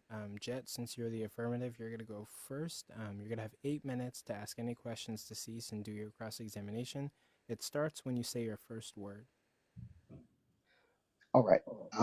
So first, I will attempt to clarify something really quick. I definitely stayed on the historical topic because I'm not convinced anything else matters. Like if Jesus is a moral teacher that didn't exist, he's not worth talking about. Scientific application can't be applied to antiquity, and philosophy, again, doesn't matter. The accounts aren't historical. So I know there was a lot covered, and that was his opening statement, so I don't want to kind of count that against. But I guess my first question is this. It sounded like there was a bit of a dual sort of dilemma happening in how you would critique if something is true or not. On one end, if something is completely normal in the Bible, if all the accounts had just been mundane, normal events, then and God is real, then there's nothing about the Bible that or Jesus's testimony that would have convinced you he was something more than a man. But if there's something supernatural in the story, then it means that it's not credible to you. So it seems like if there is such a thing as God and he did interact with humanity, how, like, what is your measure by knowing how that would happen? I guess is my first question. Well, so to answer that, I have to reject what you said earlier, which is that you don't think that scientific, philosophical, and moral categories matter. I think when we're evaluating the truth of a philosophy, worldview, or set of claims, all these things matter. Now, I don't believe in things, even in a non-supernatural context, just because they're mundane or non-contradictory, right? What is required is credible enough evidence that can justify the claim in some concrete way. That can be historical, certainly. But I think in a context where we're talking about philosophies and messages about how to live one's life and claims about the nature of the world, that entails that we keep in mind these other categories as being things we evaluate. Okay. Here, let me clarify that real quick. I definitely don't think the other topics aren't important. But if something is false, then it just doesn't matter. Like if it's not, if Superman exists, then that matters. And I should actually think about how he lives. If Superman is fictional, then he isn't relevant. And so that's why I'm not willing to I disagree really with that talk. too. Oh, I disagree with that thinking too. you think if something is false, you should still. Okay, hold on. I I need you think to there's elaborate on plenty that. of value in literature, right? We can write fictions that express important messages without the stories being true. It depends on what the message is, right? It depends on what we're talking about. I'm not saying there's no value to the Bible at all, but I'm saying as an accurate description of reality, when most of it I think is metaphor and mythological, it doesn't make much sense to call it that. Right. So, okay, so let me focus then. I want to make sure I understand where you're coming from. Do you think that there is a such thing as historical Jesus, period? There's no dog in the fight for me, right? In that context, like I'm willing to grant, and I'm willing to accept. I think the general consensus that a person of name, the person of Jesus, probably existed in some form, right? Okay. Now, how accurate the stories told about him are, I think that's highly debatable and highly questionable. And because of what I mentioned earlier, with the contradictions and the why the contradictions exist in the first place, and the reason for the contradictions, I don't think most of what is attributed to Jesus is credible. Not even just the supernatural stuff, but even other things. Well, okay, so what do you actually think though? Because I don't know how to ask a question until I know where you stand. So is Jesus a real person or is Jesus a fictional person according to Well, I what you think know about him? both. I think some aspect, a person named Jesus, in some sense, existed, but I think it's not one or the other. I think there's a fictional version, and there's probably a real version that existed that I don't think we know a whole lot about. Okay, so about this existence, who do you think he is, and why do you think whatever you think? How are you determining truth from false? I think we have credible enough evidence to believe that he was a preacher that had a very extreme impact on the culture and society. I don't deny that. That doesn't provide any problems for me. I think he was influential as a thinker and as a figure in history. Do you believe that he was crucified? I have no problem with that. I don't believe or disbelieve, it's irrelevant to me, but I have no problem granting that. I have no problem granting, just for the sake of the conversation, that people thought he resurrected. Well, it's not about granting. I'm trying to like I said, I'm not arguing for absolute certainty, and I'm trying to stay away from absolute skepticism. I understand that. I understand that. But I'm saying I'm going to be agnostic about most of the existence of Jesus because it's not really. Well, we have to pick something because we're in a debate to say that we're arguing for points. If you're going to say you just don't know, I don't know how to ask you anything. I'm okay granting Jesus existed. What I'm not okay granting, and which I think is the topic of the debate, is the Bible a credible depiction of reality, which I think is a statement that extends beyond just Jesus' life, but including Jesus' life, I don't think the Bible is a credible work in determining what kind of life he actually lived, what he actually did, when those events happened. That I don't think is credible for the reasons I mentioned already. But you believe his existence, but you don't trust. Like, I'm trying to figure out how you're determining when something in the Bible is credible and when something isn't. Yeah, I believe in his existence because I think that his existence and whatever it is that he did had enough influence to create societal ripples that led to certain changes. Okay, great. So that's as much as I would go with that. Okay, so do you agree that on both sides of Jesus, either before he came into the picture or after, there were plenty of Messiah-like figures? There's plenty of people who have claimed to be messiahs, claimed to be special, claimed to be prophets. Yeah, sure, before and after, sure. Okay, before and after. So Jesus is nothing special. He's just another rabbi in Rome who tried to get a following and was snuffed out. Why and how does he gain so much more traction than Alexander the Great? Yeah, What I'm not could saying possibly have happened?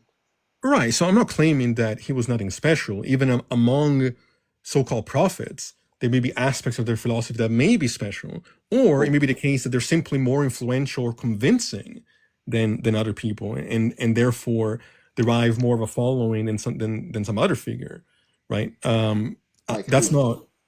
Sorry.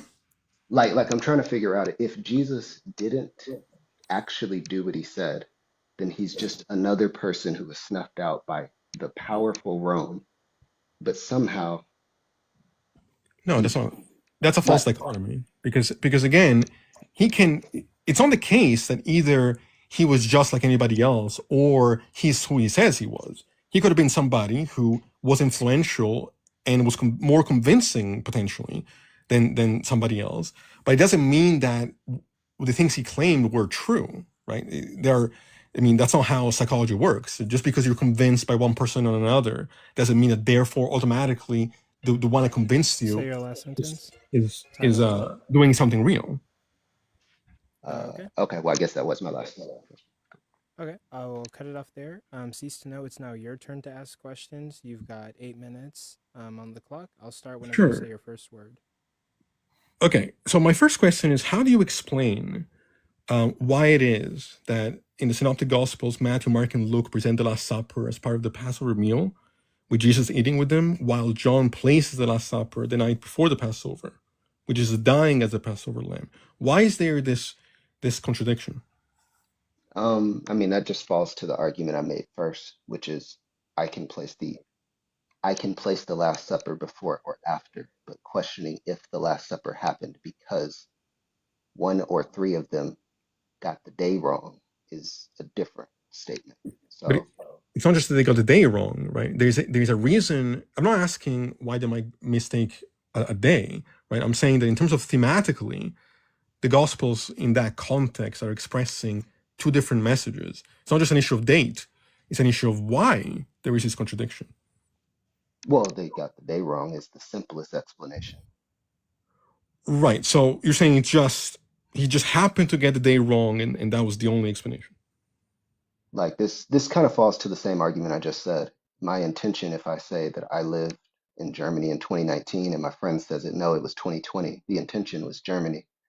If I sat down and mulled over this date really hard, maybe I could get it right. But in the same way, like the Last Supper's point is to talk about the Last Supper, not the day it was on. Okay, let me ask you this then. Would you say that a book or a textbook, a historical textbook, that said that World War II ended in 1955 was credible, even if it's still talking about the war in general? Like, would you still say that is a reliable textbook if it says that it ended in 1955 as opposed to 45? Yeah, especially if we're talking about a history book. Yeah. You would say that it's still reliable. Well, first of all, I don't actually know which date it was, so you have to tell me the true date before. Yeah, I'm not a history buff. Yeah, it ended in the late 1945. I believe it was 1945, if I'm not mistaken, but certainly not in the 50s. But I want to just make sure that I heard you correctly. You said that if a textbook, a historical textbook, got the dates wrong by a decade, you will still find that textbook reliable historically. No, not in That was that my question. specific instance, but I wouldn't burn the textbook either. Like, I'm sure it got a lot of stuff right. I'd have to test it. I see. Okay. How do you explain the different narratives in terms of one describing when Jesus was born, the family fleeing to Egypt, versus the other talking about going to the temple, the Jewish temple? Because this is an issue of getting dates wrong. This is an issue of entirely different scenarios of where they went. Yeah, no, I mean, I'm tracking. There's the pilot stuff. There's like, I actually agree with you. And I think that's the value of corroboration. When you have 4 different accounts and Josephus and other people speaking on this stuff, this is the only reason we even know that those things can be questioned. But the idea that the events didn't happen is a different accusation altogether. That's what I'm pointing out. Sure, but in a context where there are reasons to believe that plenty of these events were fictional, how do you determine what is fiction versus what is not fiction? Like, and another question I also want to ask is, at what point, You want what me to would answer that one? convince you that? Sorry. I didn't know if you wanted me to answer the first question. Yeah, actually, or... yeah. Go ahead. Answer that first, actually. Okay. Yeah, I think the difference is that if we're talking about historians, yeah, that's one thing. But if we're talking about the ability for 11 people to be wrong about a resurrection, or 500 people to be wrong about a resurrection, or the multitude in Jerusalem to not immediately laugh this off as a bunch of sad disciples who can't take the L, like to me, all of those things, like unless you're saying an error in a book equals the book must be thrown out, it seems like this is a very easy thing since I know these disciples weren't historians. Yeah, I would say it's not one error. It's hundreds and hundreds of errors for specific reasons. You mentioned the resurrection. I want to ask a follow-up question based on that. Are you educated at all in the context of bereavement delusions, mass hysteria, mass hallucinations, wishful thinking, these kind of psychological explanations that have been known to happen within human beings? Not mass hysteria. That is a feat on par with the resurrection if that happened to 500 people. Well, I would disagree with that, but I'll address why probably in the conclusion, because I want to ask you more questions. But to clarify, you're not super aware of the psychological explanations that have been used to describe these things? I mean, I'm aware of the general idea, but if you have a specific... Maybe let me ask you this way. Why do you think that a resurrection, for which we have no empirical prior of, is more credible than something like a bereavement delusion, where people... Well, first of all, do you know what a bereavement delusion is? Yeah. Could you tell me what that is? Oh, sorry. It is a person that's grieving about a loss hard enough to have thought they saw someone who was gone. Right. Are you aware this can happen not just for an individual, but a group of people? I mean, there's levels to it. I don't think what you're implying is anywhere near where psychology is at. I don't think 11 people have ever saw the same person and described the events and gone on to risk their lives for it. I've never heard of that. Right. I mean, or you can tell me the source for that. I've never heard of a thing on that scale happening. There are examples far more than 11. First of all, in the context of the 500, we don't have 500 eyewitness testimonies. And as I mentioned earlier, there are reasons to doubt these so-called eyewitnesses, the veracity of there being eyewitnesses in the first place, given what I said earlier about those often being made up to justify certain kinds of propaganda. But even in a context where we accept that to be the case, we have examples by the thousands of people being convinced of Indian gurus like Satya Sai Baba, for example, performing miracles and then turning out to completely be false. That happens all the time. People being fooled is not new, but people being bereaved about a person who isn't here anymore, I've never heard of that in my life. Do you think that... What's your source for that? Yeah, in terms of people dying for their beliefs, is that what you're asking? No. Not dying for their beliefs. They didn't think he was going to get up. That wasn't part of their belief system. No, I'm not saying he was. But I'm saying, I thought you were referring to the persecution, is what I thought you were saying. No, you said that, I'm saying I completely agree that thousands on thousands have been tricked before. But the idea that people who lost someone would together come grieve and build a narrative that would actually convince people who were not his followers is a completely different type of accusation. Like So how that's do you, okay. So how do you explain by that logic the spread of any ideology or religion or cult, right? I mean, how do you think cults are formed? How do you explain somebody like Jim Jones and the kind of following that he gathered? I mean, I know this is a different example in terms of grieving, but I'm confused as to why you seem to think that it's so unlikely that the only way the things could have spread is if they were true. How do you explain all the other followers for every other religion? That's time, but Jeht, you can answer that question and we'll move on. okay, sweet. Yeah, I think it's because of the uniqueness of the disciples' position. Specifically, they were actually there. So for them to believe something means I know plenty of people who will die for something they think is true.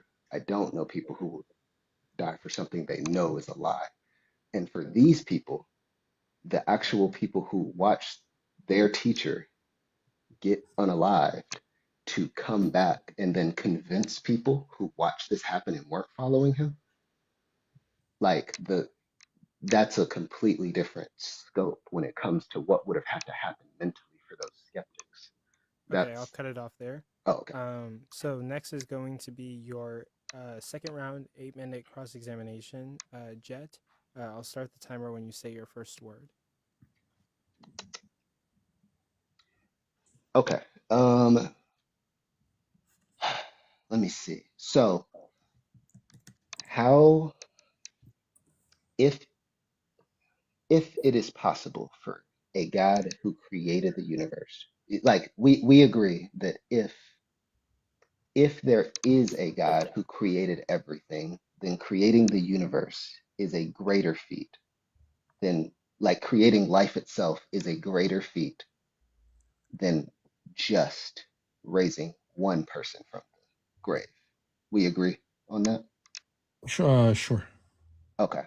So Well, with greater, this, I'm not sure what standard you would use. I mean, it seems like if you're the author of all things, then you can do all things regardless of what it is. So I'm not sure if it's greater or just an example of him being the author of what is possible. So I'm not sure if I would actually even say greater. I would just say part of what he would be as a being, right? well, yeah, I agree. Like my point is if Superman can lift infinite things, then him lifting a car, quote unquote, is the same amount of effort as him lifting a planet. So I get what you're saying, but we're saying one life is easier in general than the universe Well, I don't know itself. if that's true. I mean, easier by what standard? It would, if God has There's less all of the them. power, then there is no standard for which we can measure easier or harder. It would just be Okay. our.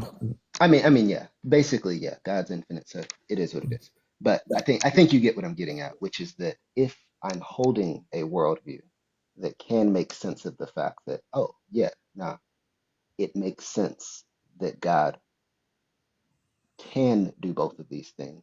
Because to me, I don't know how else. I don't know how you. I guess here's my thing. How do you determine what is and isn't possible in the Yeah, I mean, well, any idea of possibility would be grounded in probably some logical or physical possibility, right? The issue for me has never been some kind of certainty. I have no problem acknowledging that some of the claims of religion are possible, that certain versions of God could exist.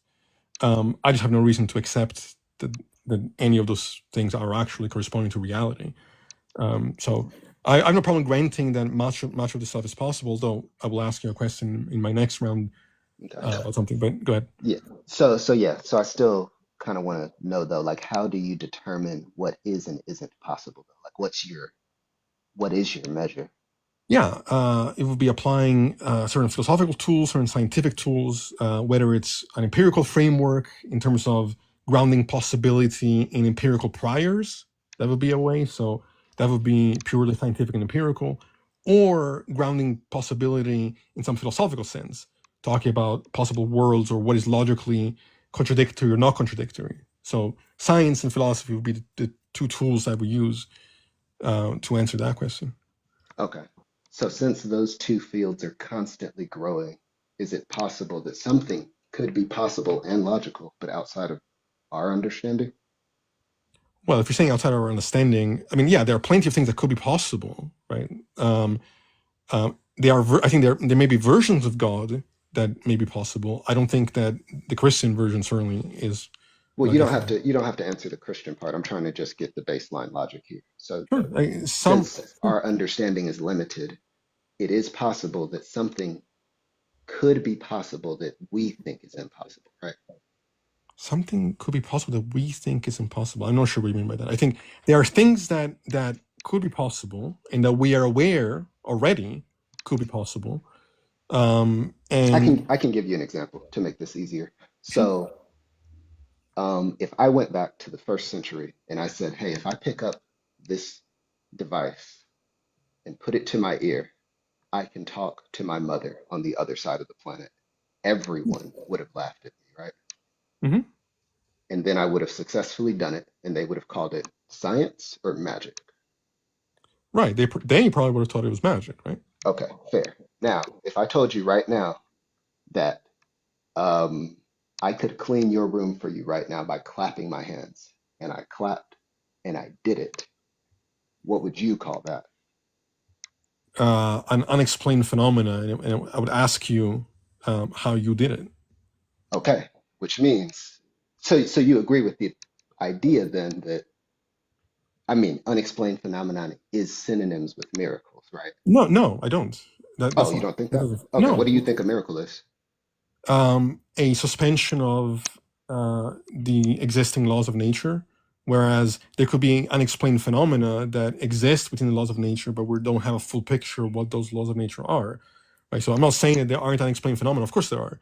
That doesn't justify belief that something supernatural is happening or that God is maneuvering anything to make those unexplained phenomena take place. Right. Unexplained phenomena can still exist within a naturalistic framework.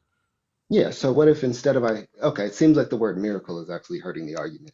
So if I throw miracle out and I say Jesus did multiple unexplainable phenomena in his life, does that make the Bible credible now to you? No, what will make the Bible credible would be, like I was saying earlier, if it managed to get those categories that I mentioned, questions about those categories correct, right? If the historical accounts were not contradictory, if the things he claimed about science were not contradictory, if the things he claims about what those laws of nature are, as we understand them currently, were not blatant misunderstandings of the way the universe scientifically actually works.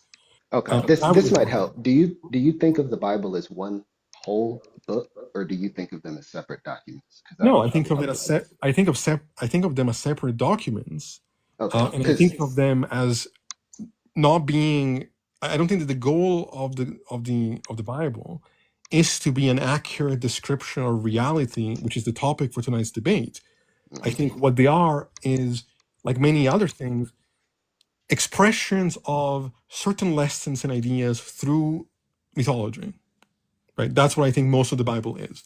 Metaphor, storytelling, mythology, to hopefully get at some deeper message that may be of some value.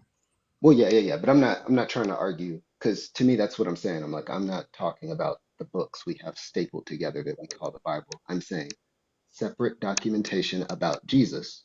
Like we can actually shorten this conversation and just put the Old Testament aside for a little bit. The Gospels specifically have multiple unexplainable phenomena that you just said would be outside of our understanding, but wouldn't be impossible, right? No, that's assuming. Well, yeah, I'm not saying anything is impossible, but I'm not willing to grant your assumptions there, because you're talking as though what we're reading in the New Testament is already things that have happened.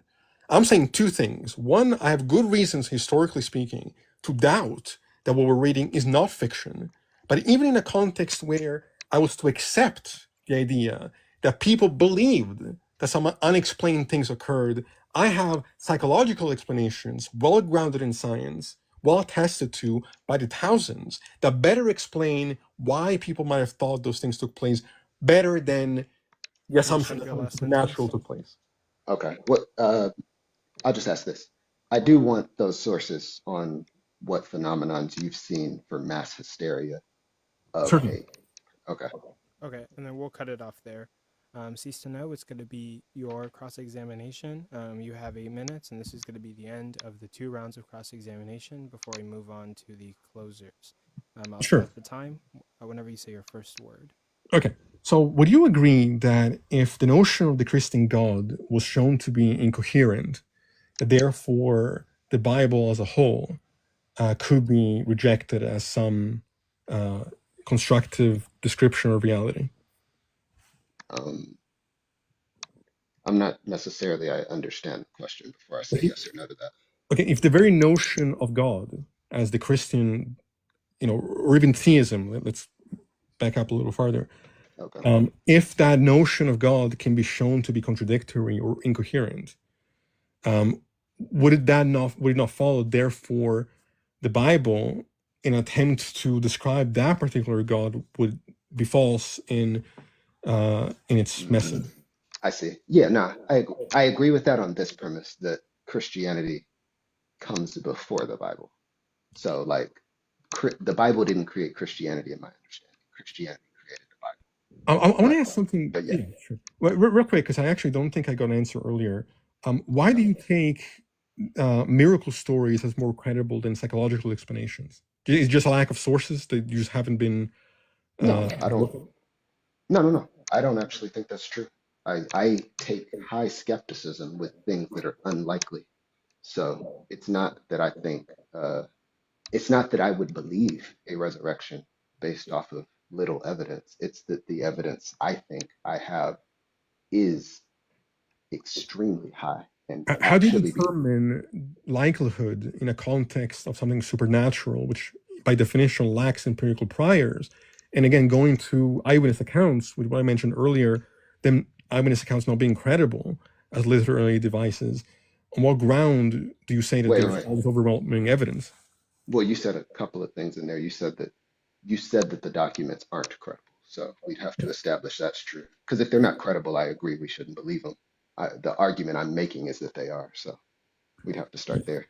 I see. So let me ask you this. Do you think that God exists as a mind, or existed as a mind and a self alone prior to creation? Yeah, I think God is the original cause. Okay, can you explain to me what you mean by mind and what you mean by self? Because I understand those words in a context of there being an external world. Like, I understand what it means to be a mind in the sense that I can have a perception of things that are outside of me. I understand a self to be something that is in contrast to things that are not me, right? So it seems to me like you're stripping away the linguistic meaning of those terms when you say that God could have existed prior to anything outside of itself. I don't know what that means.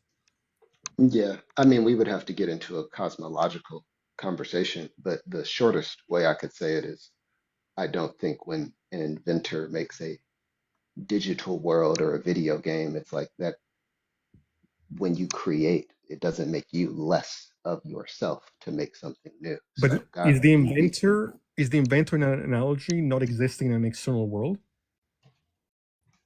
well, yes, he's an example of the world we're talking about. The digital world doesn't exist prior to him, but Right, would but have he been. exists, yes, but prior to the digital world, in the creation of the digital world, the creator is already existing in the real world. Well, he already exists. Yeah, I mean, if you want to call it a real world, I'm sure this will break down at some point, but Well, yeah. the point being is that the example of the creator of the digital world already exists in a framework where there is an external world to begin with that he emerges in, right? Whereas you're saying that God existed without an external world, and that to me seems to be incoherent. I mean, right.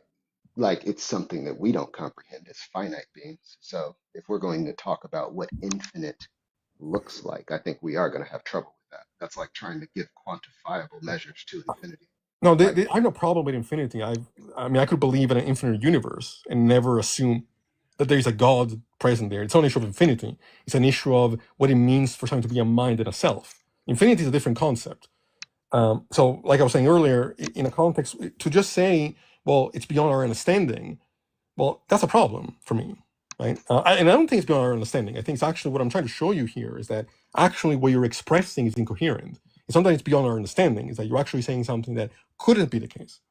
No, I mean, it sounds like we have the same understanding. You believe there can be an infinite universe, and I believe there can be an infinite God.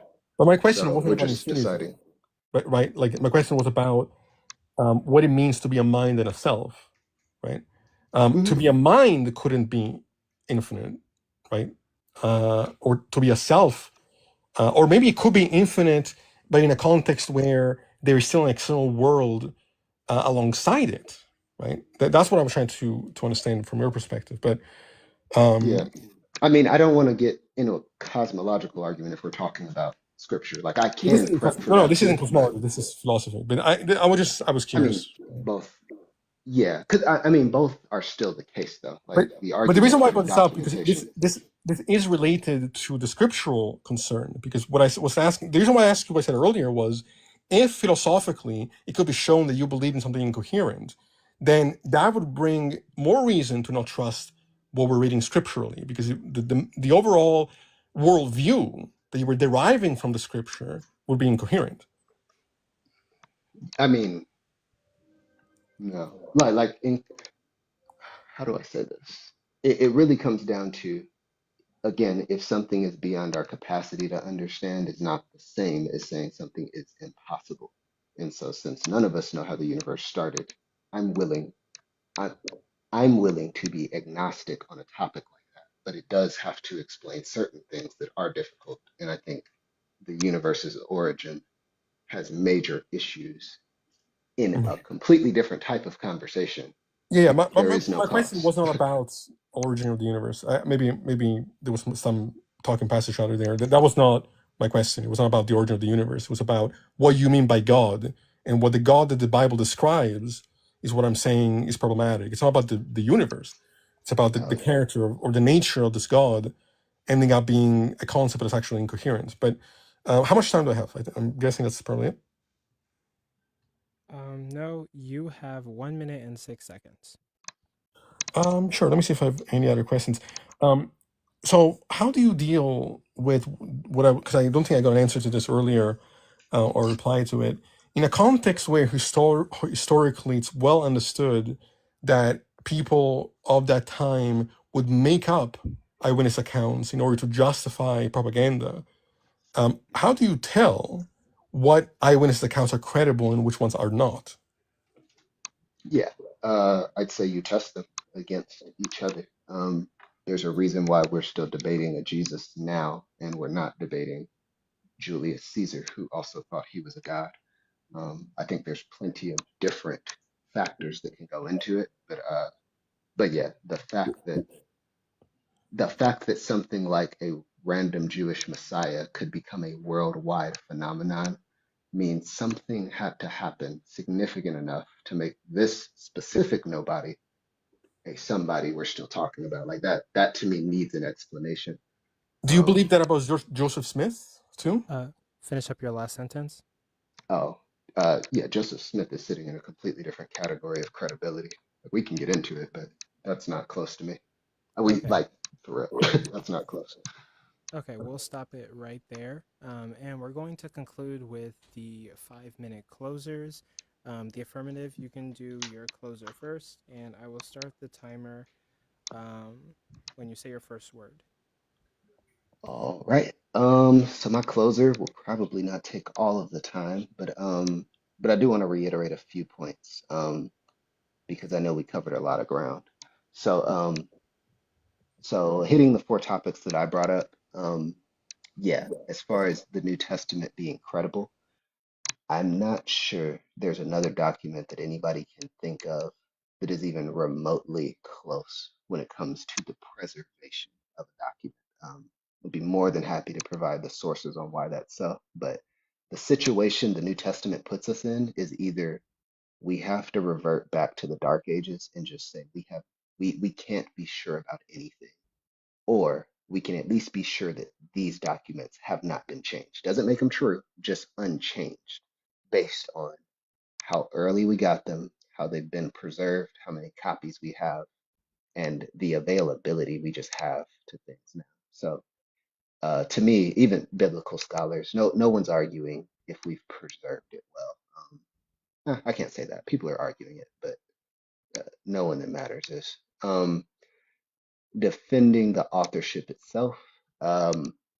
Again, I brought that up because I think that is a valid argument. If people are just slapping name tags on top of Bibles to say this is who wrote what, then that does hurt the Christian argument. But I think it's an antiquity issue. Like sometimes I think we got to remember, like when we're digging this stuff up in the ground, finding stuff in tombs and finding half decayed pieces of paper, like we're not, like archaeologists aren't finding thumb drives. Like no, like we can't be upset that Mark or Luke didn't save their gospel to the cloud.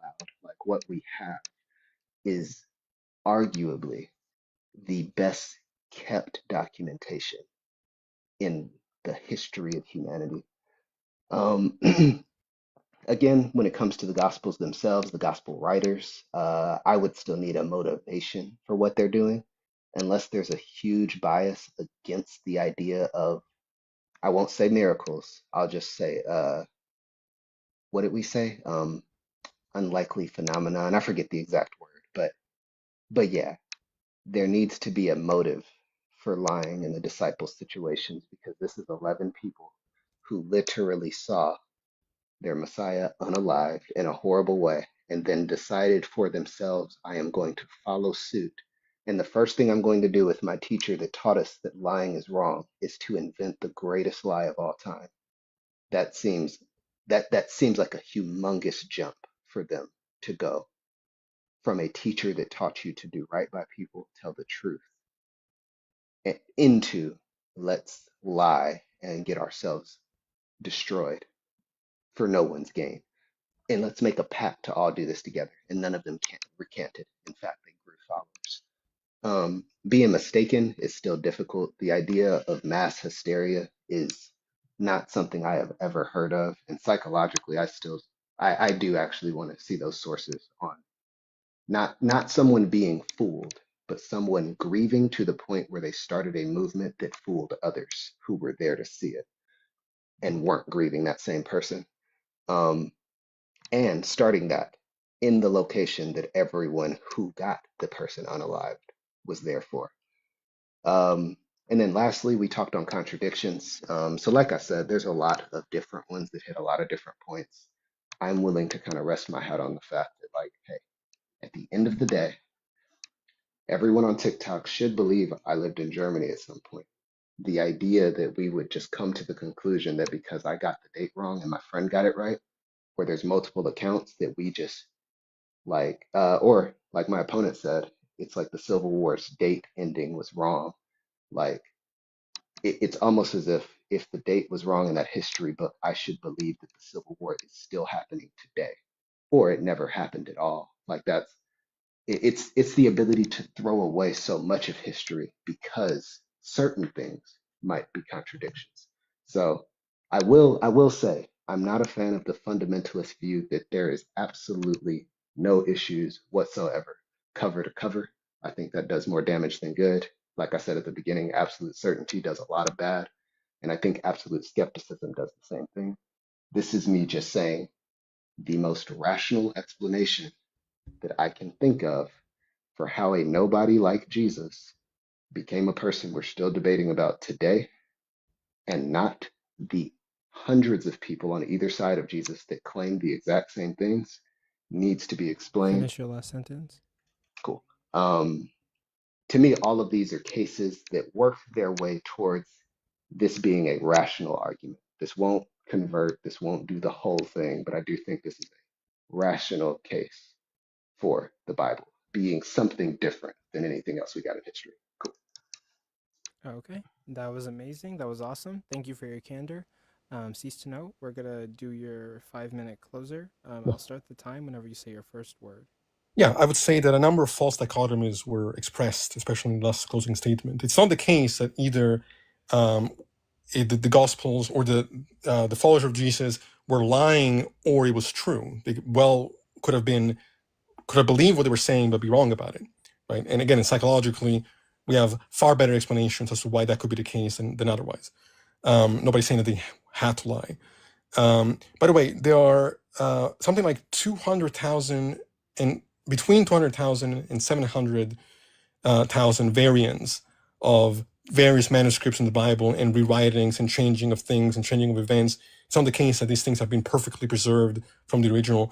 There are estimated over 45,000 Christian denominations globally, right? All who believe different things about the narratives. I mean, there may be some shared messages there, sure.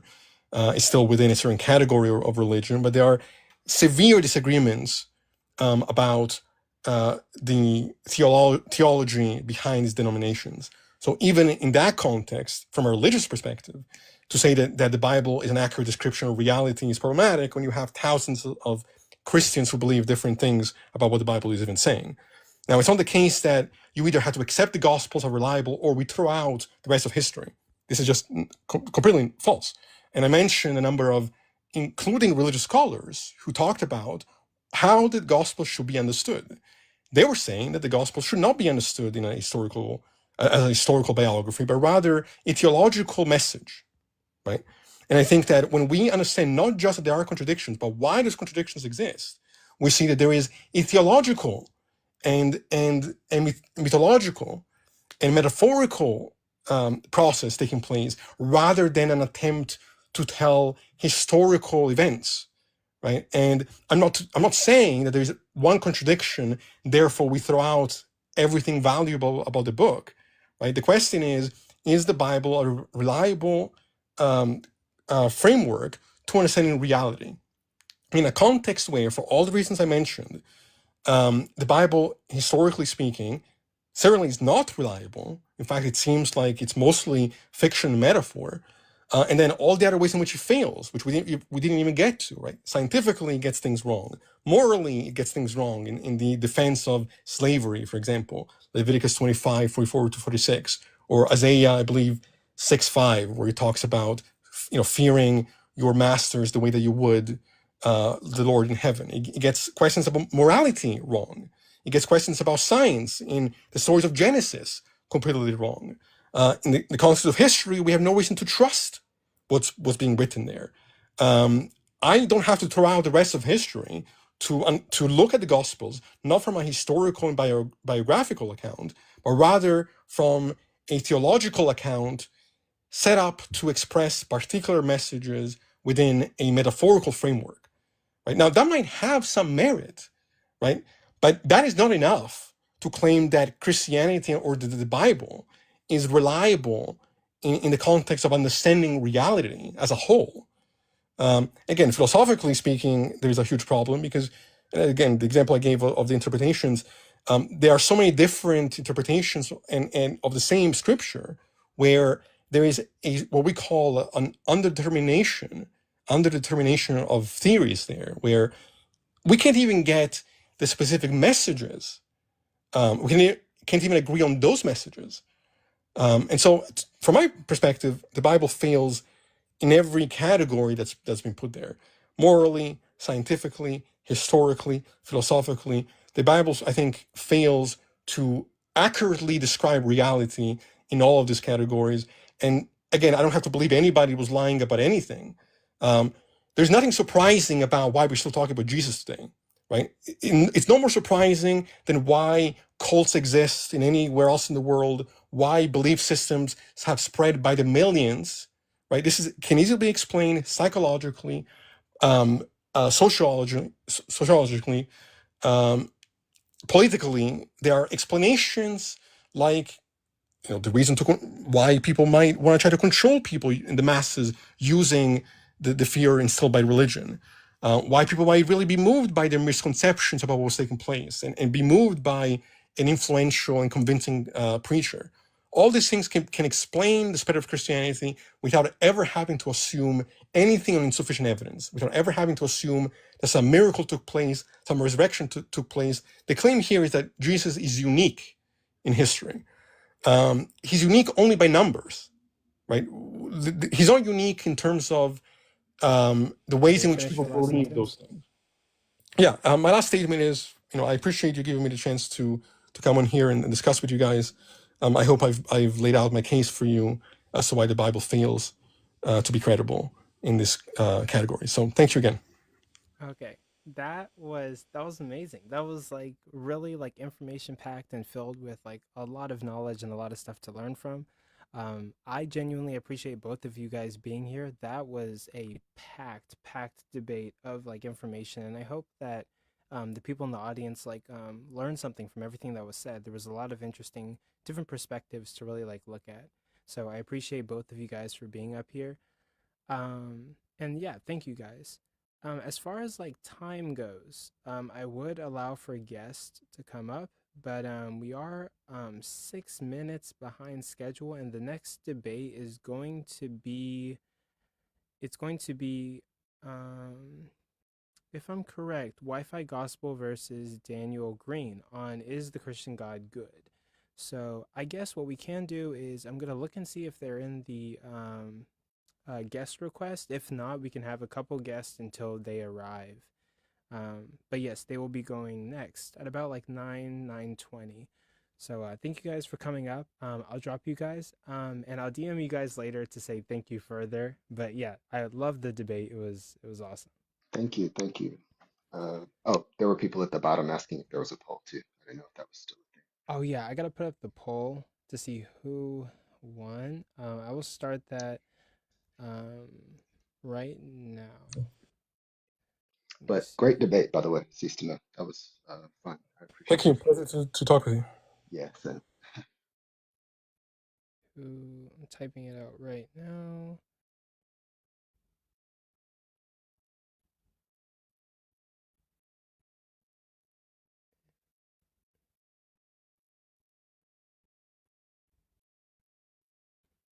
And John wants to know if the guests can ask the debater some questions.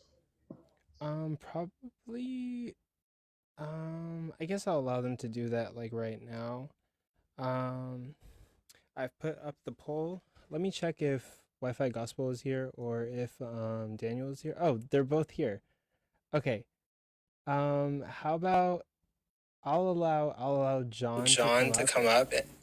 Oh, Daniel, you gotta echo. Swipe out and then come back again. I'll allow Bought by Blood to come up, but I think I can only have one guest. We can get this going. Or here, let me look at my schedule. Let me see. Okay. Let me do like 3 guests and then we'll get into like what we need to do. Try to keep it short. Here. Bring Daniel up and Bought by Blood. Go ahead, do your thing. All right. I was going to ask both people a question, but I'm just going to attack the atheist. What's up, Cease? So, here's my question. Hypothetically, if miracles did occur, what would be the best methodology to record and give us evidence in the 21st century that miracles occurred? If they took place in ancient times, specifically. There wouldn't be. That's the part of the problem, right? There wouldn't be. I think we would have to be able to justify the same kind of miracle stories as described in the Bible now, scientifically. And then we could say we have empirical priors of these things actually existing in reality, then would raise the probability that these things happened in the past. Until then, we can't go backwards in that way, right? That wouldn't make any sense. So your answer, just so I'm clear, the answer is there wouldn't be a methodology.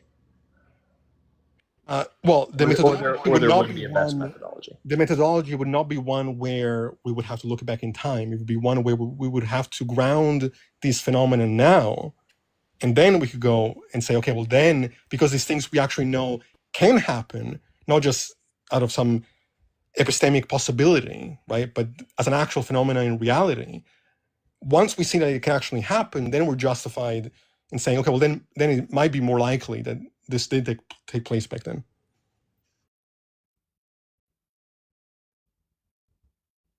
Okay. So John dropped down. I'll do 1 or 2 more guests. Yeah, I'll do this guest and then one more. By the way, Daniel, WifiGospel, good to see you guys. Hang tight for like a couple minutes and we will get this started. But hey, Black Stallion, you got a question for either of the previous debaters? I guess since the last person questioned the atheist, I'll question the theist this time. Do you believe that a fictional character has value to society? What's up, Black? By the way, he's a friend. But has value?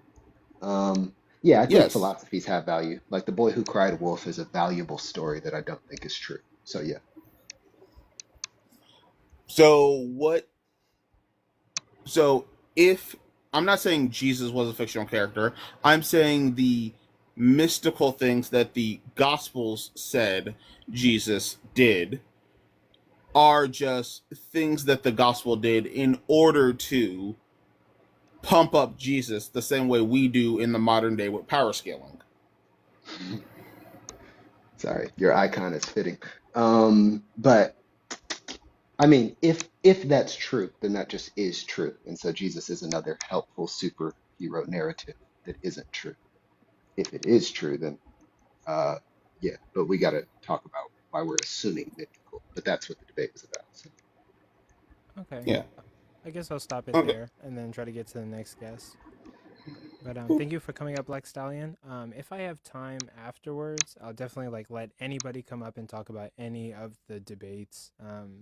The debates will be going pretty late this evening, but I'll stay up and I'm not really doing anything tomorrow, so we can all talk about the debates, ask questions, and do a review, or I might host a live tomorrow to talk about it. And then I'll do one more, and then we will get on to the debate. Hey, what you got for us? Is it my turn? Yeah. Oh yeah. Go for it.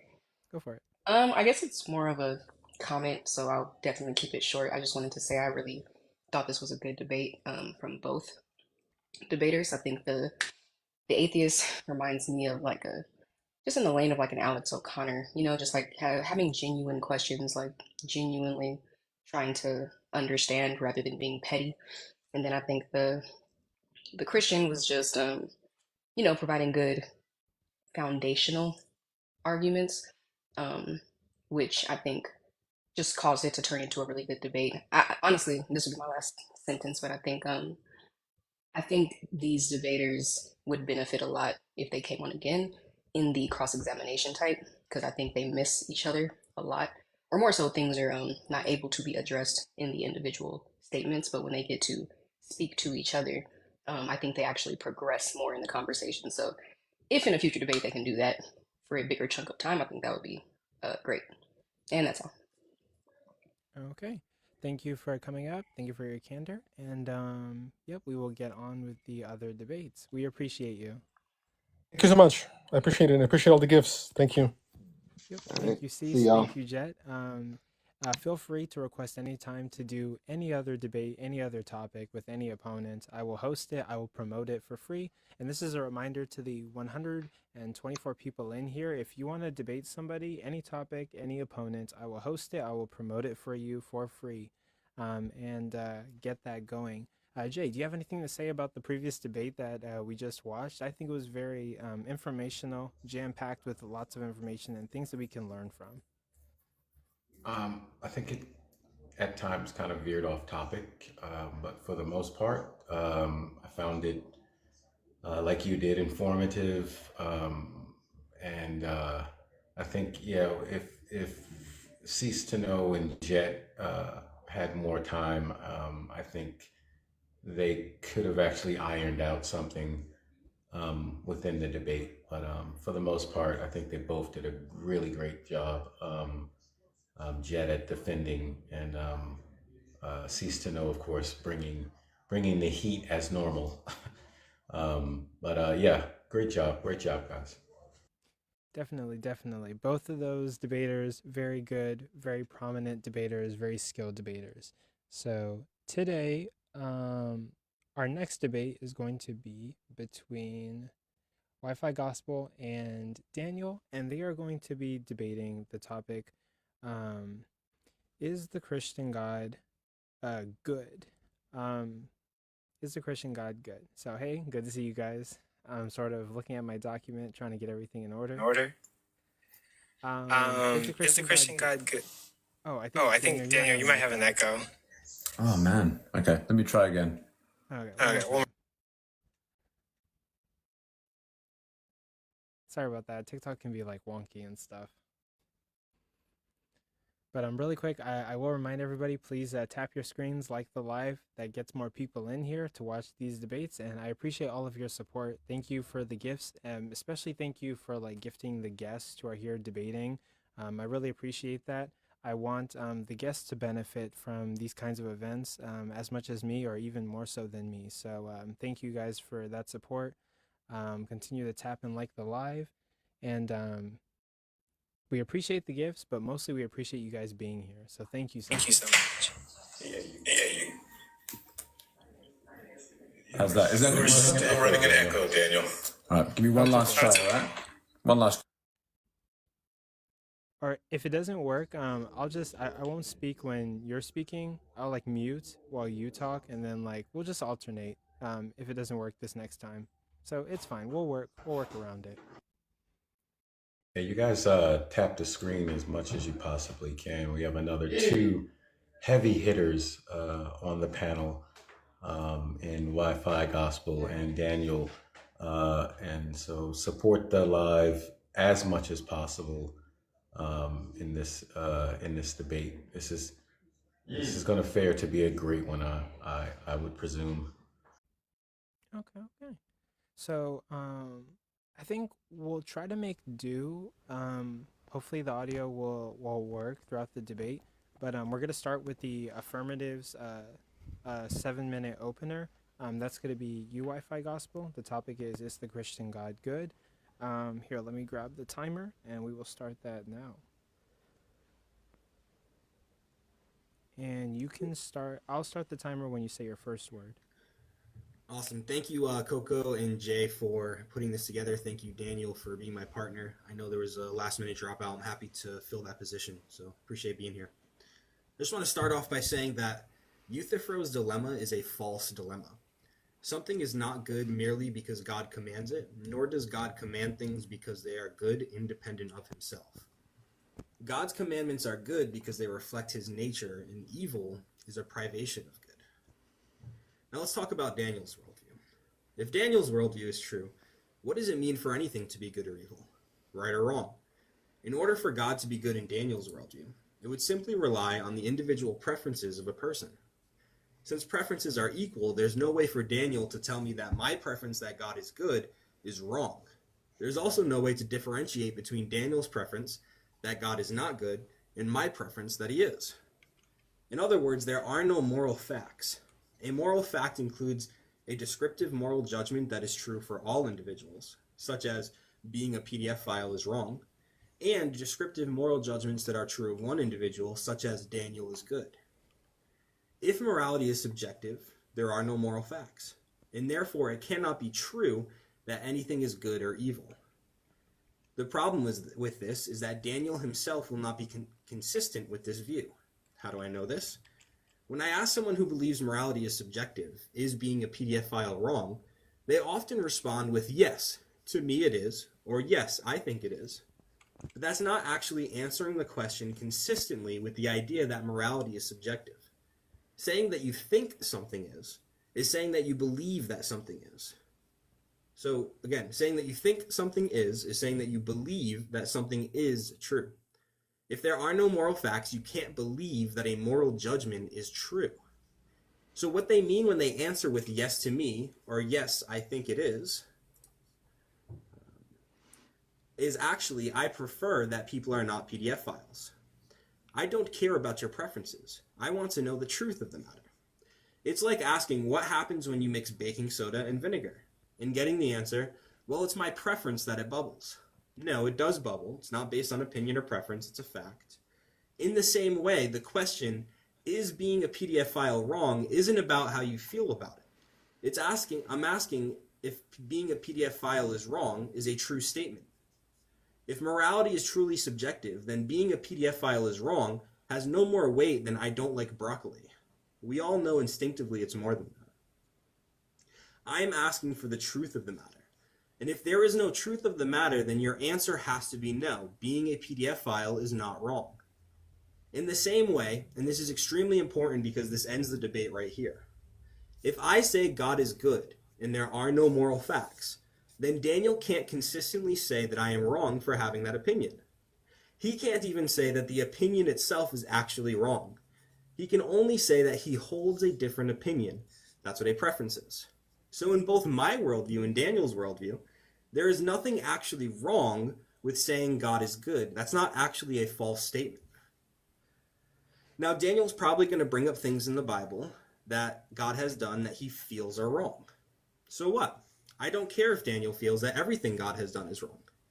Daniel's subjective feelings and preferences hold no weight on the matter if God is good or not. If you don't like that God commands the Israelites to go to war with other nations and unalive men, women, and children, then be consistent. You also must not like that God takes any life. Why stop at gender? Why stop at age? What's the difference between God taking the life of a 90-year-old and a 1-year-old? What if that 1-year-old dies and goes into a blessed state? I don't have a problem with God taking life, and neither does Daniel. If you don't like that God allows the Israelites to own slaves, then be consistent. When someone commits a heinous crime, yell at them, say bad boy, put them in the corner, and tell them not to do it again. But also do nothing, because imprisoning them would be a form of slavery. Forcing someone against their will to live in a box separated from society, caged up like a wild animal, told when to wake up, when to eat, when to shower, when to go to bed, and economically benefiting off of their incarceration is a form of slavery. The state owns those people. Now, what happens if a prisoner refuses when they are told to go back into their cell because it's time for bed? Do we call their mother? Do we tell them to go into timeout? No, we go get the riot gear and we forcibly constrain and support that unruly prisoner back into their cell using as much force as necessary. I don't have a problem with certain forms of slavery, and neither does Daniel. See, not only is Daniel stuck with my preferences, bro, he applies those preferences wholly inconsistently and holds every other worldview to a higher standard than his own. If God is not good, then nothing is good. There are good things, therefore God is good.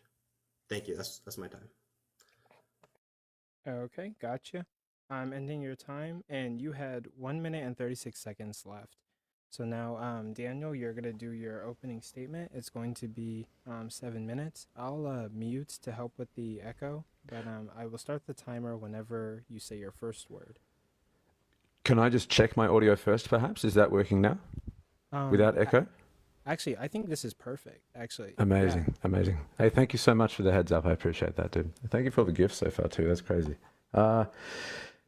For the audience, who most of whom I assume do not know who I am, my name is Daniel Green, and I will be arguing that the Christian God is not good. At 32, I am a former Christian. Despite being indoctrinated into Christianity during childhood, and having even intended to become a qualified religious education teacher, I've come to believe that there is no sound argument or coherent body of evidence in support of Christianity being true. Related to the absence of my belief in Yahweh existing is my deep and sincere repulsion at their moral code, both as described in the Bible and as observed throughout post-biblical history. Hypothetically granting their existence for the sake of tonight's debate, of course. My repulsion is not something that I believe I can help, and I accurately anticipated that Alex would accuse me of not having grounds upon which to claim that there is anything wrong with any of Yahweh's actions or commands. I anticipate that he will claim it's not really possible for any of Yahweh's actions to not be good, because it's largely by his authority that anything is determined to be objectively good in the first place. That is according to Yahweh conveniently.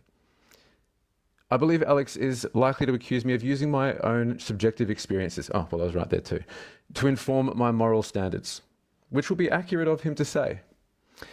But as a Christian presuppositionalist, he will do this under the pretense that he has access to a superior, more objective Christian authority from which he can derive his own moral standards, which I don't believe to be the case.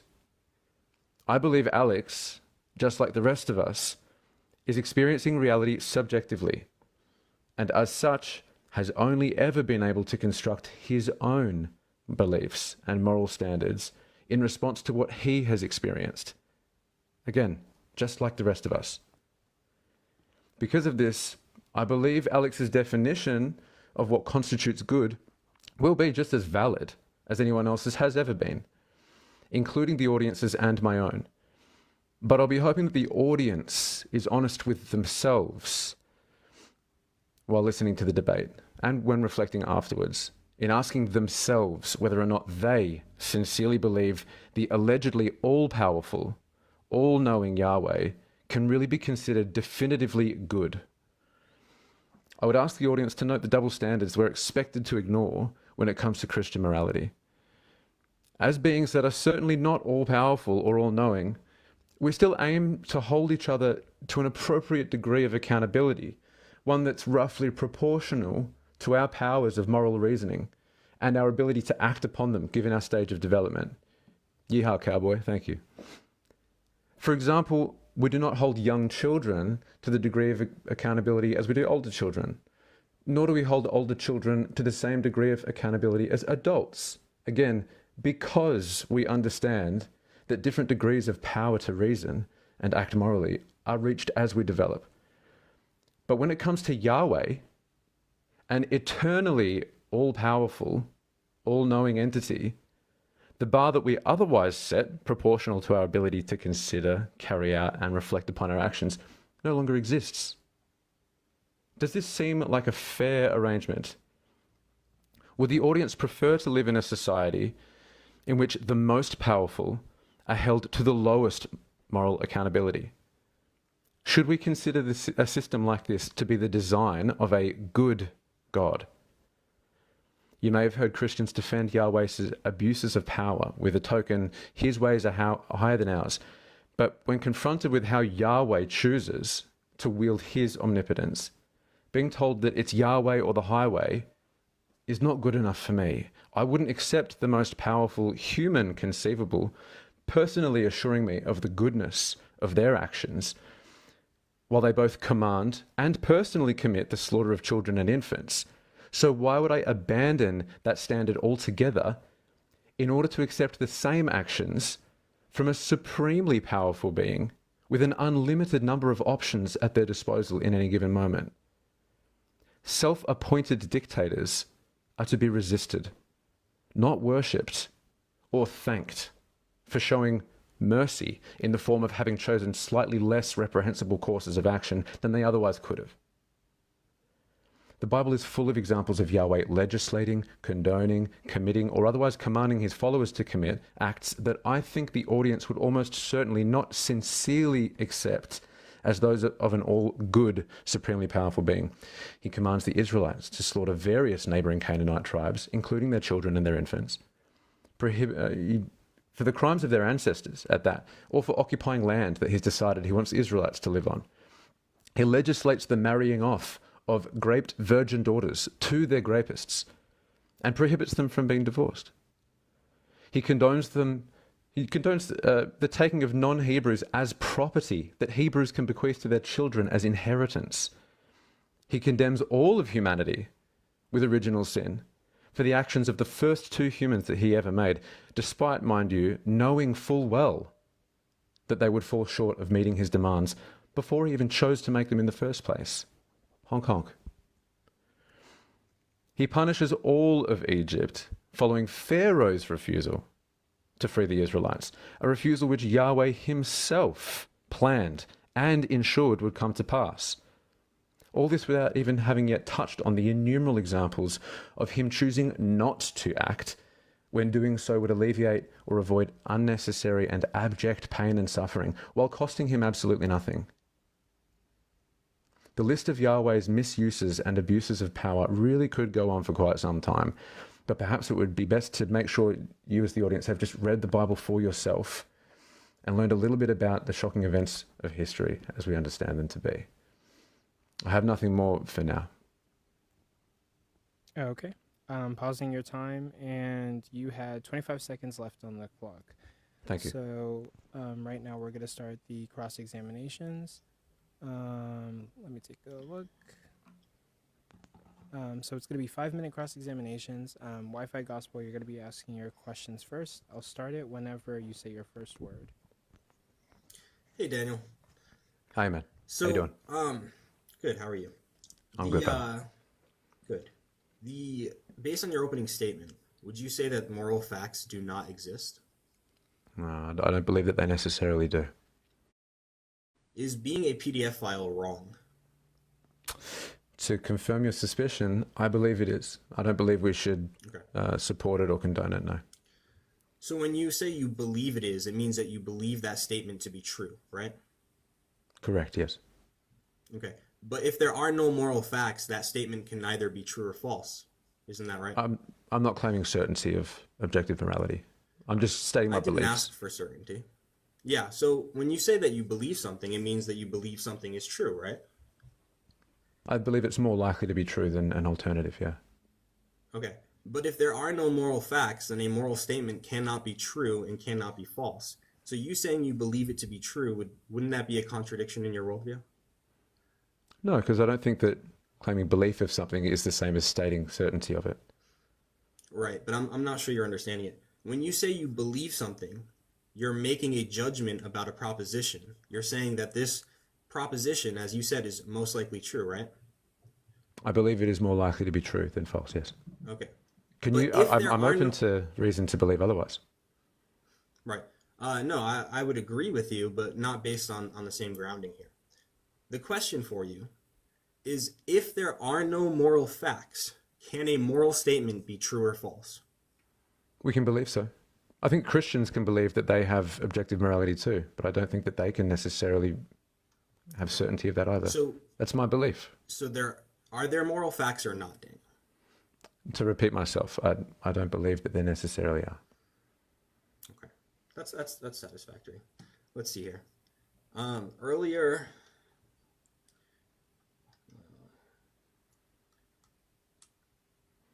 you said that you have a repulsion of moral code. Is that merely your preference?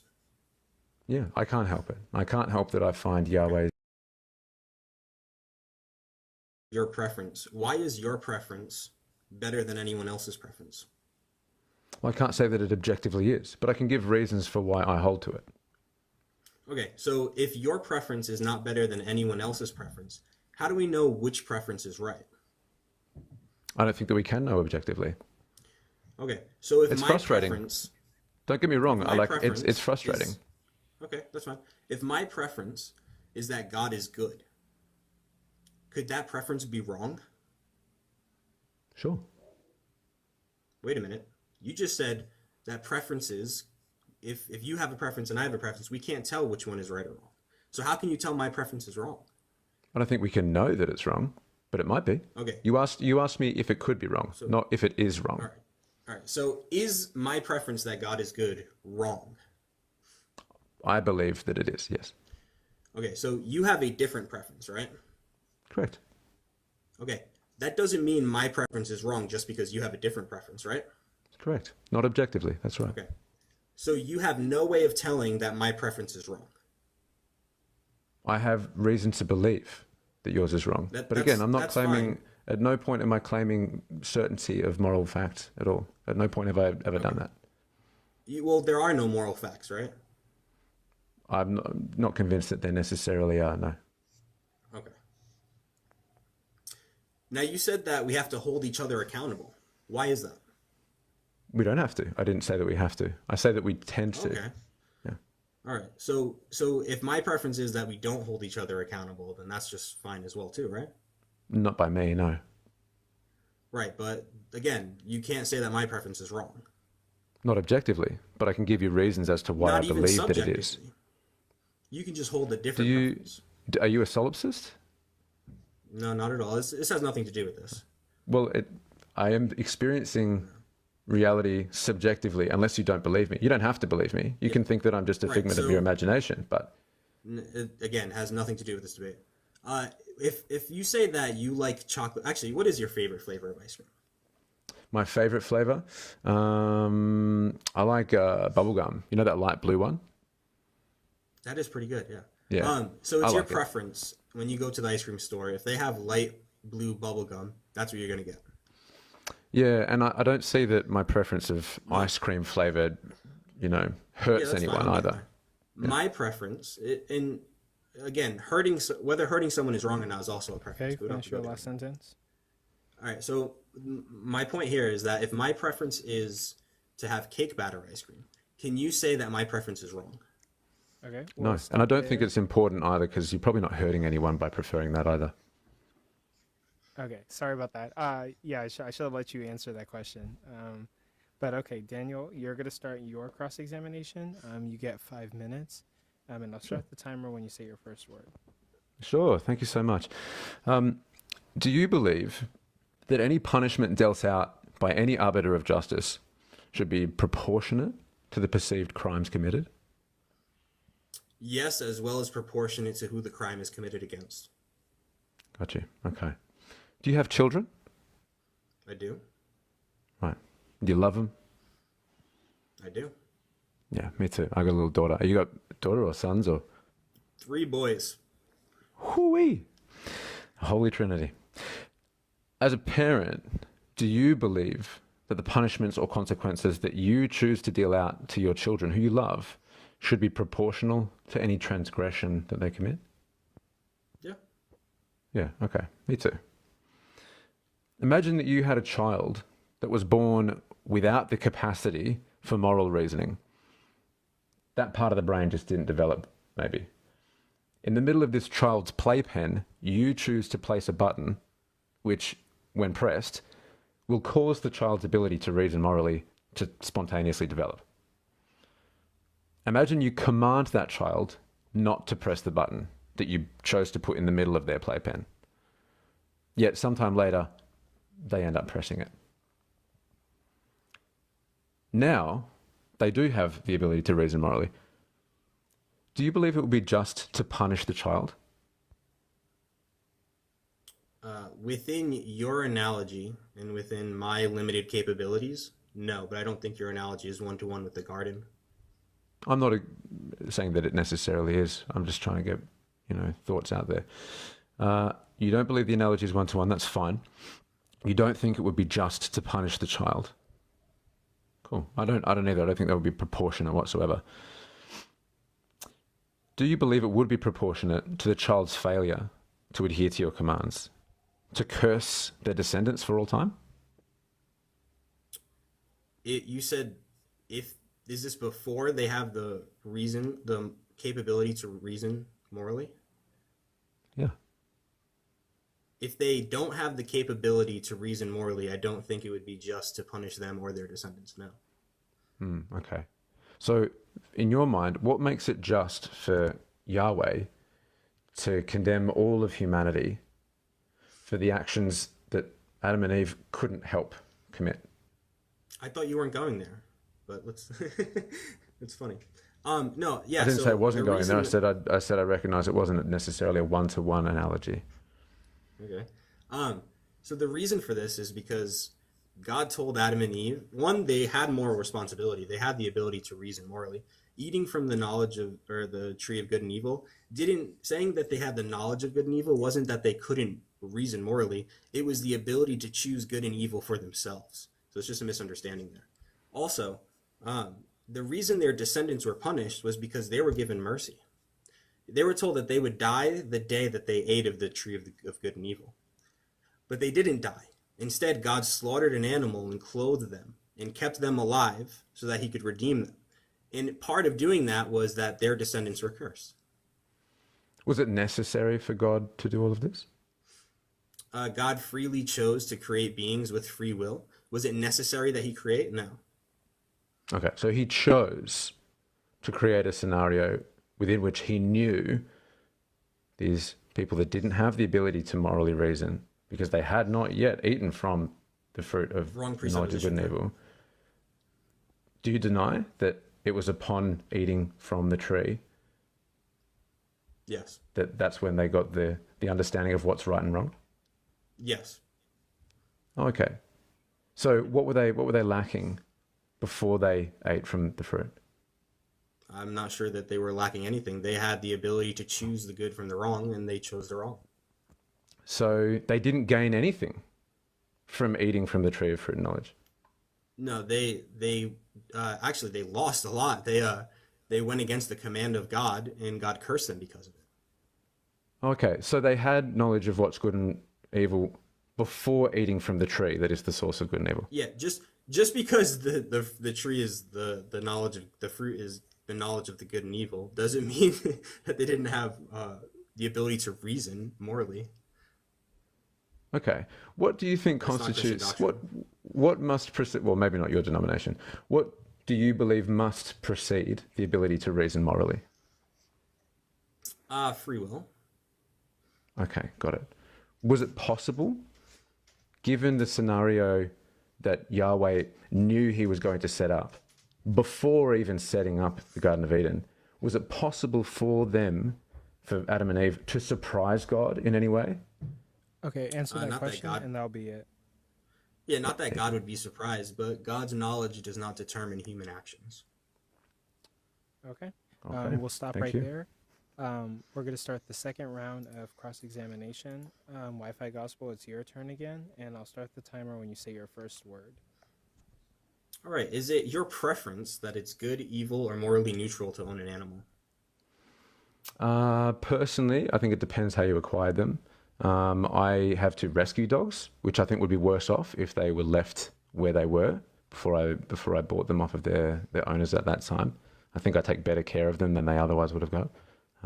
So is it But good otherwise, for you to own them? I think it's better for me to take responsibility for their health and well-being than for them to be on the street or something. Yeah. Okay. Is it good for you to own them? I think it's better for me to own them. Yeah. The question is it good? Look, I don't know that I Can you please like the just term answer the ownership. question? So Yeah, how do you not I think own I an am answering animal? the question. Excuse me? How do you not own an animal? Well, I think it depends on what you mean by ownership, like legal ownership or just like possession of the object, or Legal ownership? Do you legally own your pets, or did you get them illegally? under Australian law, I own my pets, yes. Okay. But I Is it just a good consider thing that you myself own to your be, pets? excuse me? Is it good to own your pets? Not necessarily. No, I think it's good that I take No? good care of them. So why do you own them if it's not a good thing to own them? Well, because under Australian law, which I don't think, is the arbiter of what's just right think and you're wrong. dodging here. I don't mind if you feel that way. Under Australian law, Is it- I can't take these it's all right, animals. it's my time. Is it morally evil to neglect providing the biological and psychological needs of the animal? I don't think so, no. Sorry, you didn't hear me. Is it morally evil or wrong to neglect providing the biological and psychological needs of the animal? Oh, I apologize. neglect them. Yeah. I believe it would be worse, yes, to do True or false? According to science and biology, humans are animals. that. True. Okay, if humans are animals and it's okay to own animals, does it logically follow that it's okay to own humans? Well, again, I didn't say that I think it is okay to own animals. I said that So under you're just a Australian hypocrite law. because you do own animals. No, I said under Australian law, for me to take these animals required me to take what Australian government considers to be ownership of them. I'm a vegan. I don't consume animals. I don't purchase animal products. I'm concerned with taking Yeah, you care of just animals own as best I can. Because in Australia, I'm not allowed to just take things without paying for them. So if somebody found a dog in the wilderness and took them into their home, would they own them? No, I don't think so. They might have wouldn't. So what taken. Would they be a part of their family? The people could consider that if they want. I don't know. So does this dog live in the house? Can they stop the dog from escaping? Like what's going on here? It depends on the family. Okay. Oh, there are This is people who just a don't dodge have the fences. question, That's fine. It's not a dodge of the question. There are people I want around to the go world back who aren't. originally. Okay. I just want to restate.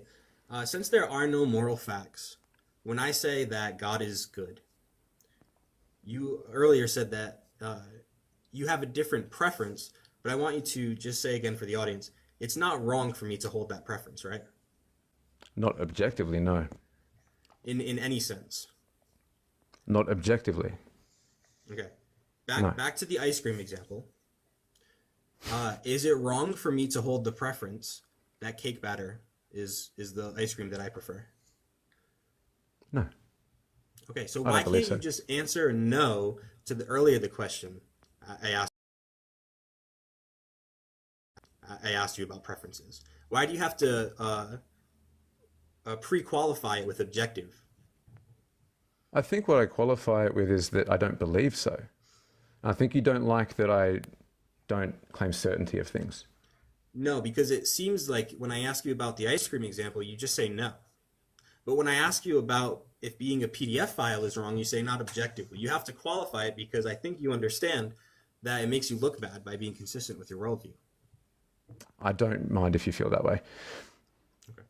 All right. Yeah, I mean, I'm content with that. I think this puts a nice ribbon on it. Okay, I cool. can see the rest of my time. Okay, I'm pausing the time, and you had 26 seconds left. Daniel, you will start your cross-examination, and then we will continue to final statements. You got 5 minutes, and I'll start whenever you say your first word. Cool. If you had in front of you a big red button, I feel like I'm in good company here today with Ian bringing up a big red button analogy too. But if you had a big red button in front of you that, if pressed, would heal all cancer, would it be good to not press it? For me to not heal all cancer, would it be good for me to not press it? Yeah. No. Okay. Is God able to heal all cancer? Yes. Okay. If you had in front of you a big red button that, if pressed, would remove the desire to molest children from the mind of all P3DOs, including the thousands of P3DO priests, would it be good to not press it? Now, me being with limited capabilities and not understanding the essence of free will as a God would, yeah, I would press the button in my human will. Is God able to remove the desire to molest children from the minds of all P3DOs, including the thousands of P3DO priests? Yeah, while God, and I like the little quip at the end there, school teachers by far outweigh any church members committing these acts. That's a blatant fact.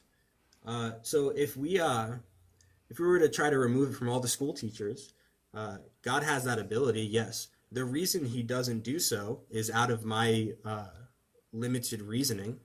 Sure, you just accept it. He has a moral justification for it, but in your worldview, it's not wrong. It's just you don't like it. So.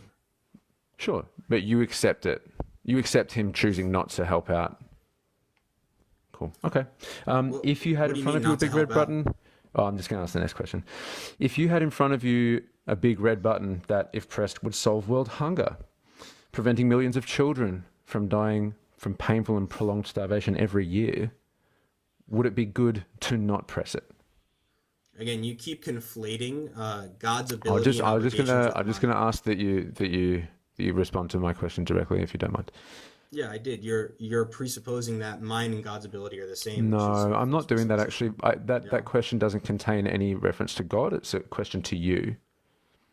Would you press that button?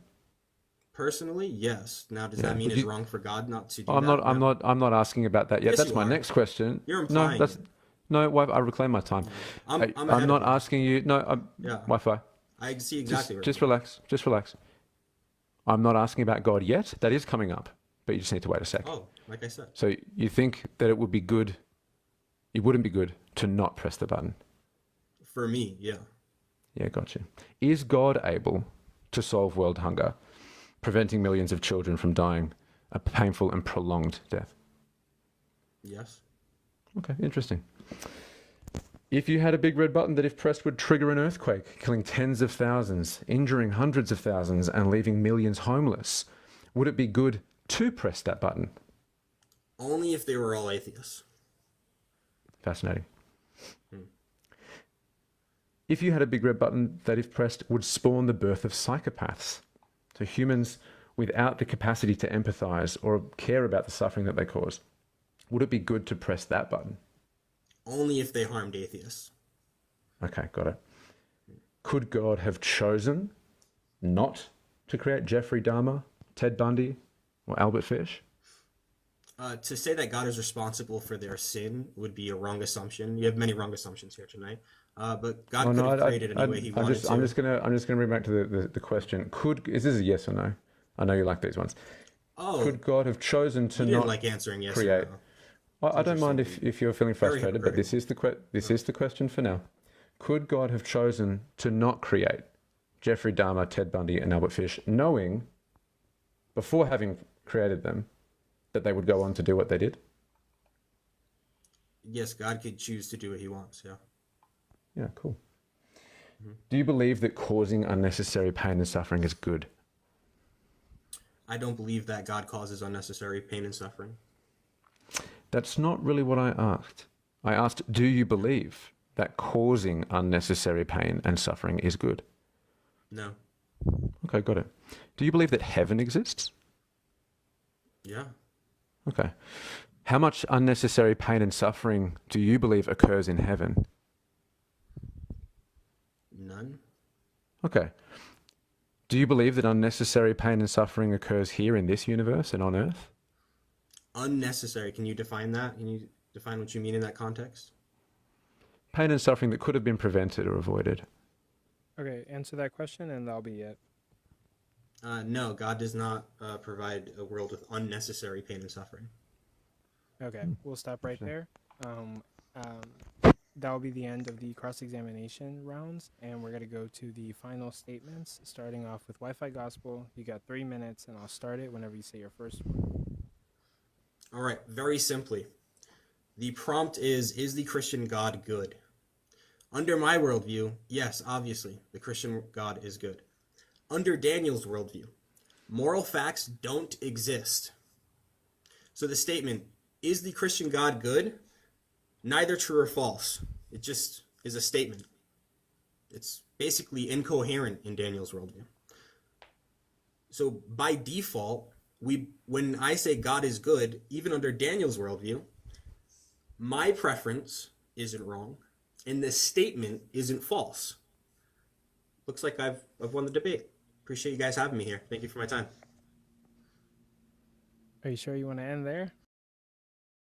2 minutes and 13 seconds left on the clock.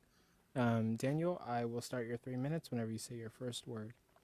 Certainly, thank you. And again, thank you so much for organising tonight. I again, never been part of a formal debate, so it's humbling to have been thought of someone worth inviting on. It means a ton, really. Yeah, again, right from the get-go, I recognise that it is frustrating that we don't have an objective source of morality to which we can turn and derive a clear answer that everyone can agree to about what's morally right and wrong. I agree that that's frustrating.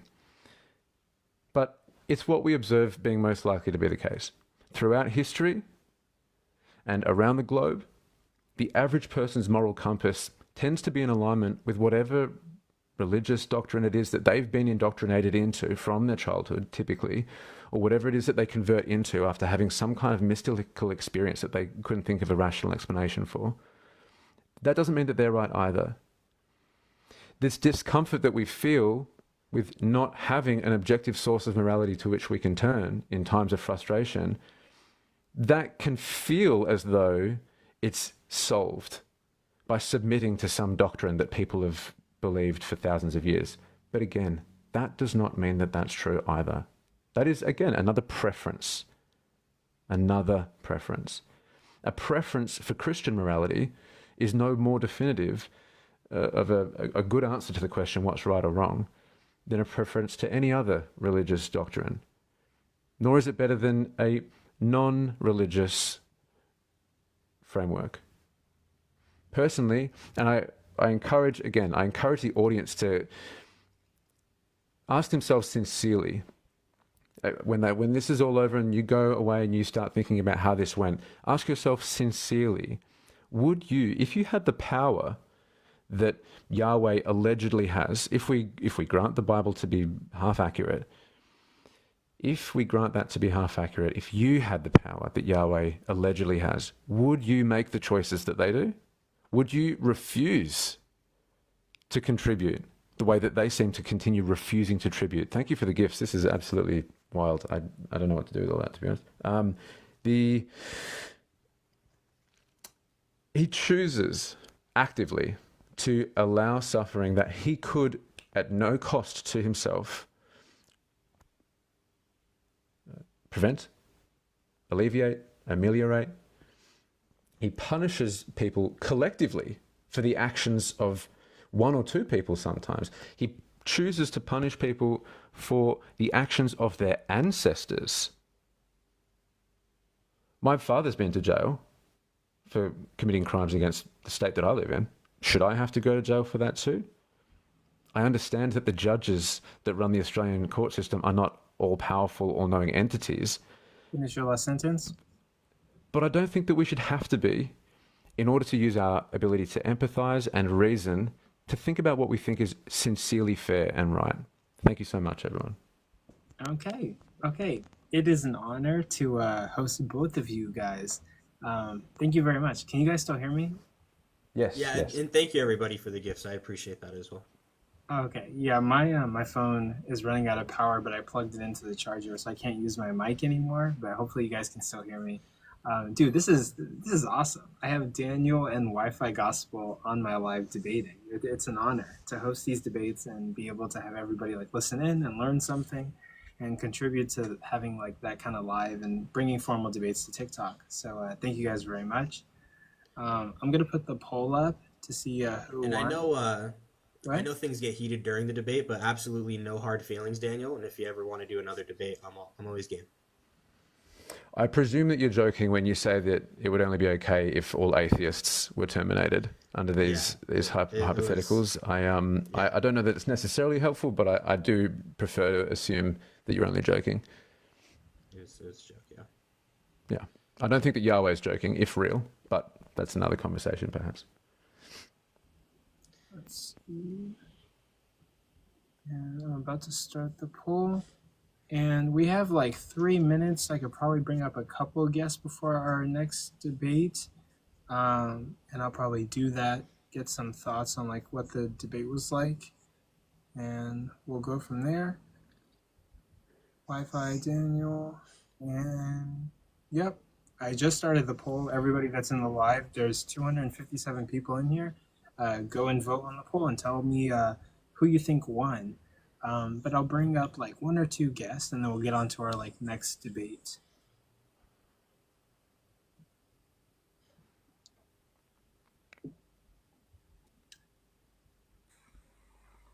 Hey, Lauren, you got anything to say about the debate or any questions you want to ask? Oh, no, apparently you didn't. I was so excited. I thought I was going to finally get to talk to Lauren. She's been in my chat for like years. Oh. Another time. I think something happened. She requested again. Oh, good. She's back at teacupping.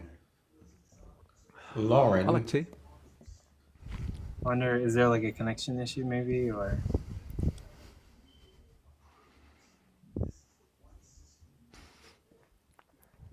Oh no, there might be a connection issue. Okay, Lauren, we might get to you later. Thoughts and prayers. Okay, I'll still do like two people. I'll like select random. I got like a long list of people. Sure. You know what? I'll do He Is Risen. Hey, you got any comments or questions about the debate He Is Risen? Yeah, first of all, I think Daniel, you did very swimmingly well for this being your first debate. I was shocked when you said that this is your first debate. Wi-Fi, I think you lost points with the audience with the, if only if it was atheist, I think you lost points with that. But I do think that your rebuttal, I think that's really the defeater here, which is there is no objective standard, to which I do think Daniel did concede to. But in terms of just audience approval, like Daniel, I think you took it by that stance. So I think there's two ways to vote on this, but that's my take on it. Yeah, bet. Thank you I for your appreciate you, candor. And I'll get to the next guest just due to time. But thank you, He Is Risen. We'll talk more in the future. Very kind of you, man. Thank you so much. Oh yeah, no problem, dude. This is awesome. Like this is what I want to do all the time, and I even want to debate more people like this all the time. This is like surreal. Like what the heck? Like I got so many people in here and hosting formal debates on TikTok. This is my passion project. You But do a good job with these events, Coco. Hey, how's it going? And I appreciate you guys because you want to work with me. People want to work with me. I appreciate the people that give me a chance and want to work with me and connect me with people. So I appreciate you guys for being here. But that one guy, what do you got to say? Any questions? Any pointers that you want to give? Any thoughts? Hey, yeah, so just in regards to what the last guy said, I don't think you should be necessarily judging a debate based upon what the audience thinks. But Daniel, I think one of the main things, I think you did well if this is your first formal debate. I had my first formal debate a few weeks ago, and it's pretty stressful trying to get the structure down and everything. You did well, but I think the one thing that really got past you was the fact that Wi-Fi's entire point was that if everything just comes down to your own subjective opinion, you can't really call God evil by any metric. And then on top of that, when it comes down to your preferences, you can have a preference against God. It doesn't mean that he's evil. It just means that you disapprove of whatever you think he has done that is wrong. But wrong is all subjective in your standpoint as well. So, yeah, I certainly don't think that we have to accept Yahweh's described morality either. That's a choice that we can make. It's not necessary for us to do that, I don't believe. But I think you're very kind to encourage me for however I did today. It's lovely to meet you. I hope you jump in the live sometime. definitely. I think I gave the host a follow already. But yeah, Daniel, I understand that. I don't want to take up too much time. Sorry, so I'll speed it up for the host. It's cool. I don't think you're getting what I'm saying though. Is that if the title of the debate is God evil? Right? Or what was the exact title? How was it worded? Is the Christian God good? Oh, is the Christian God good? Okay. So whether or not he is taking the affirmative that the Christian God is good and you are making you're taking the negative position that he's not in fact good. If you're defining good as any arbitrary thing based upon your own preferences, you don't really have any ground by which to say he's not, right? I don't think anyone does. Yeah, I agree. Yeah. Gotcha. Okay. Well, that's the thing. I think that lost it. Yeah, I don't mind that. I'm not really here to collect W's or anything. I'm much more interested in having the kind of conversations that I wish I had people in my life to have these conversations with when I was still a Christian. I don't think that it is an easy process to fully accept that our subjectivity limits us when it comes to being able to claim certainty of what's right or wrong definitively. It wasn't easy for me to fully grapple with that when I was deconstructing.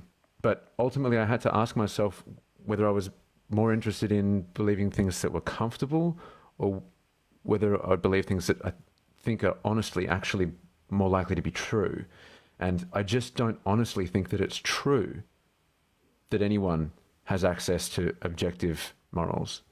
Whether that's comfortable for anyone or not, I'm not really concerned with. I just don't think that it's true. Do you think that we have access to objective truth? I think that we can pursue it. And I think that sometimes we can even feel as though we've arrived at it. But I don't think that we can necessarily know that for sure. I wish we could. So when you say you don't think that it's true that we can arrive at moral truths, right, or moral facts, isn't this kind of a self-defeating claim that you're making here?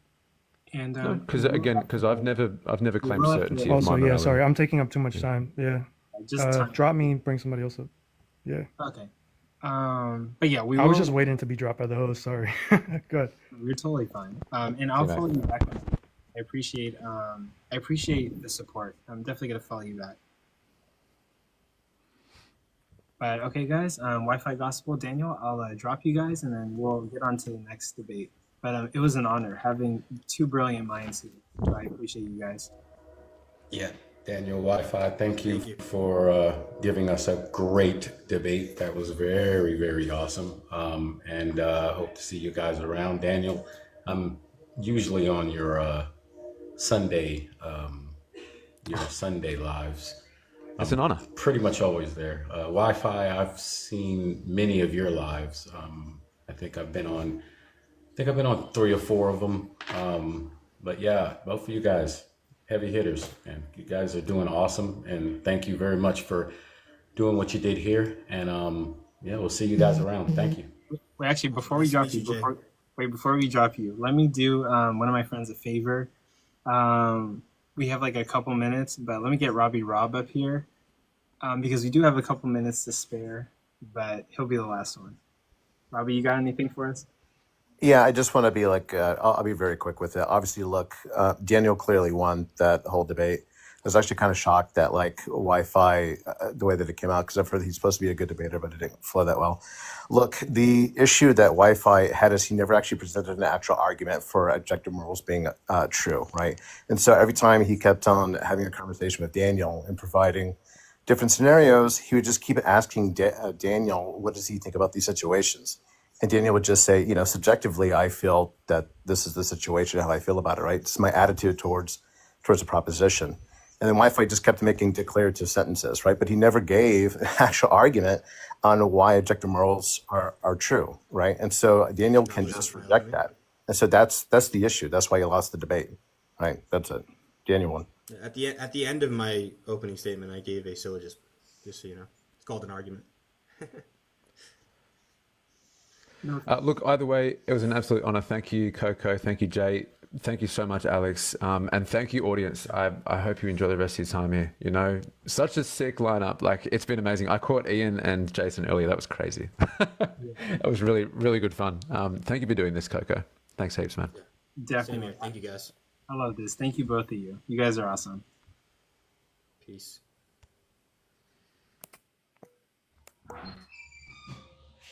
Let me expand my phone. Coco, that's crazy, dude. What's up? That's crazy, bro. You just had Daniel on your freaking platform, bro. I'm like, what the fuck? I just talked to Daniel. Like, oh my God, dude. That's crazy, man. All of these lineups are amazing, brilliant individuals. We are going to move on to our next debate event, which I did get a message from one of the contestants saying that they might have a time issue, but if PRK is in the crowd, if he's available, we can start the next debate. But Mathew and Matt, if you guys are here, we could get your debate going and then do PRK and WisdomSongz debate last. But it's if you guys are here, comment below or request in the box. We'll bring you guys up and get that going. Mathew versus Matt is going to be about abortion. While Prook versus WisdomSongz is going to be about Trinitarianism versus Unitarianism. So if Prook is not here, we can get that going. I see Mathew. We could send invites to Matt and get it going. And we can get Prook in later. How you doing, Mathew? You doing okay today? You there with us, Mathew? Yeah, I'm just setting up my headset real quick. Bet. Let me see if I can get Matt.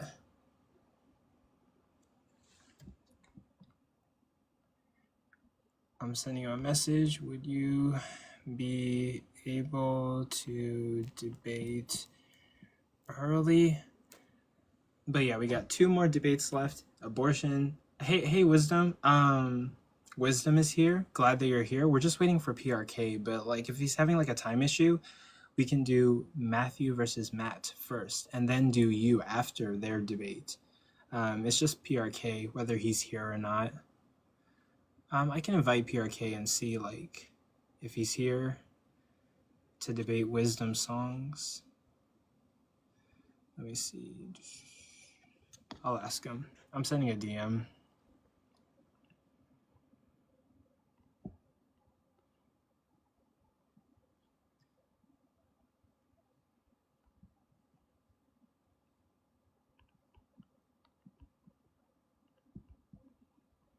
For later, but while we are waiting, Everyone, if you could, please tap your screens, like the live. I really appreciate how you are gifting the guests. Gift them. The gifts help them to run their channels and do this for a living. But if you want to gift me or Jay, that would be awesome. Gift the host. We're all here putting on this live for everyone's entertainment, and we enjoy doing this. We really love what we do. So thank you guys for all of that. Let me see. I don't see Matt. I don't see Brooke. I guess we could do guest opinion while we're waiting for them, I guess. So I guess I'll do that. I'll take some guests and hear what you have to say about the debates. Hey, what do you want me to call you? Oh, I'm sorry. I didn't mean to connect. Oh, do you have anything to say about the debates or?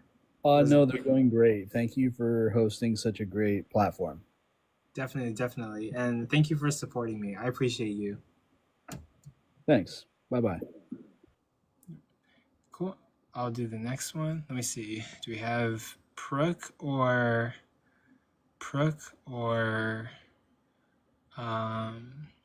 Matt in the chat? I'll take Shark. Hey, old friend. Coco, you're doing an amazing job. Jay, you look handsome. Matthew, good luck in this. Daniel won 4-0 in the last debate. Oh my goodness, it was horrible. It was pretty crazy. It was really, he didn't even, like, the thing that, like, flabbergasted me is that he didn't even try to make an argument in favor of defending the Christian God. He didn't try to give some kind of interpretation for how somebody else could view Leviticus or divine revelation or progressive revelation, anything, nothing. It was just Daniel opinion of morals is poopy because Daniel just opinions. That was it. And then that same standard got thrown back at him, and then he couldn't do anything about it. But yeah, Coco, you guys are doing a great job. I love you. Keep this up, man. Coco, this is what you should be doing, man. You're doing great at this, man.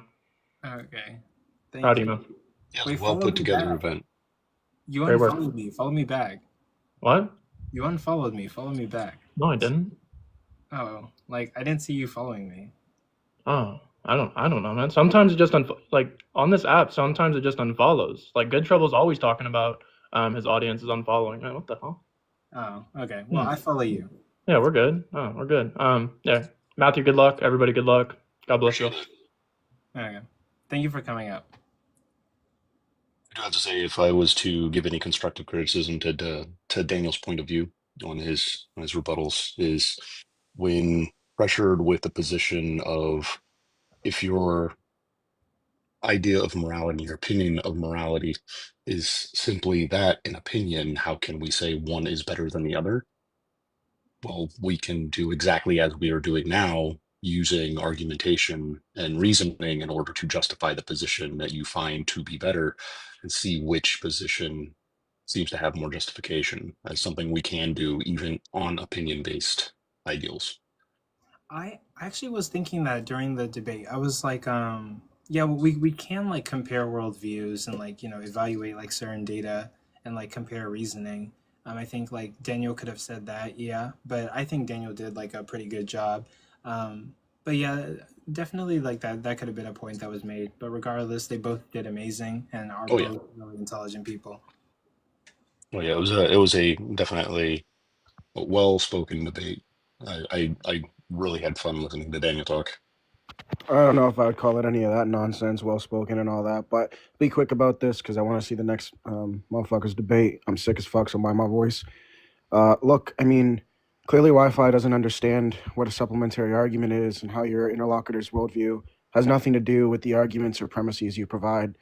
And the syllogism, as he so, fucking pedantically put in his last few words there, was for if morality exists, then God exists.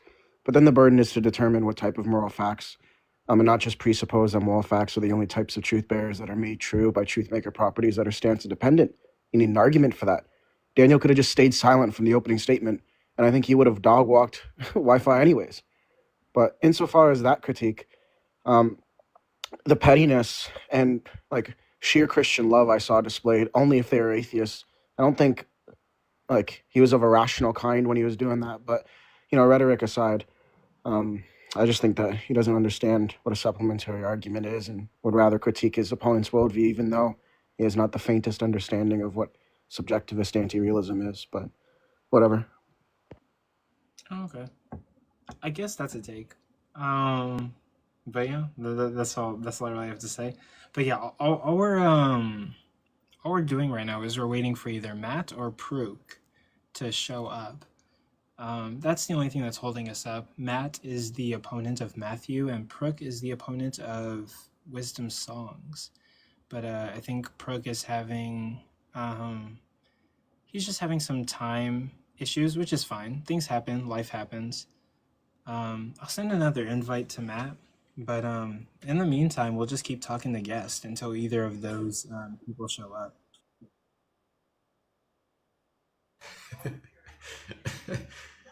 Maybe he's still. He ran out of the. He's just not even paying attention to the time because he's probably like defending oneness right now. So he's on some other live, but I guess it'll snap into him and he'll get over here. But wait, is he actually? Hey Matthew, man, how you doing? Doing pretty good, Jay. How you doing, man? Wait, man, I'm good. Wait, is he actually on another live? He's supposed to be here. He probably is. He probably is. The boy just loves to debate oneness. I mean, he's adamant about debating oneness. I mean, he's probably on another live somewhere. So if anybody in the chat knows PRK, please tell him that he's missing his own debate. Yeah, we'll give it a couple minutes. I mean, like, we might just, say it's a forfeit and give it to Wisdom and. Oh, I would hate to do that. There's a couple of questions in the chat that I want to address real quick. Real quick to you, Coco. Shark asked to come up real quick again, and to anybody who was asking what position I was going to take as far as this debate is concerned, I'm going to be taking the position where pro-choice is the most justified position. Okay. We're also waiting for Matt. If Matt doesn't show up, we'll maybe consider it a forfeit and give Matthew the W. Yeah, that's why I asked to join. I was just curious what the proposition is. Okay. Because Matthew and Matt are debate. I don't even know who Matt is. Let's see. Who's Matt? He's a Christian content creator, does lives about Christian content. I've talked to him a couple of times. You're supposed to be debating him right now, or Pope and Wisdom? Well, my debate with Matt is supposed to happen around an hour from now. Oh, I thought 11 o'clock mark. Okay. I thought you were next. But Brooke is late, so they brought me up just in case we could switch. Oh yeah, if Matt's here, you guys could just swap it. Yeah, we're waiting for Matt too. Oh, my bad. I'm slow. Well, okay. Well, we'll keep doing audience vote, but I'll give. Well, okay. I won't do a forfeit for Matt because he's not even supposed to be here technically. But if Pruk isn't here in like 20 minutes, then like, I mean, what do we say with that one? Well, when is that one supposed to start? 3 minutes ago? Yeah, it was supposed to start at 10 or 10:20 at the latest. Because I have a cushion whenever I schedule the events. So 10:20. You said Pruk's on another live or Matt? We're not sure if Pruk is on another live, but he could be. Dog, I see Pruk debating J-Rob every single day. Every time I open my app, it's every day. Every day. He's like on AR's live every day. Single day, bro. The same debate every day. It's the same topic every day, bro. It literally is, bro. Like, literally. For hours, they will go over the same content that they went over the day before, just differently. I'm like... Matthew, are you taking the affirmative or the negation? There really isn't a negation within this. I'm going to assume that I'm taking a negation and that the pro-life position is going to be the affirmative. But the topic of the live is which is more justifiable, pro-life or pro-choice. So there really isn't a negation. Yeah, I'm a big fan of that. I actually think taking a negation is, I don't know, slimy, because I think both people are always saying an affirmation of... No, I don't even think it's that. I think that both people are saying something affirmatively. Yeah, I agree. Yeah. Okay. So you're just saying pro-choice gooder than pro-life, and he's saying pro-life More, gooder than yeah, more pro-choice. justification for the pro-choice stance. Gotcha. Yeah. And is this normative or applied? I'm gonna probably be more normative, but I'm going to have some applied data as well. But it's mostly going to be normative. It's not fleshed out though. It doesn't have to be one or the other. No. But okay, This is more layman's on this side. I'm not me and Matt are both not like philosophy students. We're more layman in this consideration. Okay, guys, but here let me get to the guests who want to comment or ask questions. How do I pronounce your name? Bryden. Bryden. Okay, welcome on the panel. Do you have any comments, questions on the debates that have happened so far? Yeah, I thought the dial-up was kind of going slow there. Couldn't really catch up to what was going on. When you're asked, if God could fix, like, say, cancer, worldwide cancer, and your answer is a cop-out, like, oh, well, I don't have the knowledge of God, so I don't know why he doesn't decide to do that. I feel like it's just a total cop-out. It's just saying, like, his ways are higher, and that's why he's not doing something or fixing the supposed objective moral thing to do. He's not doing it. Well, I just don't understand him, so that's why he's not doing it. Like, I just feel like it's a cop-out. I think it's cheap. Okay, I mean, I guess that's a take. I would say I don't understand it either, but who knows? Research in the future will let us know, I guess. But it was regardless of really good debate. I'm giving you a follow because I want to do a debate in the future. And I think this is a really cool space that is not really provided. So I think you got something going here. This is really good. Bet. Okay, actually, stay up here a little for a second.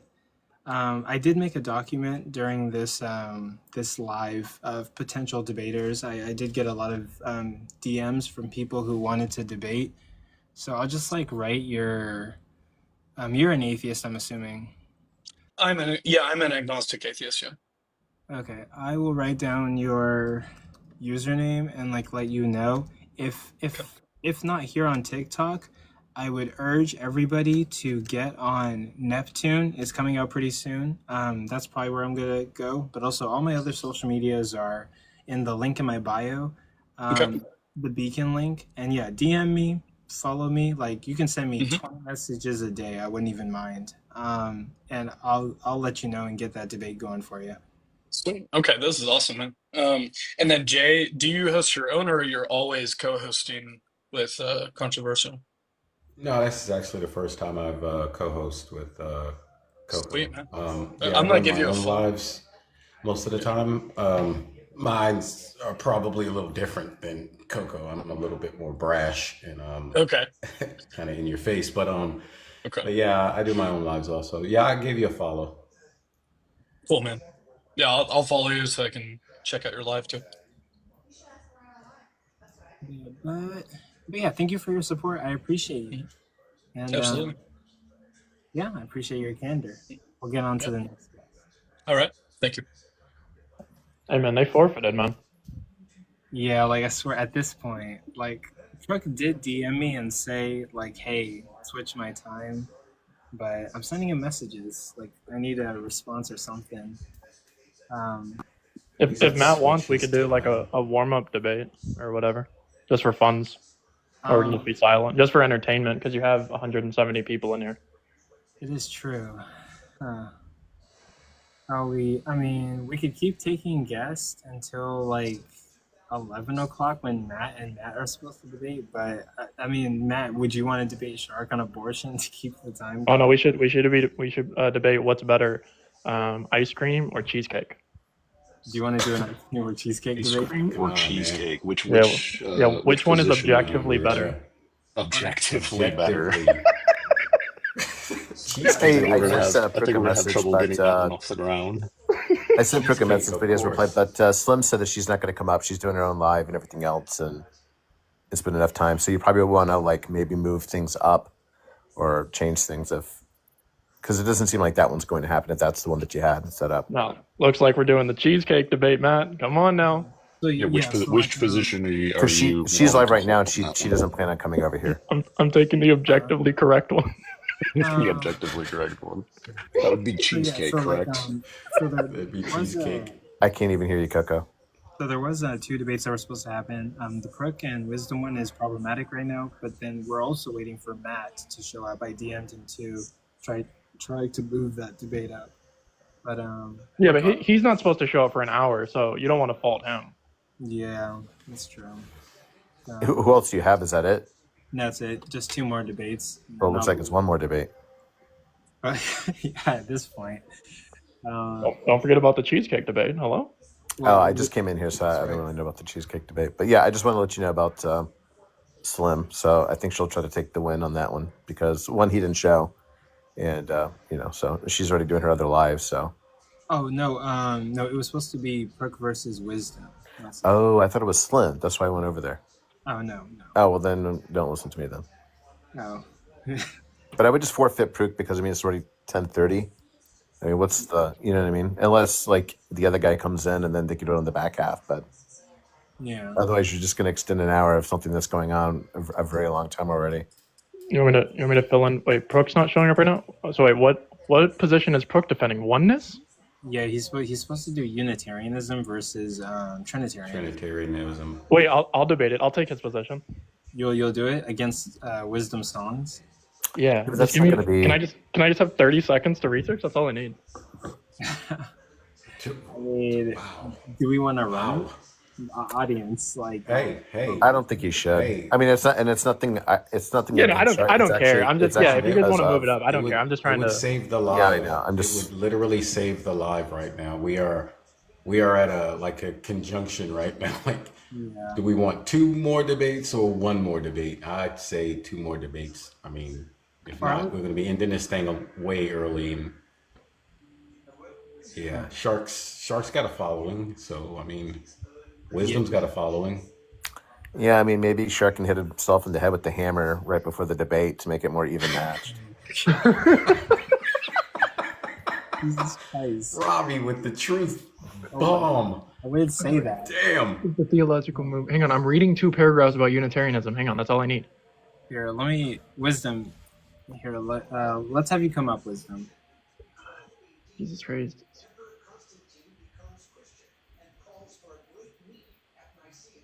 Oh, wait, it's saying they're not 3 persons?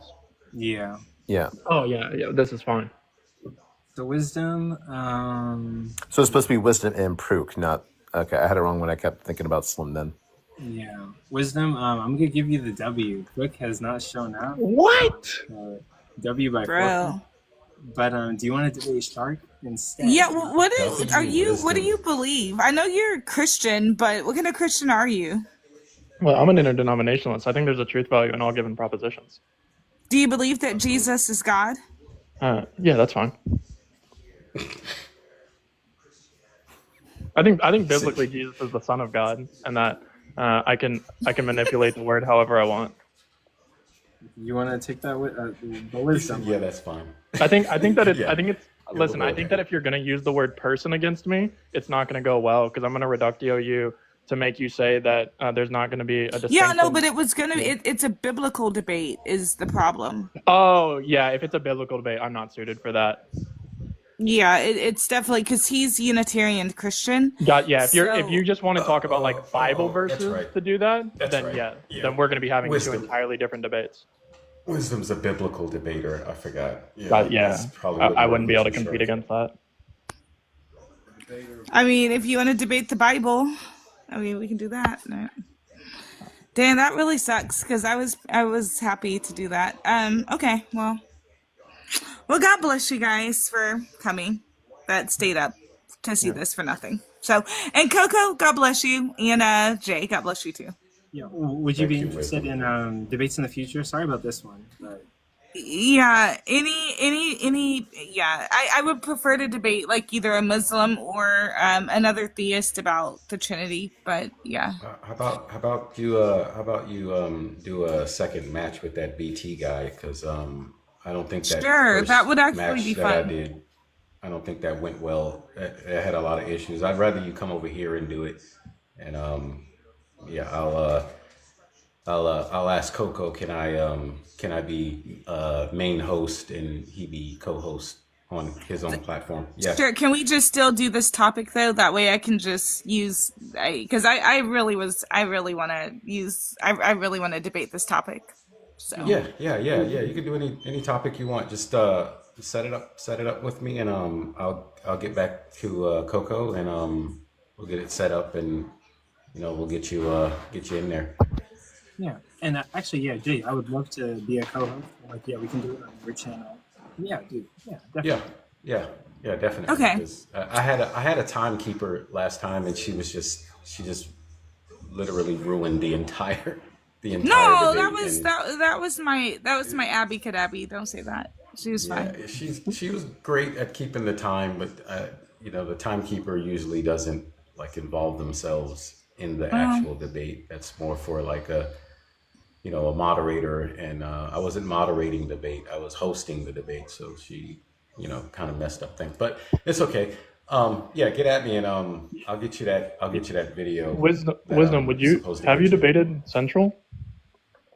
No, I have, but only, just informal. He would do it. I don't know if Coco wants him on the live. Anybody that wants to debate the Trinity in the Bible, that's right up my alley. Is he here? No. No, but you don't want to do it tonight. You need to do some research first.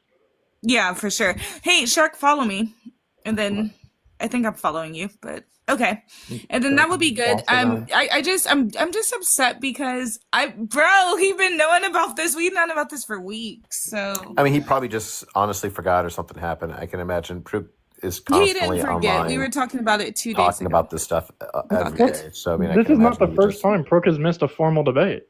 He probably just honestly forgot or something happened. Yeah, I'm sure it always does. But anyway, God bless you guys. Thanks for staying up with me. I followed you. Everybody's yelling at me to follow them. Follow me! No, okay. All right. Bye, guys. Have a good night. Listen, all I know is Matthew's running from me from the ice cream and cheesecake. Later, Wisdom. But actually, right here, I said I'll take whichever side you want to take. But it's going to be hard to get the objective position of that off the ground. Hey man, objectively, ice cream is better. 2v2. I think that cheesecake is going to have more justification on that argument. Actually, let me cheesecake literally reminds every person in attendance of mold. Wait, but really quick, let me do this. I do have 5 guests who want to probably share their opinions on the debates, so I'll probably do that. We can start off with John. How do you feel about the debate so far? Or you got any questions, comments? John Doglegs. You got anything for us, John? Johnny. John Stir. No, Drop John. He's a dog. You got to go. Oh. Okay. Here, Johnny. So I'm going to go on to the next one. Thomas from the Bible. Doubting Thomas from the Bible. Wouldn't it be crazy if he's an atheist? That'd be funny. Thomas, are you there? He's having loading issues, connecting. Try again, Thomas. We'll get back to you. Try request again. And Never once have you been a child outside during the summer and went, I sure wish I had some cheesecake right now. Let's see. Are you having connection issues? These people were they were in the guest request for a long time. So I have to say, I've never seen a child crying about cheesecake melting on a hot summer day. You haven't seen it because they never asked for cheesecake on a hot summer day. Stephanie, Except for the times that they do. We're lying about how many times. Listen, Matthew, how many times as a child or even an adult have you been out during summer and went, man, I sure wish I had cheesecake right now? Depends location and availability of the cheesecake. Tell me that once in your life you've said, I wish I had a cheesecake right now as you're drenching sweat outside playing baseball. Well, playing baseball, that's not difficult. I haven't played baseball since I was 10. See, that's the problem. That's going to be a difficult position to hold there if I need to satisfy all the conditionals of that question. See, that's what I'm saying. That's Yeah, why but you don't yeah, but understand they that. don't have like cheesecake trucks driving around Hey, you during ever the seen a summertime. cheesecake truck? The problem is when you take the position of the ice cream, you're going to find that the majority of what is considered ice cream doesn't fall under the category of ice cream. It falls under other categories like sherbet or Yeah, gelato. that's And called that's the going to be an versatility issue. of ice cream. But yet, when you do see that ice cream truck wandering around, one of the favorite flavors that is statistically considered one of the best flavors is the Cheesecake. strawberry cheesecake. Hey, Matthew, let me tell you right now, I got to be honest with you. That's a strong argument. However, do you know the SpongeBob one with the bubblegum ice cream? That Obviously, never looks like SpongeBob. yeah, it never looks like SpongeBob, but it tastes better than the cheesecake, doesn't it? I don't personally agree with that Wow. consideration. I would have to deny You get that the ice that cream, point. it's melting down your hand. Afterward, you get the bubble gum. But the strawberry cheesecake has the little crunchy bits around the outside and the well-defined layers of flavor. But that's ice cream pretending to be cheesecake. You understand? It's not really cheesecake. The only reason you like it is because it's Because ice cream. ice cream wishes it was cheesecake. No, listen, we just understand that some people are confused and that they truly seek ice cream disguised as cheesecake. Have The you only ever way found a people want it. cheesecake that I'm is gonna need to pretending to be hear- ice cream? Okay, I really really need quick, to hear a guys. syllogism from either one of you. What's P1? Okay, really quick, Zypher's up. Zypher, you got any comments for this?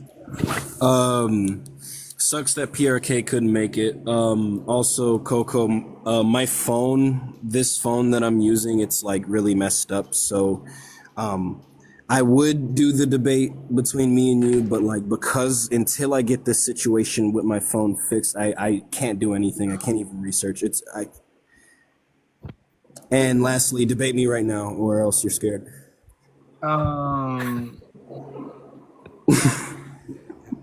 Does your phone just have a fear of debating? Is that what it is, Cypher? I suck at doing on the spot. Are you getting a new phone, Zypher? I just got a new. Hey, Coco, it looks I like it's in the chat. have a 15 Pro Max that works, but it isn't activated, so I can't, and I don't have internet right now because we're moving, so I can't really use it. But I have this Motorola, which sucks because I dropped it multiple times and it barely works. Like half. Yeah, I had the XR, Matthew, so I just got Matthew. the 16 Pro. Really quick, guys. Matt is in the comments. Matt, could you come up really quick? All right. Love you. Have fun, Coco. Great work, everybody. Like this. Okay. Yep, love you guys. Yeah, just by the way, you're totally scared, Coco, if you don't debate me like right now. Like in the middle of you hosting. on the spot. I mean, on the spot. Like I don't. If I'm joking, but if you're down for it, I'd totally do that actually though. Because I mean, like I would like to prepare, but like on the spot, it's like, I mean, I guess, but like you're not gonna get my best out of me. I'm gonna be like improvising a debate. I mean, why not? We What got are you talking about 138 debating? people. Zypher, what are you talking about debating? Like, what's the topic? Just problem of evil. Like, is it a problem for the Christian God? LPOE or EPOE? Either or. He can use whatever. I don't care. Yeah. Coco, hit him with the EPOE and just spank his ass. Or I can give him the button analogy. But like, I'd like to prepare. I would just be giving you everything I said during the Brody debate, and that's really all I could really think of. Nah, fam. I didn't prepare much either. Oh, well, okay. We'll see. Maybe we'll do that as like. Wait, how about this? If audience votes that we debate problem of evil right now, we do it. Run up an audience poll. Okay, you know what? I hope the audience doesn't do this to me, but like, I'll put a poll out. Audience, I'm not that prepared. I'm really not. We're both equally unprepared. I'm not gonna have much of an opening statement. But if the audience, why don't we do it after the Matthew Matt debate? Like, yes, Matthew. I agree. Wait, run a poll, and then if they agree, we just do it. We just go for it. Okay, I'll run a poll. If the audience says if the audience wants me to do it, then I guess I'll do it. I don't want to do it, but like I'll do it. I would Come much, on, I bro. would much rather prepare and like be fully 100% like giving you my best performance, but I can just do what. I feel that. I feel that. I feel that. I feel that. It's all good then. But I mean, sure, I'll do a poll, I guess, and then run the debate. No, it's fine. It's fine. If you want to be at your best, then be at your best, fam. Okay. But Matt, so basically the situation was that Prook was supposed to show up. Kick But me because I can't do it on this phone. This is, okay. But I'll bring you up later if you stick around. no, like I can't even like when I push a button on this phone, there's like a 10% chance it'll actually work. It was so hard just to get up here. So I kind of need you to kick me unless you want to hear random noises throughout, like. Okay, I'll see you around. Yeah. But so basically, Matt, what happened is that Prook was supposed to show up for his debate. It was supposed to be like 10 or at the latest 10:20. He's having some issues, which is fine. Life happens. So I was just wondering if you wanted to like move your debate up like 1 hour and debate Mathew in replace of Prook and Wisdom. It's up to you. But yeah. Yeah, I can. I just need like maybe 10-15 to get organized. I just got home from a bowling tournament. So Okay. Yeah. So sorry. if you give me about that, I can do that. Yeah, definitely. So sorry about that. But I do appreciate it. And while we're waiting 10-20 minutes, we can take a couple more audience. Anyone want to come up and say anything on the debates that have happened so far? They have been really awesome. And yeah, we can have a couple more guests and like discuss that basically. And while we wait for that, we can also have everybody go ahead and do the live things, tap the screen a couple of times, share live, copy the links, whatever it takes to keep engagement running. The conversation in the chat is always wonderful for engagement as well, so it's always good to see. Hey, If you have Matt. any comments, questions, concerns, let people know, Matthew, and we'll I'm see what gonna we can need you do. to stop doing my job. Thanks. That's okay. Thank you. It's habitual by this time. Just playing, dude. Yeah. Do what Matthew says, everybody. Bet. I do have 2 guests. Okay. Kunta, welcome. What you got for me? Yeah, I just want to come up and say that you guys are doing some pretty good, amazing job.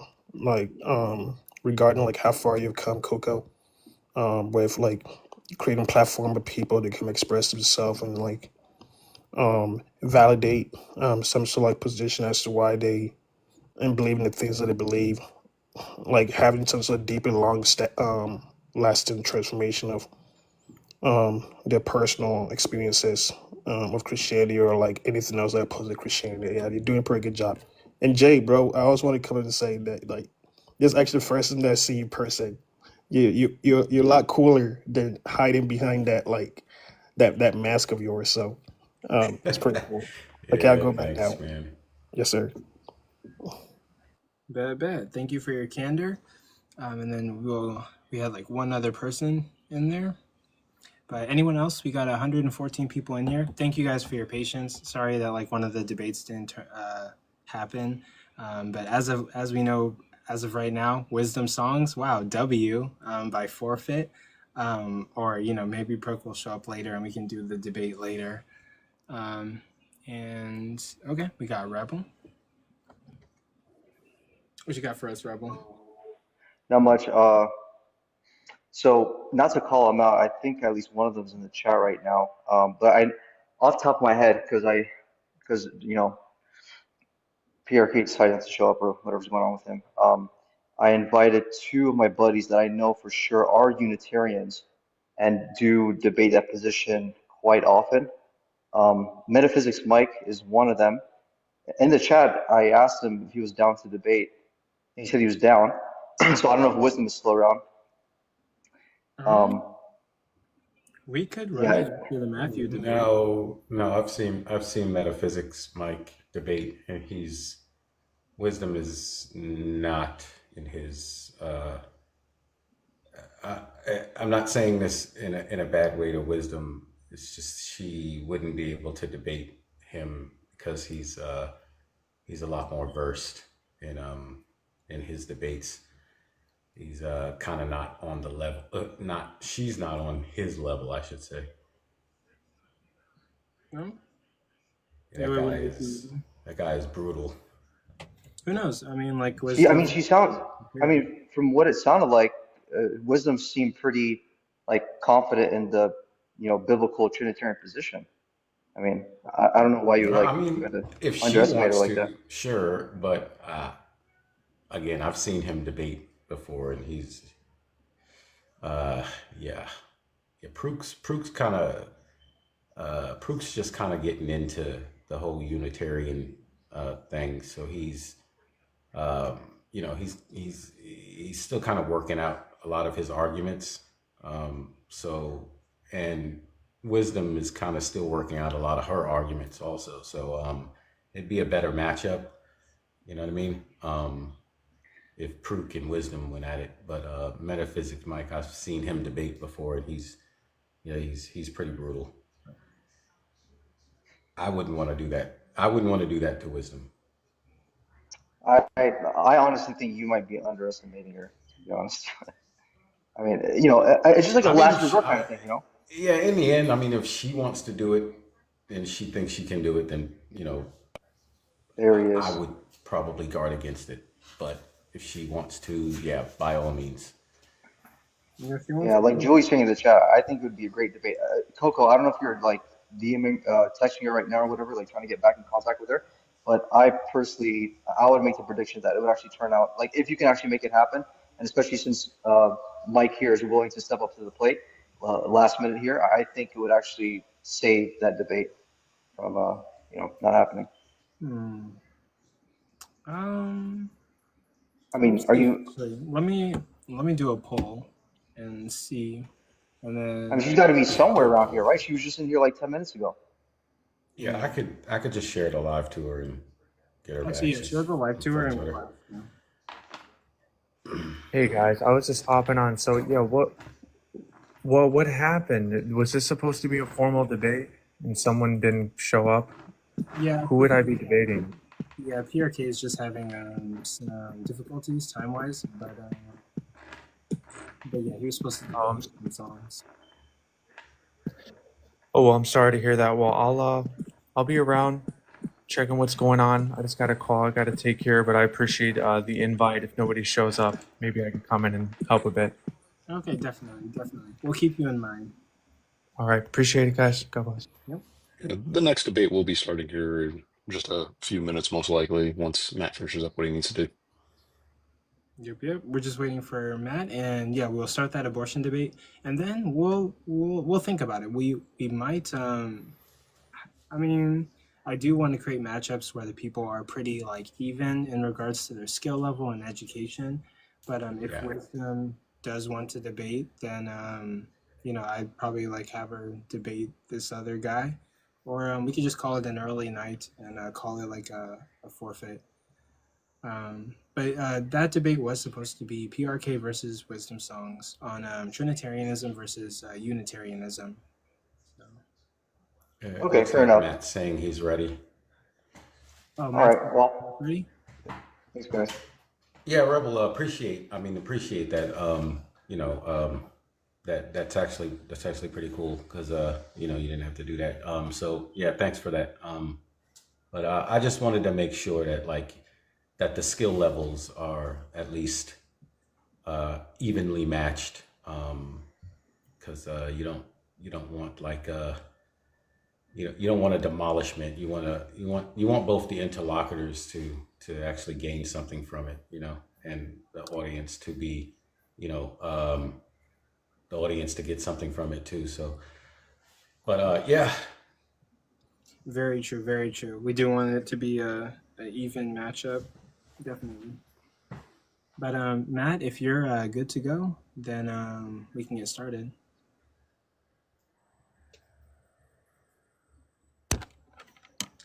Let's see. I'm gonna reconnect my phone because I charged it, so I can reconnect my mic and have fun.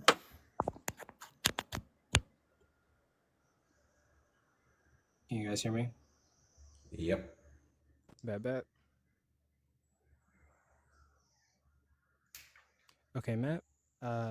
You're good. Have to unmute. You good to go? Yeah, I'm set. Bet. Okay, give me 1 sec to pull up the format. So everyone that's here tonight, there's 110 people in here. Please share the live. Get it out to as many people as possible. We're about to start the debate event. It's going to be Matt versus Mathew on which position is more justified, pro-life or pro-choice. With this debate, there's not really like an affirmative or a negation. So in regards to who starts and who goes second, it's really up to the contestants. I did see the DMs you guys sent me, but remind me who wants to go first? I was just gonna let Matt pick what you wanted to do first. Yeah, you Okay. can open if you want. I'm cool with that. Sounds good. Okay, cool. So I have 7 minutes on the timer for your opening statement, Mathew. And I'll start the timer whenever you say your first word. All right, we're gonna start off by saying thank you, Coco. Thank you, Jay, for hosting this position. Thank you, Matt, for being the opposition in this debate. Also, thank you to anybody in the chat who's sticking here to actually witness this debate. I will be taking the position that bodily autonomy and the position of pro-choice is going to be the more justified position to discuss in this debate. When I'm discussing bodily autonomy, I'm going to be talking about the ability to make decisions about one's own body, right? That's simply a position where you are the only one who gets to choose how your body is used in any given scenario. Now, this is going to be something that is going to discuss the concepts of like personal freedom. It's going to discuss medical ethics. It's also going to discuss issues with gender equality. We're going to dip into situations like the effectiveness of health care, personal liberty, as well as the ability to determine your own future rather than have it determined for you. When we're discussing bodily autonomy, we are not discussing this in a way that is considered a political or religious affiliation. This is held purely by the person, not by any organization. So when we're talking about this, we're going to be discussing how the restrictions of abortions do not lead to a position that eliminates the need of the abortion. We're also going to be talking about how when we're discussing these positions, the the access to abortions also improves the ability to access women's health and to make sure that they are not actually going to be harmed in this position where legislation is determining whether or not a person can take care of their own body.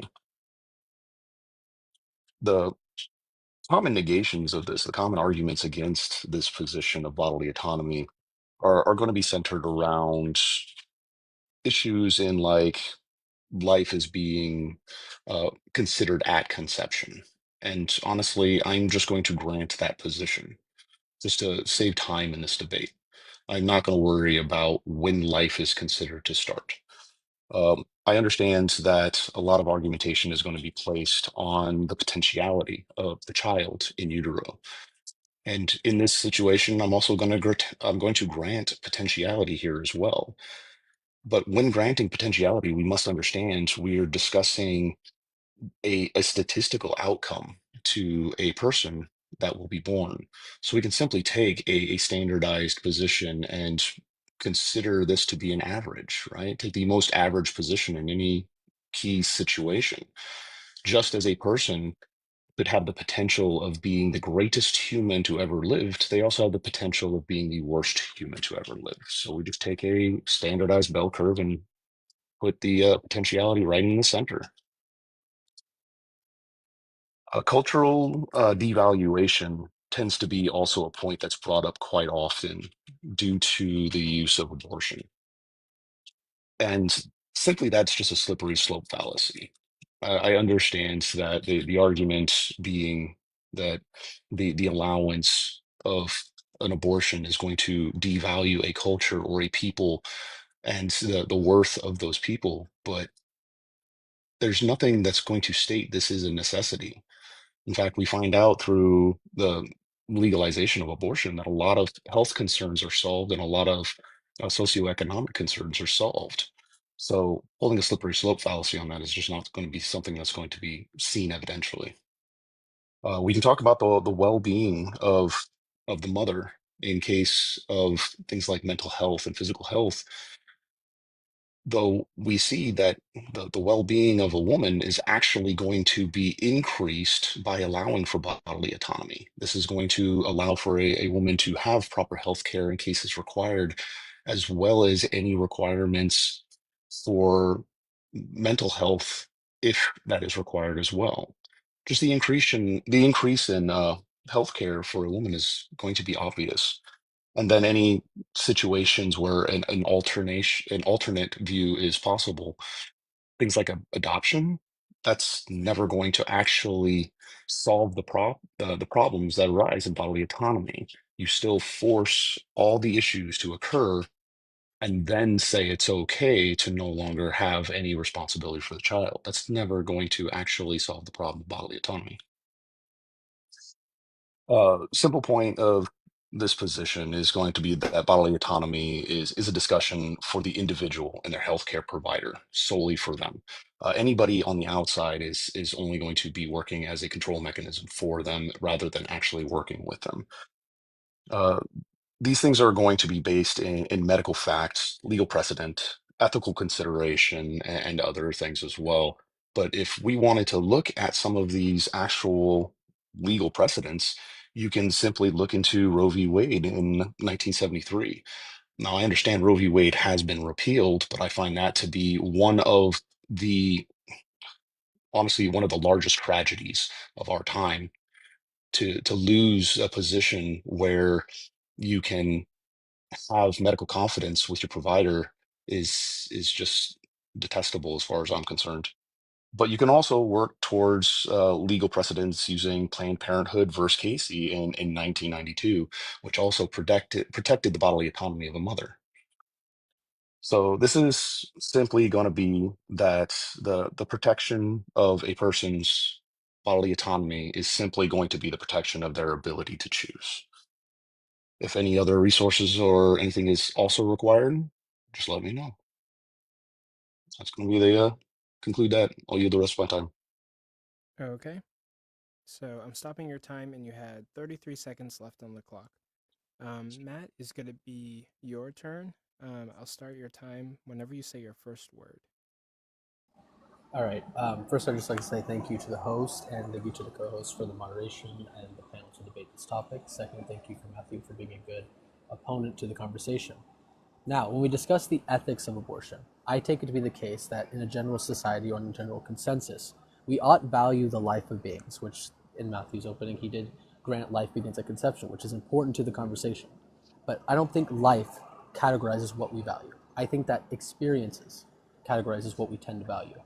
And in my argument, it tends to be the case that the intuition of death falls around whether or not someone is deprived or harmed in the case of death. And I think that the position I'm going to posit, that when we talk about how harmful is death in the case of abortion, that when we deprive someone of a future state of experiences, that's going to be some prima facie wrongness there. Now, I think what was confused a little bit in Matthew's opening was the idea that what my argument might posit is that it's potential, but my argument doesn't grant any idea of specific experiences, more like that the experiences we talk about are what we care and consider. Secondly, in the case of abortion, I'm arguing that in the case of elective, where the act of conception was through consensual means, through a sense of obligation, is the abortions that I'm against. I do grant that women do have autonomy and integrity is a valuable trait that we should take into consideration in the sense where there is no obligation to negate or harm another being. If you are obligated, you cannot act aggress upon somebody, even if it's the case that they are on your property or within your property. Secondly, every empiric that addresses the claims I'm going to make isn't going to do much. My argument is not contingent on current empirics, on current law, because no law that exists embody my view of what abortion bans should look like or should be. Nevertheless, I think that during this conversation, we can negate the idea of religious freedom or religious values in this conversation. I don't hold a religious argument, I hold a secular argument. Secondly, I think even in the political lines, there are many Republicans who are pro-choice, many Democrats who are pro-life, so I'm glad that we can agree that this isn't going to be a political or religious conversation. Nonetheless, I hope that through this conversation, we can all understand a couple things. In the case of harm, harm should be prevented. In the case of abortion, I hope to demonstrate that the act of abortion, in a general majority case, where there is not the case of SA, nor does medical determination require an abortion, I take it to be the case that that is going to be an unjustified action that harms a being, where you're obligated to take care of them. And for the rest of my time, I'll yield, and we can get into the cross-exam. Okay, I am pausing your time right now. You had 4 minutes and 18 seconds left, but that's okay. So that will be the end of the openers. Mathew, since you started, we're going to start with your cross-examination. You have 5 minutes on the clock for the first round, and it starts whenever you say your first word. All right, so my position is based solely in bodily autonomy. So I'm going to discuss bodily autonomy with you because I want to know what your positions on some of these concepts would be. My idea here is that a woman is the only person with control over her body and how her body is used in any case. But in this discussion, I want to know, what are your thoughts on a scenario such as this?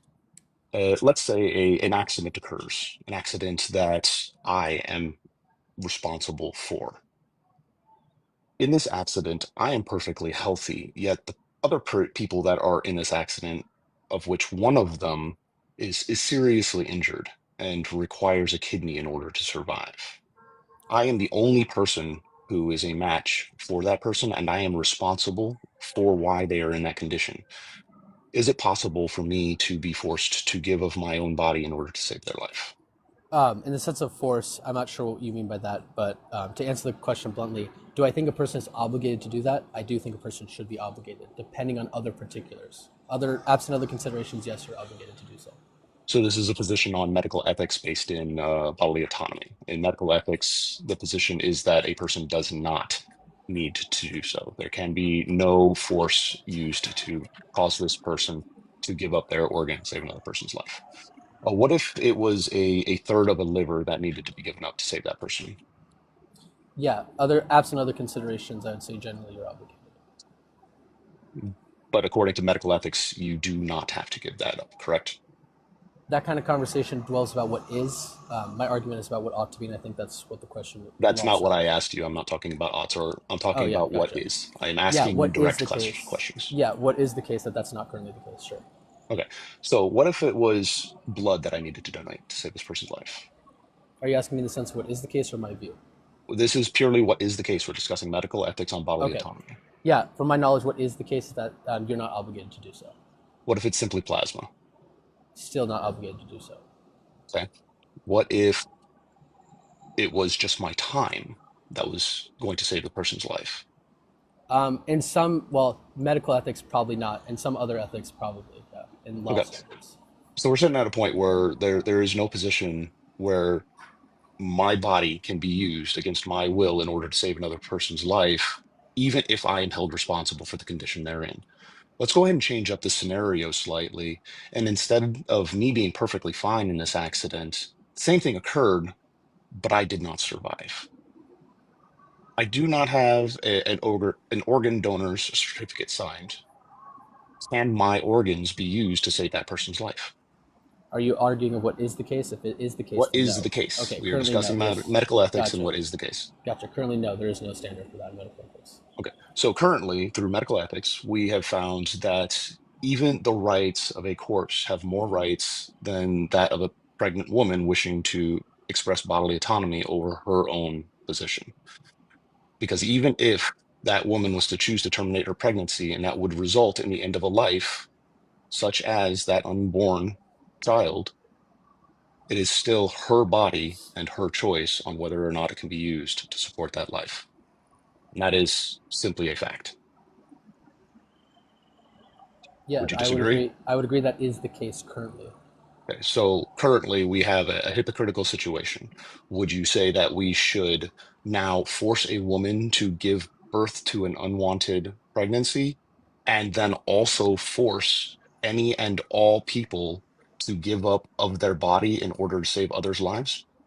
The question you're asking is, do I think it's the case that we should do this? Should we? Yes, should we do this? In the standard where you lose your life, as in like the existence of your being, then I'd say no, that would fall under self-defense. Okay, so I should not have to give of my body to save another person's life. If the requirement is that you lose your not livelihood, but your life, meaning the existence, no, that's going to be self-defense. So I can be forced to give up a kidney? I think that in some sense you're obligated to do so if it is not going to cause you to unalive. The only obligation that can be considered in this position is legal obligation. I don't take that to be the case. You said you're not arguing a religious position on this. You're arguing a secular position. The only obligation that can be forced in a secular position would be a legal obligation. That's not necessarily. If you're talking about moral obligation, that's just going to be a position where you'd have to then justify an objective morality or a position of obligation. And the only obligation that you're going to be able to show in a secular system is going to be a legal obligation. And time. That'll be the end of that cross-examination. So that was Matthew's cross-examination. Matt, now it's your turn to ask questions and do your cross-examination. I'll start your 5 minutes when you say your first word. Clarifying question. I can clarify some things on my position, correct? Yes, you can. Okay. You can talk the entire time. You can clarify, or you can ask him questions. It's your cross-examination to be in control. Okay. So real quick, I just want to clarify things. If the prompt of the conversation is which is more justified, pro-life or pro-choice, and I take it pro-choice means, avocation for abortion access, and pro-life means anti-abortion or anti-abortion access, well then the question of whether or what is the case doesn't really matter in the discussion of what is justified as a view. Secondly, my claim doesn't require objective morality in any case. It can be a subjectivist or an objectivist framework. Secondly, I don't think legal frameworks matter in the sense of this conversation. We can get into pragmatics, it's not important. But now we can get into your position. You said you value bodily autonomy. Let me ask you this. When you talk about autonomy, is there restrictions to this, generally speaking? This is simply going to be the individual is the sole person who has control over their own body. Right, I understand that. But is there going to be restrictions to this? Are there cases where even though you have autonomy, we can restrict your usage of autonomy to prevent harm or damage to other beings or property? There's going to be caveats. Of course, there's caveats for everything. But when we're talking about what happens to one's own body, that's going to be a position that's held unanimously. There's no changing of that. Okay. So you're discussing what happens to something else. Real quick. I was finishing my answer. No, that's fine. You answered what I needed you to. I'm not trying to be rude, but I have more questions. So you do think that autonomy isn't going to be absolute in the sense of rights, correct? If it's only considering the individual's body, there's no caveats. There's no caveat. So it is an absolute right. Just to the own body. But when you talk about rights, I don't use the concept of rights. I use the concept of it's more privileges than rights. Now, what you're discussing here is that doesn't matter. That point doesn't matter. That's not my position. That's fine. That doesn't matter. The question more lines is if autonomy is the thing that's absolute, meaning we shouldn't or can't restrict this in any metric. I'm asking you if that's the case. If it's only discussing one's own body, yes. Okay, so if it discusses harm to another person, we can restrict that, right? If it's discussing the prevention of harm to one's own body, that's going to be the same in any case. Okay, great. So autonomy isn't absolute. We can restrict this in the sense we prevent harm to other people. Yeah, I already discussed. This. So then let me ask you this: when it comes to value, you believe life begins at conception, but that doesn't really answer the question about value. When do you think I just granted it? You granted life is valuable at conception? I just granted that life begins at conception. Value is going to be a subjective position. Okay, great. I'm curious about your view of your view of value. When do you assign value? Well, I don't assign value, not to something that I don't have any dealings with. I cannot assign value to something that is not connected to myself. Okay, value is going to be a subjective. That's fine. I have more questions. So are you saying that in the case where, in some case where a woman goes to a doctor and gets a lethal abortion, and I mean lethal termination of pregnancy that does not result in a live birth, that kind of procedure late in the pregnancy, say 8 or 9 months, do you think that this is wrong or do you think that this is fine? There's not going to be any restrictions. It's still bodily autonomy. Yeah, so you think that action is fine? I don't believe that lethal abortions are happening in the 9th month. Well, whether it happens or doesn't happen, I'm asking whether you think that's fine or not. Then it's an unrealistic hypothetical, and I'm not going to engage with it. Hypotheticals don't need to be realistic. They just need to be logically possible. I will not engage with a unrealistic hypothetical because it's being used as an emotional tool rather than an actual discussion point. Wait, hold on, just because that's not a motion, right? I'm not like calling you names saying, well, if you agree with this, you're this. No, I'm just that's not asking what I you said you on were your doing. logic, right? I'm just asking you on your logic or your view, are you saying that this is going to be okay? That's all I'm asking. I'm Even saying if it that's not doesn't happen, logical to say that's happening. what's the contradiction?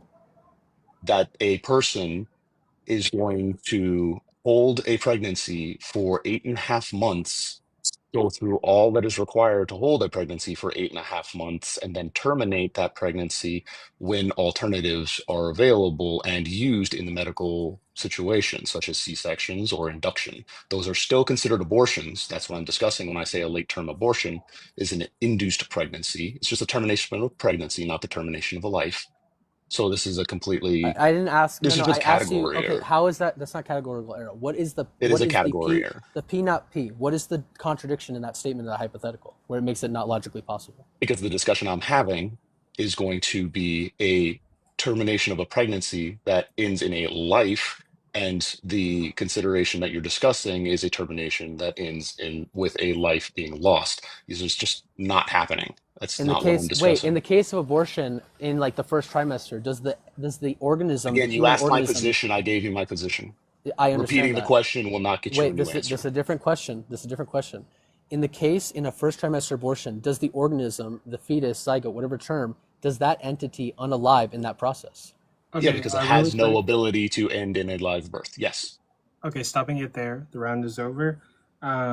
It's going to go back to Matthew for second round cross examination. You get 5 minutes. I'll start the timer whenever you say your first word. When discussing legalization or restriction of abortions within nations, do you believe it to be healthy for a society or damaging to a society to criminalize abortion? Depending on the parameters, I think it can be a good thing to criminalize abortion. So, through statistics and through study, we're going to find out that any nation that has criminalized abortion has caused massive problems to women's health care as well as socioeconomic issues. They have found that the criminalization of abortion does not stop abortion, it just prevents safe abortions from occurring, which causes a lot of trauma to women, causes a lot of issues with women having much higher mortality rates due to getting abortions that are not in safe environments, as well as a lot of socioeconomic issues and mental health issues with these women. If you would like any sources to back those up, you can look at the World Health Organization and look at the reference for the World Health Organization titled Safe Abortion, Technical and Policy Guidance for Health Systems, as well as the what is it, the Guttmacher Institute, and you can reference the studies on abortion safety and legal impacts. Um, do you think it's safe to restrict abortions? Depending if the parameters are met, under my view, I think it can be. Do you think the attempt to restrict abortions is going to prevent any abortions from occurring? No, similar to how preventing something like SA isn't going to stop SA from occurring, but we still Okay, prevent SA. so we see the states that have attempted to prevent abortion within the United States. We have seen dozens of instances where people who required abortions for specific reasons, such as ectopic pregnancies, or in the case of malformation during the formation of the fetus during embryology, where the mother was at supreme risk of death because of what was going on, but a doctor was incapable of taking any action due to legislation.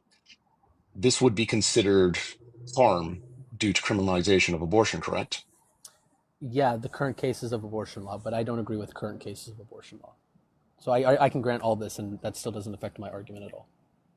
So, where are you going to say that criminalizing abortion is not going to have these impacts? In the That case, it's not that it's possible to criminalize abortion and not have issues like these arise? no, in the case, what I'm saying that in the case that we observe, I already acknowledge that there's harm and problems, but that's not my position. I don't agree with current abortion Is law. there any way you can criminalize abortion and ensure that these things do not occur? I'm sure there's a way. We just have to find that way. It's not impossible to figure that out. Well, I'm going to state that until that position is brought forth, the only evidence we have based in studies is that these things are going to cause these issues. We have actual studied positions and we have case studies where this is the case. And until a different position is put forward, I don't know how you can deny that to be the case. I didn't Do deny you that to be the believe case. that with accessibility to proper health care, you can have an improvement in women's health? Yeah, I don't take abortion to be a form of healthcare, though. Not in the Then majority of that's cases. going to be an ignorant position because it is quite literally healthcare. It is a medical practice held by a physician and a patient that is defined as healthcare. You might not agree with that method of healthcare, but it is by definition healthcare. So the increase in the ability to have safe and effective healthcare that does save lives due to some of the topics that we discussed before, like ectopic pregnancies and other life-threatening conditions, we understand that proper access to this healthcare is going to provide a benefit to health. And if you would like resources for that, I can give you those as well. You have, again, the Guttermark Institute, but this time you would look at the research on abortion and access and public health would be the article that you would look into. And you could also look at Center for Reproductive Rights, specifically their report on the global reproductive health improvements. That would give you data on all of these things.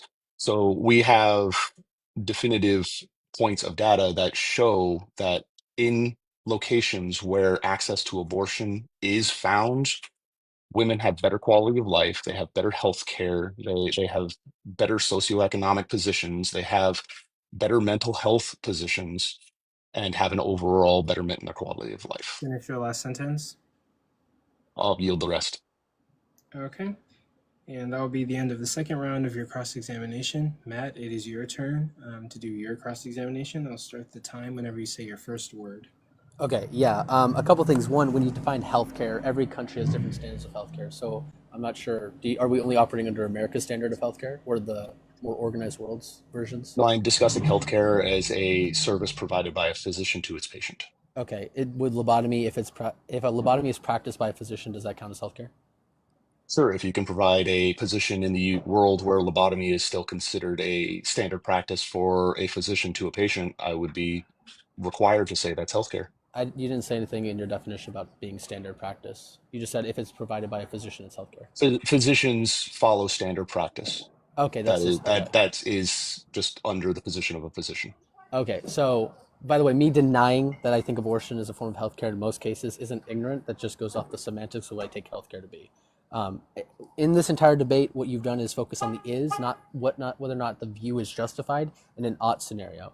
I can agree that there are negative entailments in the case of abortion bans currently. None of that addresses my argument because I don't agree with current laws. My discussions on the problems and the losses of healthcare and the damage that occurs to women due Okay, to but what does that do these against my argument? Wait, real quick. argument. That's fine. What does that do against Is an my ought argument? argument. Wait, what does that do against my argument if I disagree with the current standards?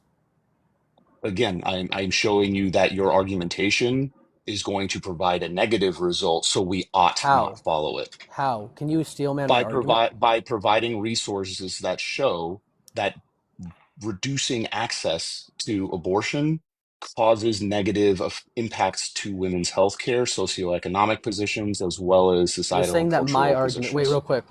real quick. You're saying that my argument is going to grant that there's going to be negative entailments of that position. So I'm asking you to steelman my argument, so we know what you're talking. That's not what I said. I said that your argument is going to lead to a position where we ought restrict access to abortion, and the information I gave showed that restricting access to abortion causes negative impact, and we ought not do so.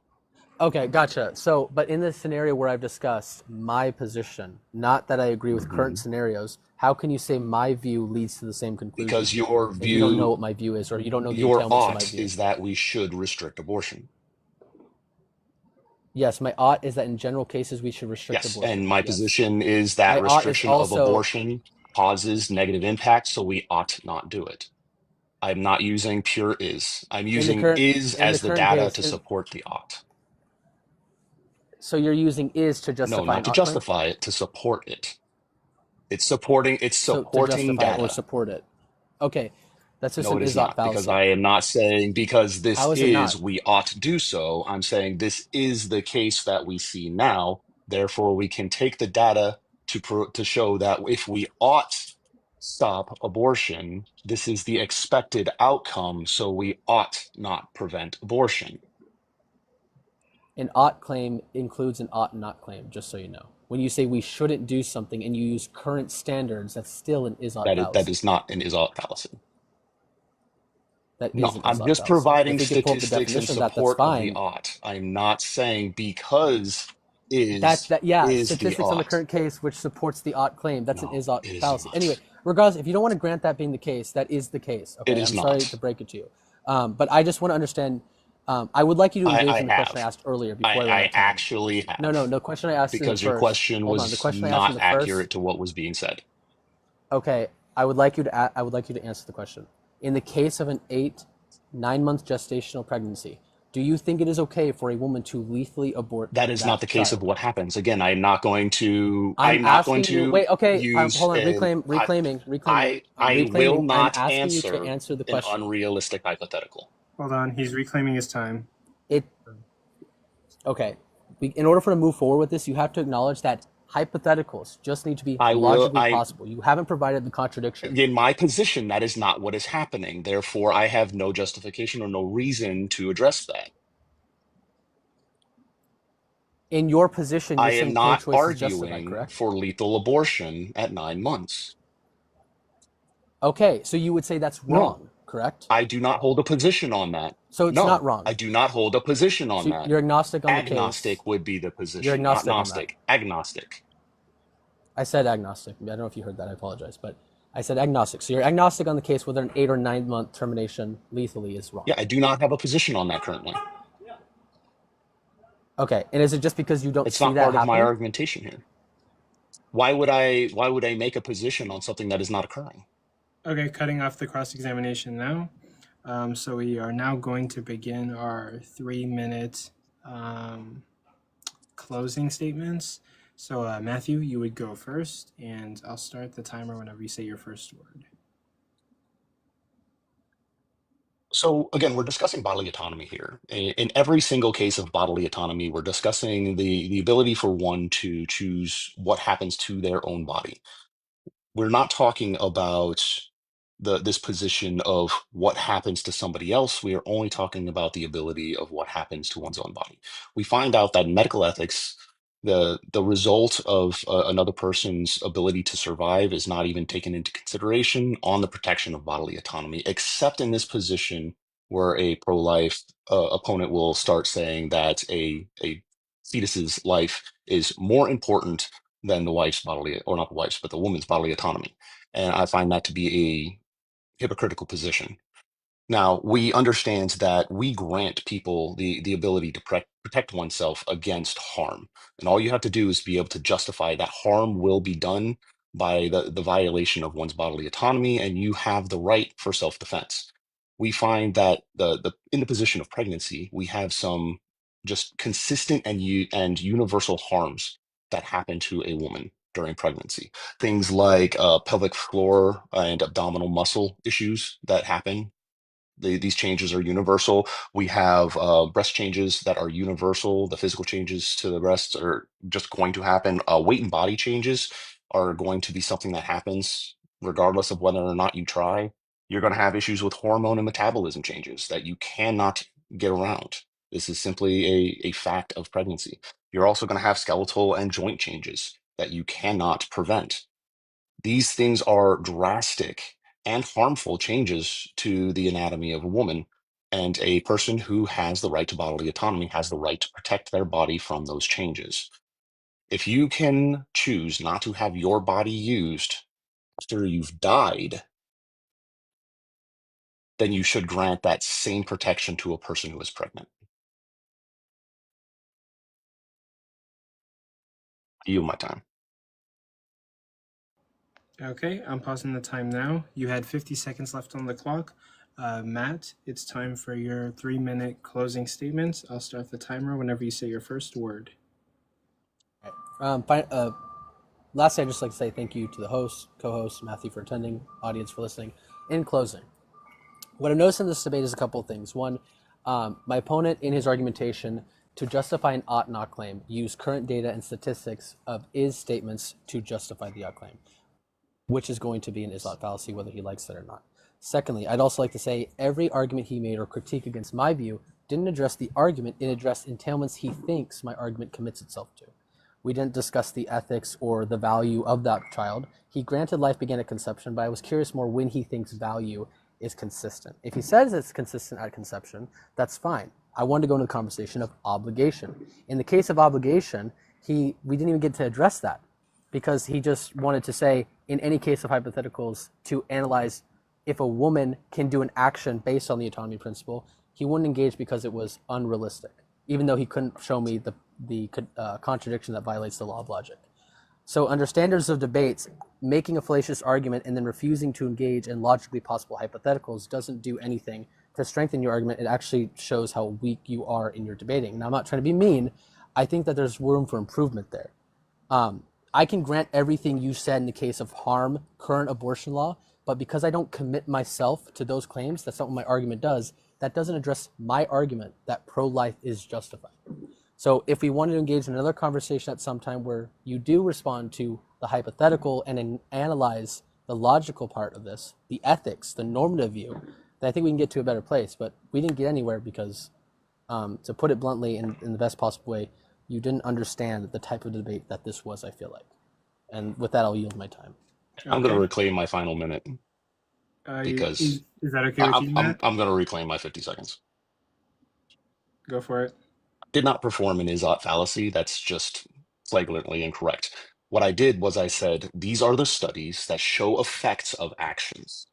That's not an is for an ought fallacy. That is simply data collection that shows results of actions when taken. So in the position that we ought restrict pregnancy, data shows this will be the outcome. So my position is that we ought not restrict pregnancy, therefore not allowing those things to happen. This is not an is-ought fallacy. This is simply data in support of my argumentation for we ought not do so. That is going to be a supplemental position. I'm still finishing my 50 seconds. When you say I didn't discuss the ethics of the position or the morality of the position, I did. I discussed it in my opening statement as well as many times during my cross-examinations. I discussed the ethical issues right up front and how the value of a life and the potential of a person would be a standard based in the normative position or the average human person. How much time do I have? And then we could do. You did have 1 minute and 11 seconds left over. I'll reclaim just a little bit if that's possible. Are you cool with that? Yeah, that is cool. Matthew, are you okay with that? Yeah, of course. Yeah. Just to put it bluntly, when you take data, given the current scenario, data achieved by current action, what is the case based on observational data in the present by actions taken for a view, one that I don't agree with, by the way, and you use that to justify an ought not scenario, that is an is ought fallacy. That's not what happened. Okay, but we can, I'll close with that because that is the standard of an is ought fallacy. That's not what I do. We can move from there. Okay. And we'll end it there. It was a good debate, guys. I really appreciate it from both of you. Two very intelligent individuals. Appreciate your perspectives. Jay, you got anything to say on the abortion debate? Any comments, critiques, questions? No. Actually, it was a very good debate. Thank you both for coming and giving your views and debating. I have to stay impartial, so I'm not going to say who I think won or lost. But again, very good debate. Okay, and I will put the poll up so we can figure out who won or lost via audience vote, but hang tight. And I do want to say real quick, I don't have any issues with Matthew. So if there's any of my people I talk to on a daily basis about this, I don't have any issues with him. I just think that there's miscommunication or misunderstanding, and I think that happens all the time. or Yeah, maybe this is debate. different semantics. This isn't frustration on any position. I think we were sitting at a position where we think something happens that, or I believe something that Matt thinks something happened that didn't happen, and I believe he just didn't understand the data that I was giving, and he thinks that I was trying to use it's to try to support an ought, and I wasn't. At least that's not the intent. If it came off that way, that's not what I was attempting to do. I was simply attempting to use statistical data to support what could happen with the position where abortion is prevented. Not this is the case, so we shouldn't do. It's data supports this will happen if we take your position. So I say we ought not take your position. I am curious, and I'm not trying to invoke debate. I'm a little curious. Do you think my view commits to what currently happens? Like, do you think my view commits itself to the standards that are currently practiced in law? No, and I don't. Before you answer that, I don't think either of us were the holding to poll that is position. yeah. Before you answer that, I was just telling the audience the poll is up, but continue. Everyone, you can vote on the poll. I'm curious, though. Okay, well, I'll end it there. I don't want to go into any more dialogue that isn't necessary. Yeah, totally fine. But yeah, up next we got Prick and Wisdom. PRK, you gotta be on time for your scheduled debate, man. PRK. No, I'm kidding. But I'll just set the audience question. The fairness of the debate, I am going to vote for Mathew on that one, just because I think it's fair that we. I don't know. I support you. Yeah. I asked Mathew before. That's a brilliant position. I'm absolutely for that. Matt, what did you think the original proposition was, and were you focused on normative or applied ethics? It's on normative and then getting into applied if it came down to that. I don't know if the cross-exam allowed for all that discussion, but I focus more on normative. Okay. Do you agree you conceded on the applied that it should be legal?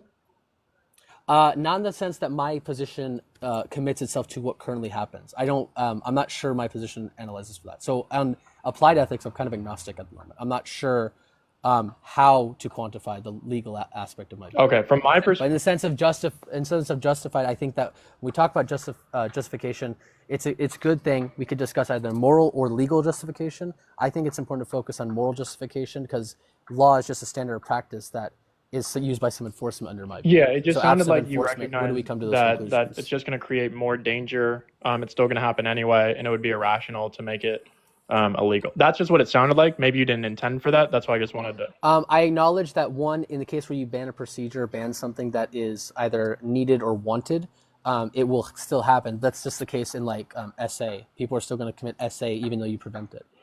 So making the argument that banning it is just, it's not going to stop it from happening. Got you. Well, and the difference in those two positions is with SA, there is no like safe position that is occurring without banning it. But if you ban abortion, you no longer have access to safe abortion, which is a major difference in that topic. You're almost punishing the woman in the case of being SA'd, right? So it's almost like you have to special plead for pregnancy because of the amount of victims that are occurring simultaneously. What do you mean when I have to special plea? What do you think my Wait, argument sorry, one more time? special plea? How do you think my argument commits to a special plea? No. I think that when we're dealing with abortion, I think it's necessary that we special plead to it because there's not another example like it. Oh, I mean, that's just, yeah, but, okay, so like, if you mean like current case, like, I'm sure we could position a world where there might be some analogous case, but if you're saying like currently there's no situation like pregnancy, I'd agree there. In the sense of legal argument, there would be a special plea there, but I wasn't focusing. Yeah, no worries. And then Mathew, you would agree that it's kind of like it would be easy for you to say like women, just to answer the hypothetical, women ought not have lethal abortions, especially given that they could just do a C-section. Yeah, but I don't necessarily hold that position. It's not something that I have come to a conclusion on. So I don't have that position. Like I said, I'm gonna have to remain agnostic to that position, and I don't find that to be a realistic hypothetical even in this case. So it's not something that I'm prepared to answer. Got you. No worries. Will not answer it. Got you. No worries. In terms of realistic, what do you mean by that? I'm just curious. Like when you say something has to be realistic under your standard, are you saying that it's impossible for this to be true, or like what do you mean? No, I'm saying we were using fairly normative style argumentation throughout this entire position, so I wasn't getting too much further into that. When we discuss the actuality of that kind of scenario happening, you're talking about a situation. I kind of dipped into this a little bit during the cross-examination. You're talking about a situation where a woman has remained pregnant for 8 or more months at this point in time. You're talking about a woman who has almost by definition been expecting to give birth and probably already has names picked out, probably already has a Well, nursery okay. built, probably Yeah, already I get has that. the I get clothes that. I'm bought, sorry. all those things. Then this is just the realistic of the case. That's the But what reason if you I, take all those scenarios out? What if Yeah, you take all those some scenarios out? some again, women literally don't even know that they're I'm pregnant until they talking have to give. normatively on this position.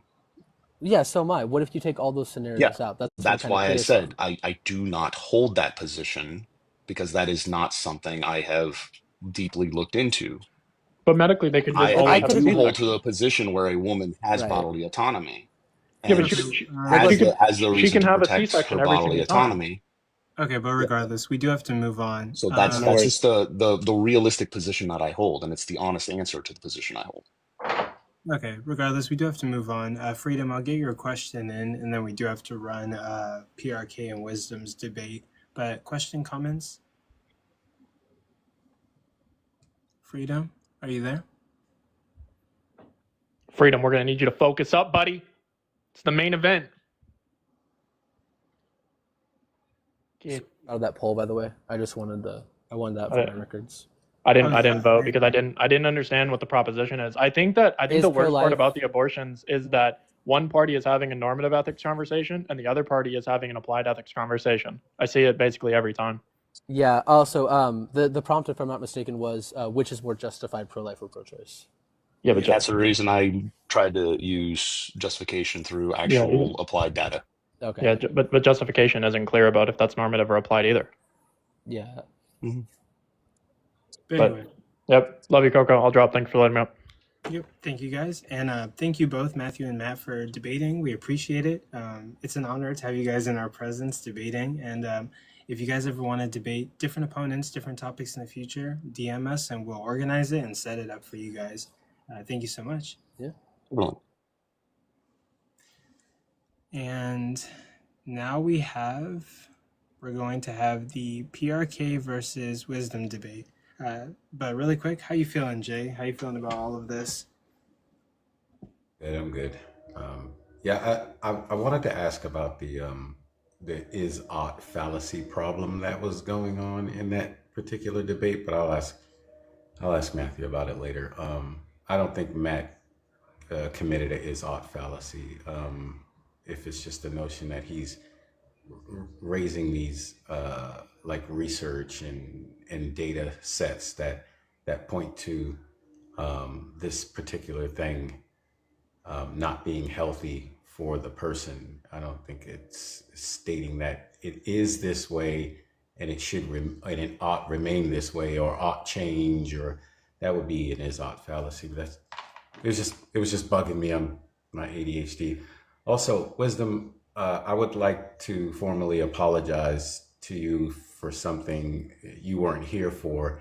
I was being the protective, the overprotective brother, I guess you could say, and I was talking someone out of debating against you because I've seen this person in a debate before, and their knowledge on the topic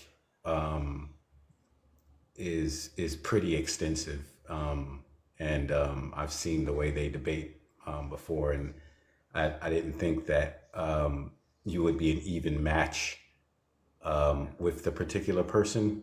But again, that's something that should be left up to you to decide and not for me to decide. So just formally apologizing for that, but go ahead. Oh no, God bless you, brother. I don't take offense, or I mean, I appreciate you. Anything that you would say or in support of me. So yeah, God bless you. Bet. And so the next debate, everyone, thank you guys for all being here. There's 138 people in here. We all appreciate you. Thank you for the likes. Thank you for giving gifts to the guest. And thank you for supporting me and Jay. It helps all of us to do our projects. The last debate that we have for today before everybody can go to sleep is Prook versus WisdomSongz on which is true, Trinitarianism or Unitarianism. Prook does want Wisdom to go first with her opening statement. So, Wisdom, are you okay with going first with your opening statement? Yeah, sure, that's fine, because I thought it was affirmative anyway, so it's fine. Okay.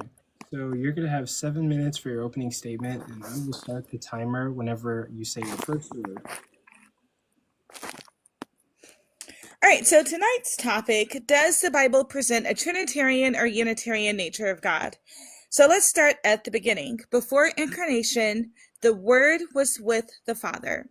But I'm not implying that the Word began to exist, because the Father has never been without his Word. It can be said that the Word is the rationale of the Father.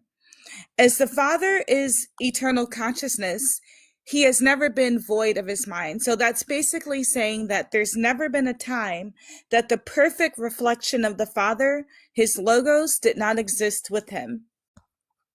Scripture says, in the beginning was the Word, and the Word was with God, and the Word was God. The Greek word for logos is the term that we translate as the English term word. So this means divine expression, mind, internal thought, or rationale.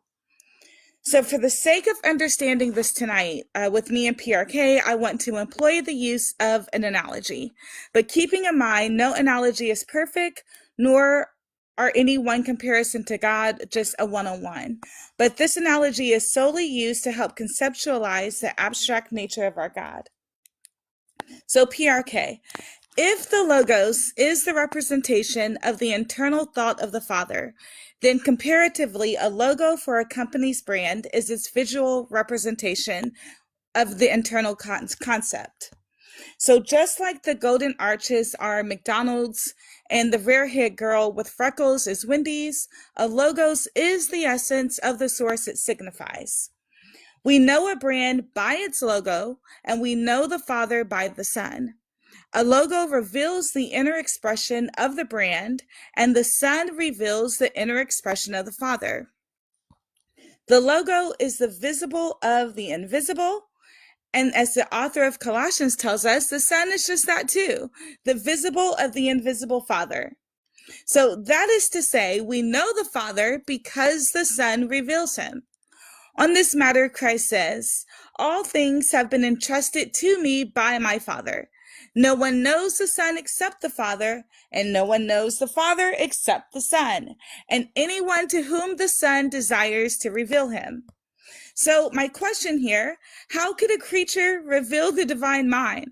How could one be begotten of the Father, yet be composed of finite limitation? These are clearly oxymorons and are devoid of theological substance. But Scripture says that the Son is the exact nature of the Father. As I mentioned earlier, the nature of God is eternal. God's nature is also pure consciousness, and it's infinite. We should all agree that these qualities belong to God alone. And so the only being that can exist in the exact nature of God is clearly God. If Christ is the exact nature of the Father, then Christ is also eternal, pure consciousness, and infinite.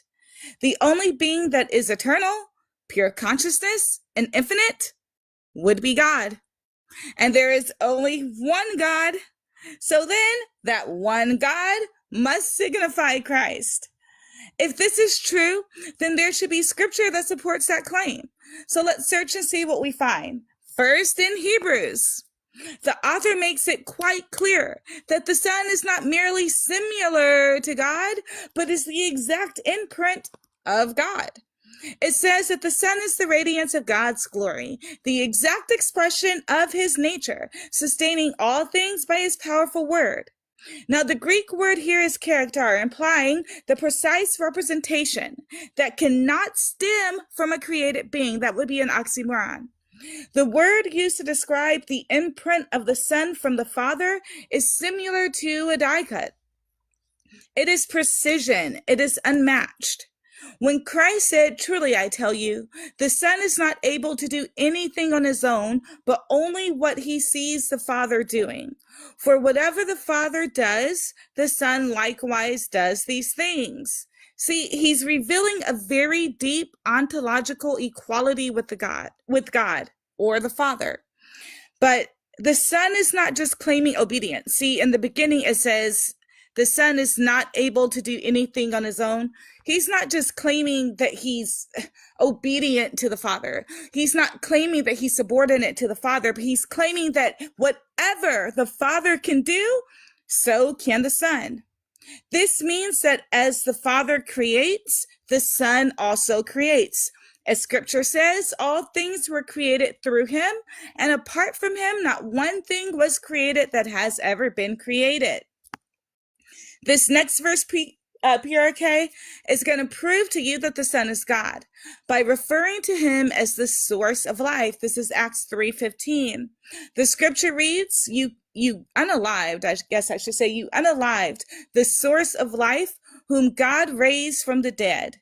We are witnesses of this. So how can any theist claim the source of life refers to any other thing other than God? Now, when we listen to this next passage, imagine that these things are being said of a created being. Listen. He is the image of the invisible God, the firstborn of all creation. For everything was created by him in heaven and on earth, the visible and invisible, whether thrones, dominions, or rulers or authorities. All things have been created through him and for him. He is before all things, and by him all things hold together. So that just proves right there again that because the Son holds all things together through his power, then he has the same ontology as the Father. If there were any distinction between the essence of the Father and the Son, then surely the Son could not have created the world, as Scripture is certain that apart from Yahweh, there is no creator. We as Christians understand that the Son is eternally begotten of the Father. He says, "I came from the Father, and I have come into the world. Again, I am leaving the world and going to the Father." His disciples said, "Look, now you're speaking plainly, so we can't say that this is..." Oh, man. Okay, well, we can't say that that's a metaphor because his disciples say that he is speaking plainly. So with that, because the Lord... here, let me just end with the quick syllogism. Premise 1 is going to be, only God possesses the exact nature and essence of God. Premise 2, Scripture declares that the Son possesses the exact nature and essence of God. Conclusion, therefore, the Son must be God. And I'll just end there. But yeah, that was a very good opening statement. Thank you for that. PRK, now it's going to be your turn, and you're going to have 7 minutes to do your opening statement. Yeah, my opening statement won't be too long. It's pretty clear what my position is. It's basically a fact of the Scripture that Jesus is not God by the earliest sources. When we look at Paul's undisputed letters, which there are 7 that he wrote that are undisputed, that scholars agree that he wrote, even there are some that he wrote that there is some question about, but when we look at those letters, he never once identifies Jesus with God. The word in Greek for God is theos. That means God, right? Paul never identifies Jesus with God. There's one disputed verse, which is Romans 9:5, where he maybe says that Jesus is God, but there's no consensus on this verse that he identified Jesus with God because it can be considered a doxology and has grammatical ambiguity. So when we're looking at Paul's letters, the Synoptic Gospels, which are the earliest sources, the earliest source material in regards to the biographies of Jesus, Matthew, Mark, and Luke, and when we look at Acts, they never identify Jesus with God. Now, maybe this isn't a problem. However, this is a big problem. The silence there, it's not just a simple argument from silence, it's what we expect to see. We expect to see them identify Jesus with God if they believe Jesus was God. But we don't see that. And we see that Ignatius, for example, is an early church father who in 108 AD identifies Jesus with God. So why wouldn't Paul, who's writing to well-established churches, say that? It doesn't make any sense that you got a church father shortly after the first century identifying Jesus with Theos, but none of the apostles identify him with that, and the synoptic authors don't either. Doesn't make any sense. So if they don't identify Jesus with Theos, we can pretty much infer conclusively that they didn't believe that he was Theos or God. That's a big detail. Now, when we're looking at Acts, for example, the book of Acts was written by Luke, and in it, it states that the apostles would go around and preach that Jesus was the Messiah, and they wouldn't elaborate on the fact that Jesus was God. Of course, if they believed that Jesus was God, they would elaborate on that fact and preach that day in and day out. But like in Acts 5 and 42, it says that day in and day out, they preached that Jesus was the Messiah, right? They would never preach that Jesus was God. They never further elaborated on that statement. Beyond that, Clement of Rome, who is a person within the scripture and is the earliest church father we actually have a source from, he doesn't identify Jesus with God either. So we have all of these sources coming together, earliest church fathers, and also the earliest sources within the New Testament, such as Paul's letters, the Synoptic Gospels, and Acts. None of them say that Jesus is God. The word for God, again, is Theos. Theos means God metaphysically. None of them identify them as that. Beyond that, God exalted Jesus. God raised Jesus from the dead. God appointed Jesus. In Acts 17 and 31, it said God appointed a man to judge the world, and that was Jesus Christ. So is God doing the works through Jesus? It's very clear throughout the scripture. The distinction between God and Jesus and God and the Son even are made consistently. So obviously Jesus isn't God. This whole idea of the Trinity and that Jesus is God is developed hundreds of years after the first century, formalized in the Council of Nicaea. Beyond that, you got the Athanasius Creed that comes mid-second century, but it's not a formal Trinity. A lot of these people thought that Jesus was a lesser God. So this stuff is not clear whatsoever. And beyond that, I would just like to say that the Bible doesn't seem to be infallible whatsoever. The Bible seems to be completely fallible. People were recognizing Scripture as time went on. Nobody understood what Scripture was, and simply there is no good reason to think that the Bible has no errors or is infallible. There are theological developments. That is present in any religious tradition. What we ought to focus on is the resurrection of Jesus Christ and not the book, because the book is not important. The book has been evident of being just like any other religious tradition. There's nothing special about it. We need to drop that and focus on the resurrection of Jesus Christ, just like how Paul says. That's my time. I'll concede there. Or I'll see my time there. Yeah. Okay, I'm stopping the time now. You had 2 minutes and 7 seconds left on the clock. So we'll start the cross-examination rounds. Wisdom, you've got 5 minutes to ask questions or talk the entire time. I'll start whenever you say your first word. All right, so PRK, so you had three main arguments. The first one being that the earliest disciples, like Paul, did not believe that Jesus was God. Do you want to stick with that? Absolutely. Okay, so if I can show you where Paul did believe that Jesus was God, would you change your position? Sure. If he identified Jesus as Theos, yeah. What if he identifies Jesus as Yahweh? Yeah. You'd have to present me the verse. Okay, so if do you want to read it, or do you want me to read the verse? Sure, yeah, go ahead. And name the verse, yeah, if you can. Okay, so we can just start here at 1 Corinthians chapter 10 and verses 9 through 10. And it does say, let us, well, here, so before I read the scripture, when was Christ ever tempted by snakes? When was Christ tempted by snakes? I'm not sure. I don't think he was.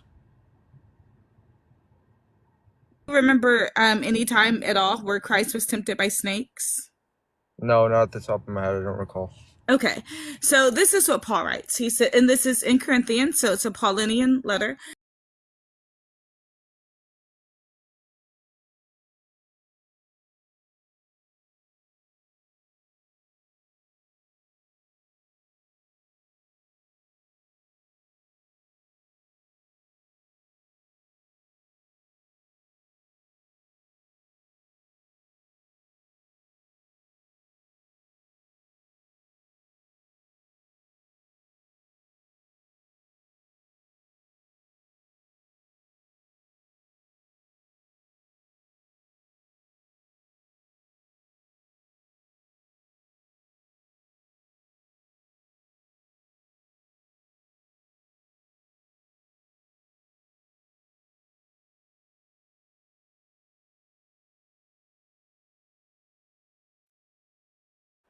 No, go ahead and elaborate. Okay, and so for how much time do I have, Coco? Give me 1 sec. I'll check. You have 2 minutes and 35 seconds. Okay, hold on. So this is going to be in Numbers chapter 41. Can you hold on?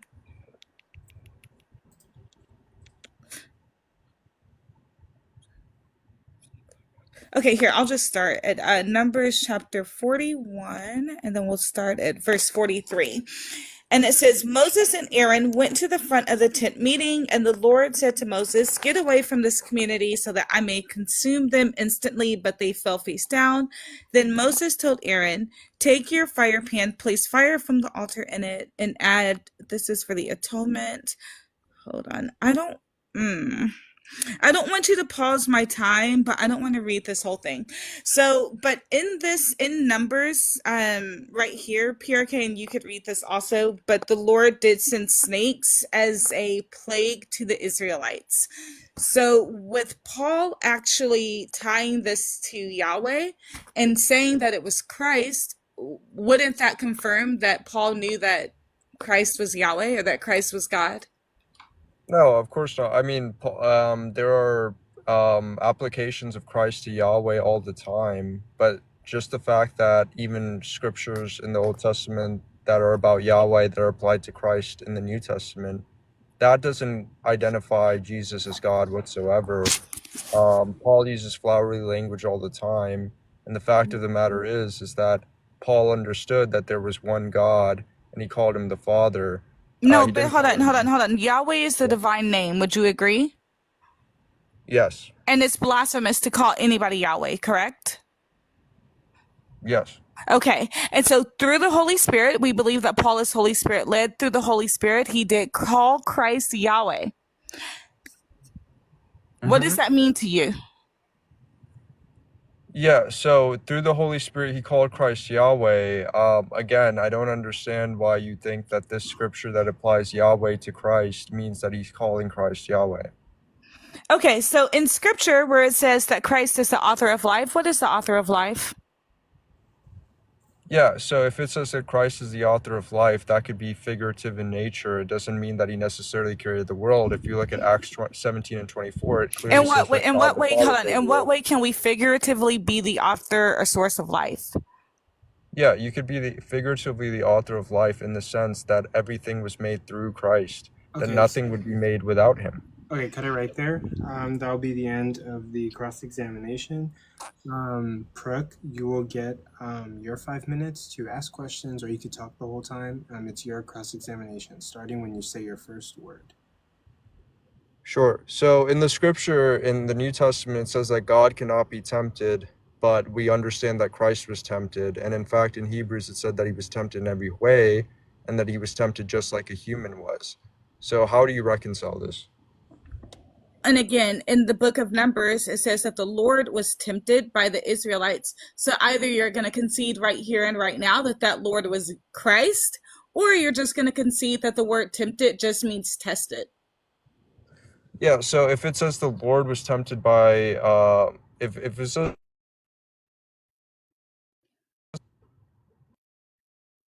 if it says the Lord was tempted, sure, it may say that in a sense that, I'd have to look at the scripture at what you're talking about. If it says the Lord was tempted, I would say that would be completely figurative. The fact of the matter is, no Trinitarian scholar would respond in the way that you would. Every single response would be that God was tempted in his human nature, not his divine nature. So to pull that type of card out doesn't make a whole lot of sense, especially considering the fact that no person would agree with you on that matter. Well, you asked me, right? If Christ is God, how could he be tempted? But we just read a verse in Numbers that said that Yahweh was. But what's funny is that Paul, who you said never called Christ God, connected that Christ to Yahweh in the book of Numbers. So either you can see that Yahweh faced the exact same sort of tempting that you're calling just hyperbole, or you say that Christ is Yahweh. Either one. Yeah, I'd have to look at that verse again. Again, that would not be the orthodox response by any Christian I'm not scholar. Orthodox. No. Yeah, by orthodox, I mean just a fundamental I Christian. know. I mean, I'm just Yeah. not. Okay. So, in the book of Acts, the Acts of the Apostles, why is it the fact that they proclaim that Jesus is the Messiah day in and day out, but don't further elaborate that he's God? Oh, amen. So they proclaim he's the Messiah day in and day out because those that really understood the scriptures understood that the Messiah would be God indwelling in flesh. They knew that he wasn't just going to be a man like you and me. Where's the evidence for that? Many of his disciples called him God with natural ease and worshiped him. What's the evidence of that?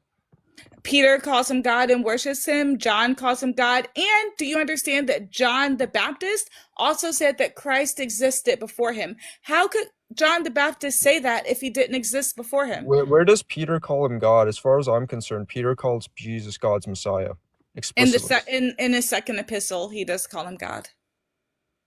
Do you know what the verse is? I could get it for you. It's gonna be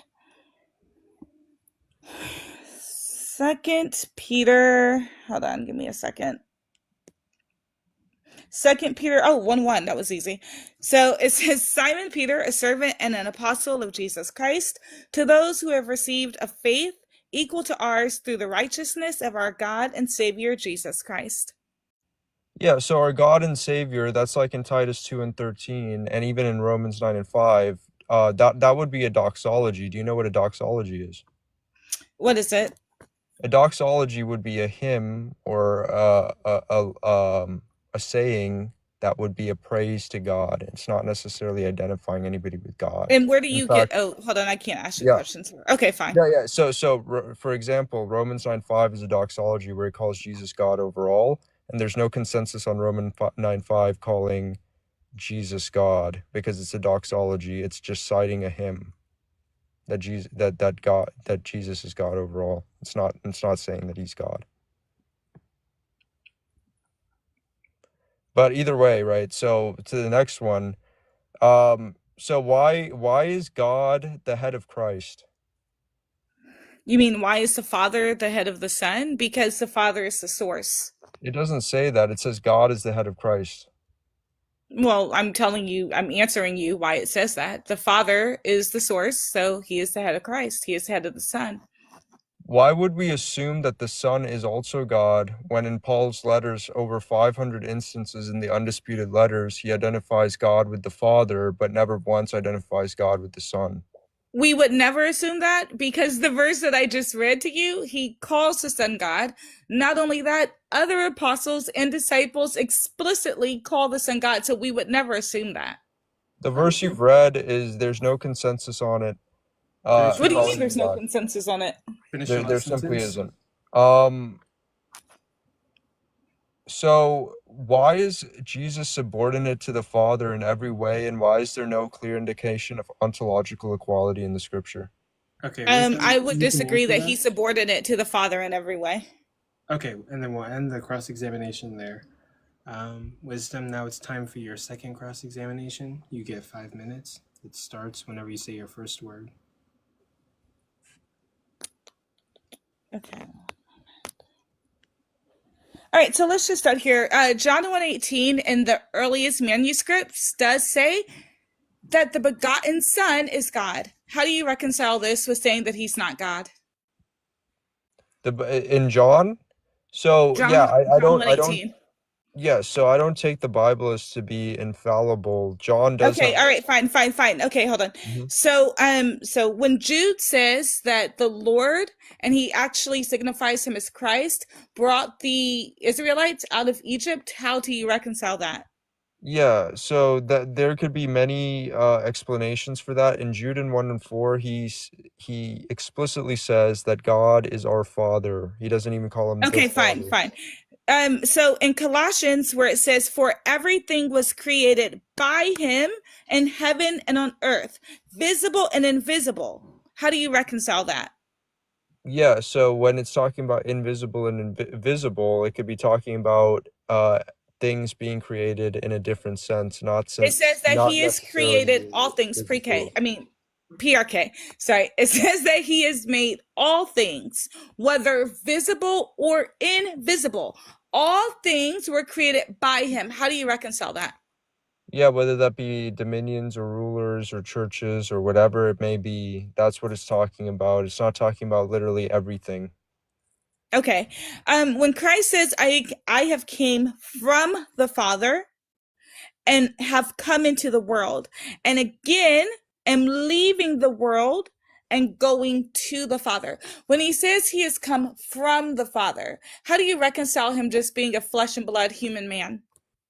Yeah, when he says he's come from the Father, he can understand that he is the anointed one of the holy God and the Messiah that is to be exalted. He could absolutely Okay, thank you.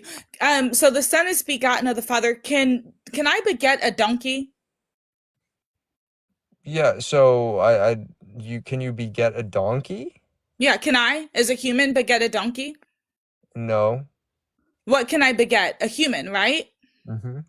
Okay, so can the Father, being God and an eternal being, can he beget a creation? Yeah, this whole begotten idea is talking about his exaltation. That he was Okay, made Lord and he was made Lord and Christ, as it says. that's not what the word begotten means. Okay, but hold on. I don't want to lose because there's only 5 Yeah. minutes. Okay, There's yeah. only 5 minutes. So when John the Baptist says that the Son existed before him, what did he mean? Yeah, if you're talking about the Son existing before him, John the Baptist is not talking about a second person in the Godhead. He's talking about the fact that the Son is preeminent. No, John the Baptist says that he existed before me. But the thing is, John the Baptist is older in the flesh than Christ. So John the Baptist says that Christ existed before him. Right. So if John the Baptist is saying that Christ existed before him, what I would understand that as is that Christ would understand that that Christ is preeminent. Okay, fine. Last question here. Philippians says that Christ is the exact nature and also has equality with God. What does it mean to have equality with God if you're a creature? Philippians 2 and 6 was cited by Clement of Rome and First Clement, and he interprets it as the Unitarians would, that Christ did not come in pride and arrogance like he could have, but instead he humbled himself and became like a servant. That makes no sense. He said, wait. It says he has equality with God. And then the other scripture says that he is the exact imprint of the Father. Now, when you put those two things together, that he has equality with God and that he is the exact imprint of the Father, how is he a created being? Yeah, he exactly represents God's attributes, morphe theo, Didn't Jeremiah and Isaiah represent God's attributes also? Absolutely.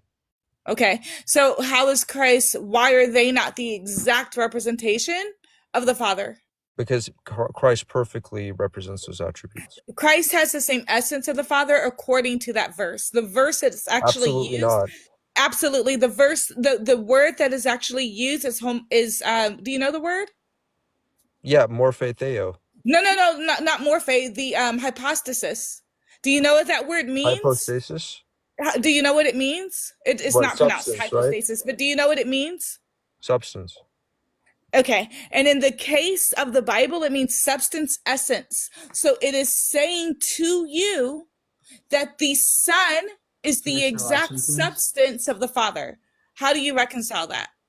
No, Repeat that this is question and not what it's saying. It's saying that the Son is the representation of God, a highly exalted being, God being applied to other people like Moses and whatnot. Theos doesn't not necessarily have to mean nature. It can mean functional as well, just like how it was applied to Moses and Judges and whatnot. Okay, we'll end the cross-exam there.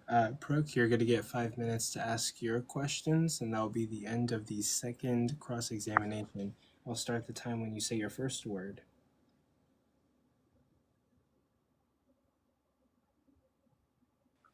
Yeah, so Wisdom, why do you think that the Bible is infallible?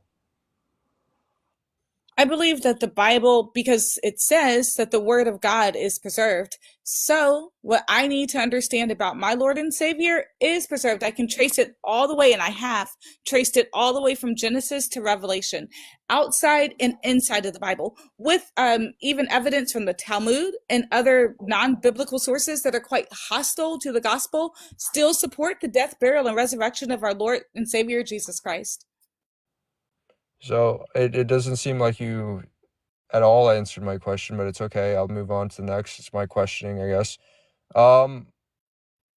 Why do the synoptic authors and the Acts of the Apostles not identify Jesus with Theos? I know I already asked this to you, but I'm gonna have to ask this. And I just identified to you that John, Paul, and Peter, and John the Baptist all explicitly, in every single chapter in Mark, explicitly say that the Son is God. So you're making a claim that I've already shown you is wrong. John 1:18, no one has seen the Father, the one and only begotten God who is in the Father's bosom, he has revealed him. That is from a disciple. Why in 1 John does it say that if you deny that Jesus is the Christ, that you are the Antichrist? Because the Christ, meaning the anointed, the Messiah that was prophesied to come. Right. So why in 1 John does he say that you're the Antichrist for simply denying that Jesus is the Messiah, not that Jesus is God? Because you are the Antichrist for denying that Jesus is Messiah.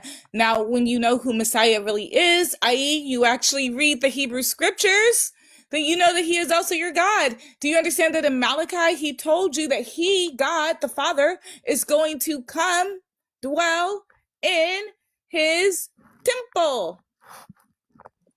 So in Acts 17 and 30 and 31, Paul obviously understands the Messiah to be a man. He says that God appointed a man to judge the world. So how do you understand this?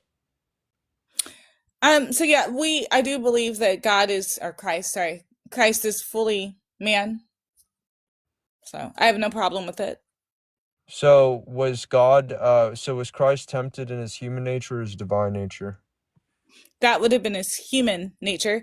The same as the growing in wisdom, the same as the being hungry. That would have been his human nature. Why doesn't the scripture all elucidate on the fact that he was tempted in his human nature, not his divine nature? Oh, it absolutely does. It does say that being equal to God, he found it not robbery, and so he humbled himself. Humbling means that you've gone from this one state and you've gone to another state. So the one state being the divine taking on flesh. So it did allude to it. Are you aware that First Clement, in First Clement, Clement of Rome does not interpret Philippians 2 and 6 like you do? I don't have to hold to everything Clement of Rome says. Do you know that Ignatius says that Jesus Christ is God? I am aware of that, but Clement of Rome precedes him, and in his letter, he never identified. Did you know that Justin Martyr says that Jesus is God? Why should I accept Bishop of Melito says that Jesus is God. Many church fathers say that Jesus is God. Why should I accept? So if we're going to play the church father game, you will lose.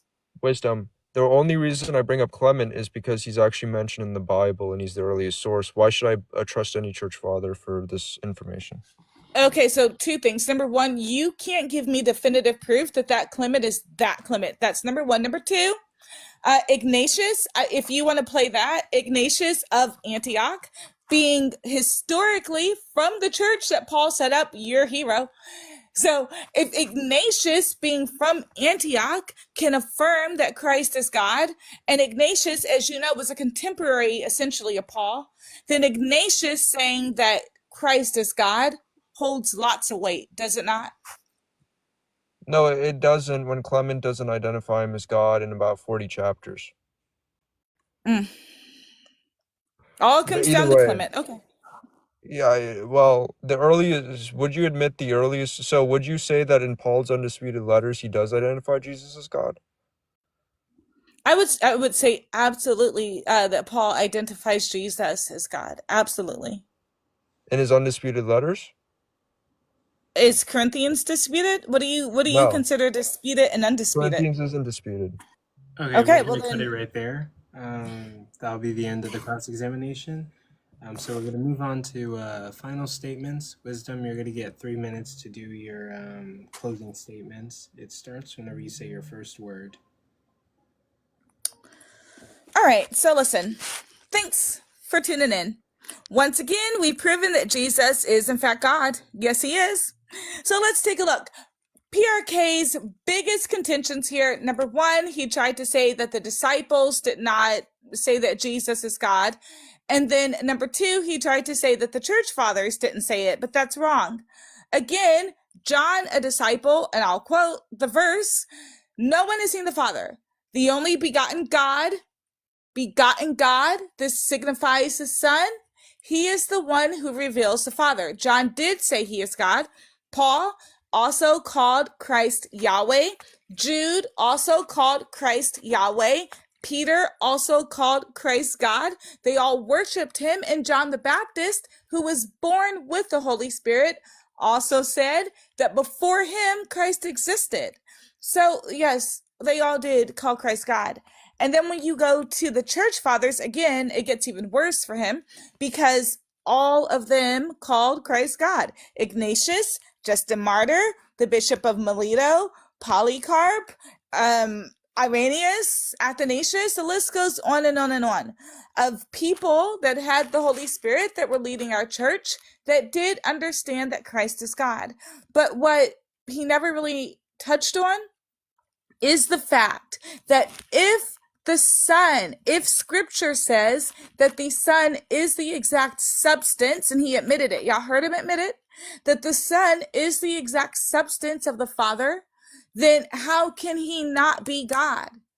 If WisdomSongz, am the same substance of God, then there's something wrong. It wouldn't even make sense. The only thing that can be the substance of God is God. So scripture, it's plain and it's clear and it tells you multiple different ways. When you go back and you look at the prophecies in the Old Testament, it was Yahweh prophesied to come in the flesh.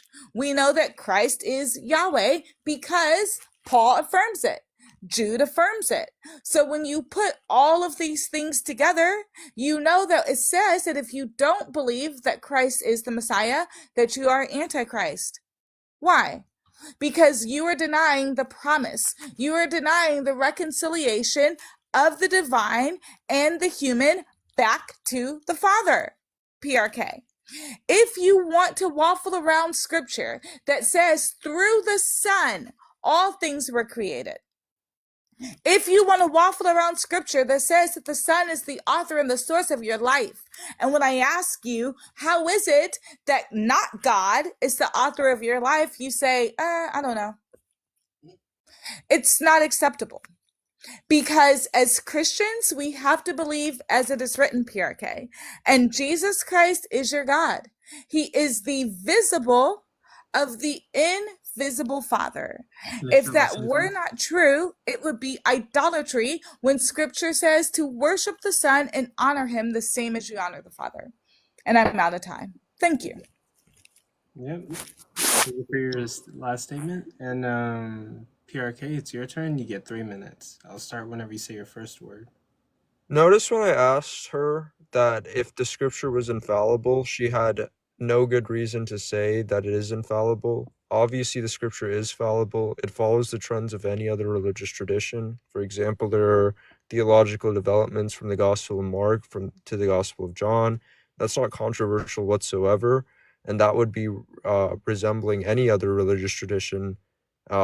So obviously, you know, we not only is there not a good reason to think that Scripture was infallible, but there is also counter evidence to suggest that it is, that in fact that is just common with any other Scripture. Beyond that, right, she says that Paul identified Jesus as God. Well, when we look at the undisputed letters, the letters that Paul actually wrote, according to the evidence that we have, no, he didn't. In Romans 9:5, this would be the only instance where maybe you could claim such a thing, but there's grammatical ambiguity, and not only that, it is considered to be a doxology, which is to say that it's just a hymn that would be recited. It's not to say that Jesus is God whatsoever. I mean, there are 500 instances in Paul's undisputed letters where he talks about God, and never once does he associate Jesus with that word God. He identifies him as the word Lord, which means Kyrios, and it has nothing to do with God. God, metaphysically, is Theos, and over 500 instances, Paul doesn't identify Jesus as that word. Not only that, in the Synoptic Gospels in the book of Acts, it is a fact that they don't identify Jesus with God either. So that's just not true either. I mean, she made that statement. It's not true. This stuff is highly unexpected if they thought that Jesus was God. I brought it up earlier in my opening statement. Ignatius states that Jesus is Theos in his letter in 108 AD. So it's not a hard thing to state that Jesus is God if you believe that Jesus was God, just like Ignatius did. Paul was writing to well-established churches who already knew that Jesus was the Messiah risen. So it makes no sense that he would not elaborate further on the fact that Jesus was God. Same in the book of Acts, when they're going around saying that Jesus is the risen Messiah and don't elaborate further on the fact that he's God. Well, you can say this is an argument from silence, which it is, but it's something that we don't expect to see whatsoever. We're talking about Paul, we're talking about the synoptic authors, we're talking about Luke, who wrote Luke and Acts, none of which are identifying Jesus with the word God, which is Theos in the Greek. So obviously, this is highly unexpected if they believe that Jesus was God. And like I said before, Ignatius identified Jesus with God in 108 AD, so there should be no reservation to do such a thing, especially if they're writing to well-established churches. In 1 John, he says, whoever denies that Jesus is the Messiah is the Antichrist. He's writing to well-established churches who are denying Jesus' humanity.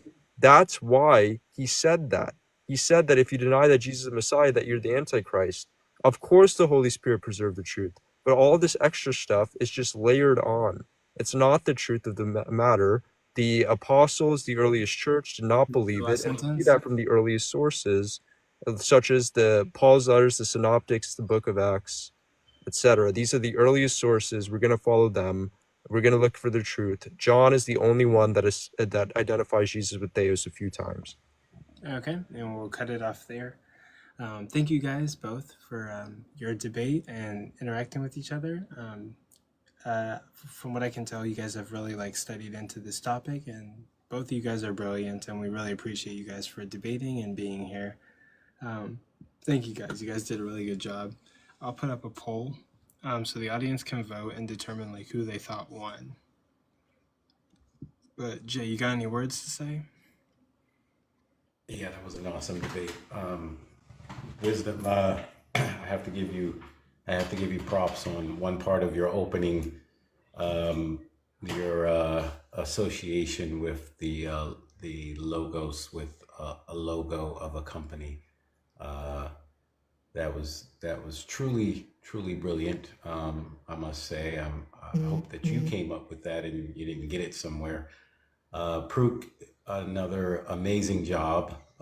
You're very well studied in this, and it seems you're gaining more knowledge every time you have one of these debates. And I think you both did a great job at exhibiting calm, cool, and collective nature within the debate. And I hope to see you guys go against each other again and kind of hash out even more of this topic. Thank you again for coming here and debating. And yep, the poll is up, everybody that's in the live. There's 114 people in here. Thank you guys for being here. I know it's like late at night, but go ahead and like vote in the poll and tell us who you thought won. I would have guessed up, but I think that after the poll, I think we've worked really hard and we're probably just gonna go to sleep, get some rest. I know I'm tired. Anyone else tired? Pushed. I don't know why. I'm normally up till 2, 3 o'clock in the morning anyway, but for some reason this has just been a lot harder. Yeah. You know it's actually crazy.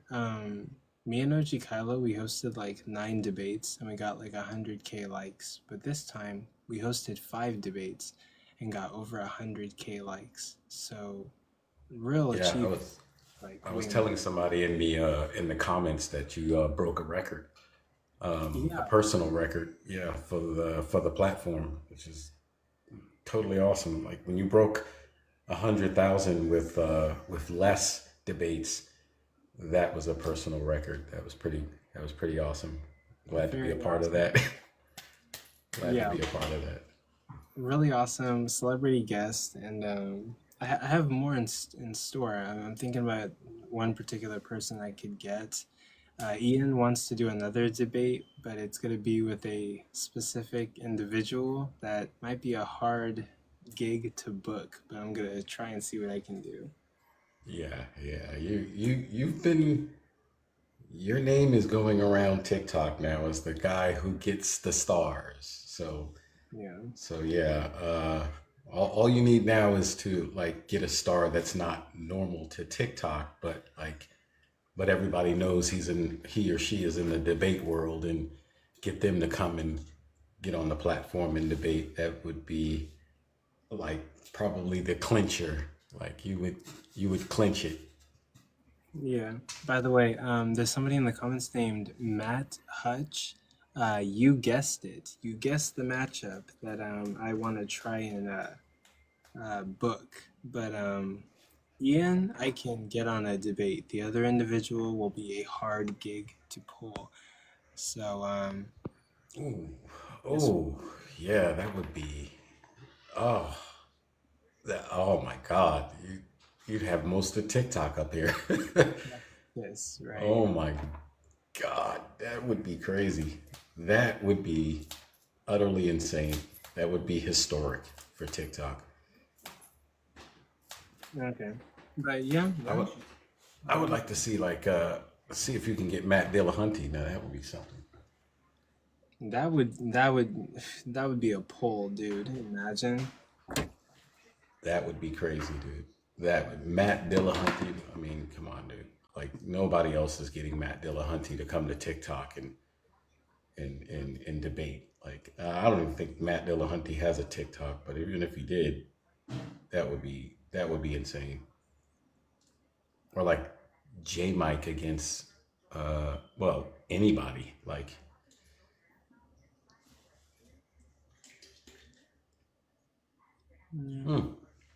what's the British guy's name? The young British guy. He's Alex O'Connor. Alex O'Connor. Yeah, he's jeez, that would be crazy. That would be crazy. Like we're just waiting on the poll. Alex O'Connor against William Lane Craig on TikTok, Coco's TikTok. That would be wild. But here, I'll have one guest. But I guess Pruk is out. But thank you, Pruk, for being here. If you can still hear me, thank you. We appreciate it. Okay. And also, thank you, Wisdom, for being here as well. But yeah, we're just waiting on the poll. Yeah, God bless you guys. So, all right, well, you guys have a good night. And Jay, you know what? Can I say something? The Lord, honestly, like I was looking up the definition for logos, like the Greek word, and I didn't put the S, and so logo just happened to come up. And so I started praying on it. Could that actually be a way to could it actually be because analogies can get a bit blasphemous. And so I'm glad that it made sense, because sometimes things make sense in my own head and they don't make sense to other people. So God bless you. It was actually excellent. Yeah. I was kind of blown away by it, like because the root of logo actually comes from the Hebrew logos. So It does. It's the yeah, same word. It's the exact same yeah, word. Yeah. it's the Same exact word. same word. Yep. I was waiting for someone to make that connection, but it would have been stupid for me to make that connection. I'm not a Christian or Trinitarian, so making that connection would have been. So I was waiting for someone to make that connection, and sure enough, yeah, you bought it. That was pretty damn Well, great. maybe it was the Holy Spirit making that connection for you, Jay. So it happens when Always you're the friends with theists. All right. I consummate gotta go. theist. Later, was. All right. Y'all have a good night. Thanks All for right, stopping by. Bye, Coco. Thanks for hosting. Yeah, no problem at all. But okay, no, that was fun. Yeah, I just want to say the poll was 50-50 even, and PRK voted for himself, so that means Wisdom won by one vote, so Wisdom killed it. Wisdom slayed 1-0, L PRK, L Unitarianism, W Trinitarianism, W Wisdom. I'm messing. But Wait a second. Coco, did you vote? Coco, did you vote? All right, who you voting for then? Are you going I to be the was so tired. tiebreaker? I don't even know. Like No, because because it was a tie. It was 50-50 and PRK voted for himself. So Wisdom won. Yeah. Wisdom won. Yeah. Okay. Well, I mean, either way. She did. Not even technically, actually, because PRK's vote wouldn't matter because it's him voting for himself. So yeah. Yeah. W I call for rematch too. good job on the win, Wisdom. We have to slay all the lies. Obviously, Jesus is God. I mean, if you look at the scriptures, I would say to comment on Wisdom's performance. I know you didn't really have much time, but I feel like responses that PRK was giving that you should have had a little bit more pushback. But other than that, I would say you did pretty decent. PRK did decent. I mean, his defense of some of the scriptures, I mean, they made sense from his perspective. But yeah, that's really all I gotta say. Really for the debate. Okay. Could y'all hear me, or was I just lagging too hard? Oh no, but we can hear you. Yeah, I heard you. Oh, okay. No, all right. But yeah, no, that's all I have to say. So if somebody else wants to come up, remember, it's really hard for me to like drop by myself because this phone is like really bad, bro. Okay, I got you. All right, Cypher, man. Thanks for stopping by again. But I guess we'll just say some final thoughts, and then honestly, we can get in our beds and go to sleep. But Jay, you can go first. All right, Co. Thanks for having me as co-host. This was amazing, amazing. I think the reason why I'm still up right now is because I'm kind of hyped about this. This is crazy. Like being a part of this when you were nearly at like 800 people in the live at one time. It's just, I'm blown away. I'm completely blown away, man. Yeah, your success is steadily rising, man, and I can only hope to jump on your Starscream and take the ride with you, man. I'm extremely proud of you, man. Extremely proud of you because, I was there when you were barely getting 3 or 4 people in your live at one time. So, yeah. I know the struggle, bro. I know the struggle, and just keep on rolling, bro.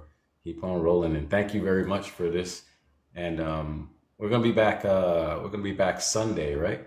Yeah, we're gonna do one more on Sunday, and then hopefully TikTok figures something out and they can stay. But if not, the following week I'll be posting where I'm gonna be going Most likely just Neptune. I think Neptune is the only feasible option. So Yeah, you gotta send me an invite for Neptune. I've never heard of Neptune. What's the platform like? Is it all right? it's like it's a copy of TikTok, and I think once they get like live going, they are gonna get live and they are gonna get guest features going. It's gonna be the best option out there to replace TikTok. So Neptune is the move. Cool. Cool. I would definitely be a part of that too.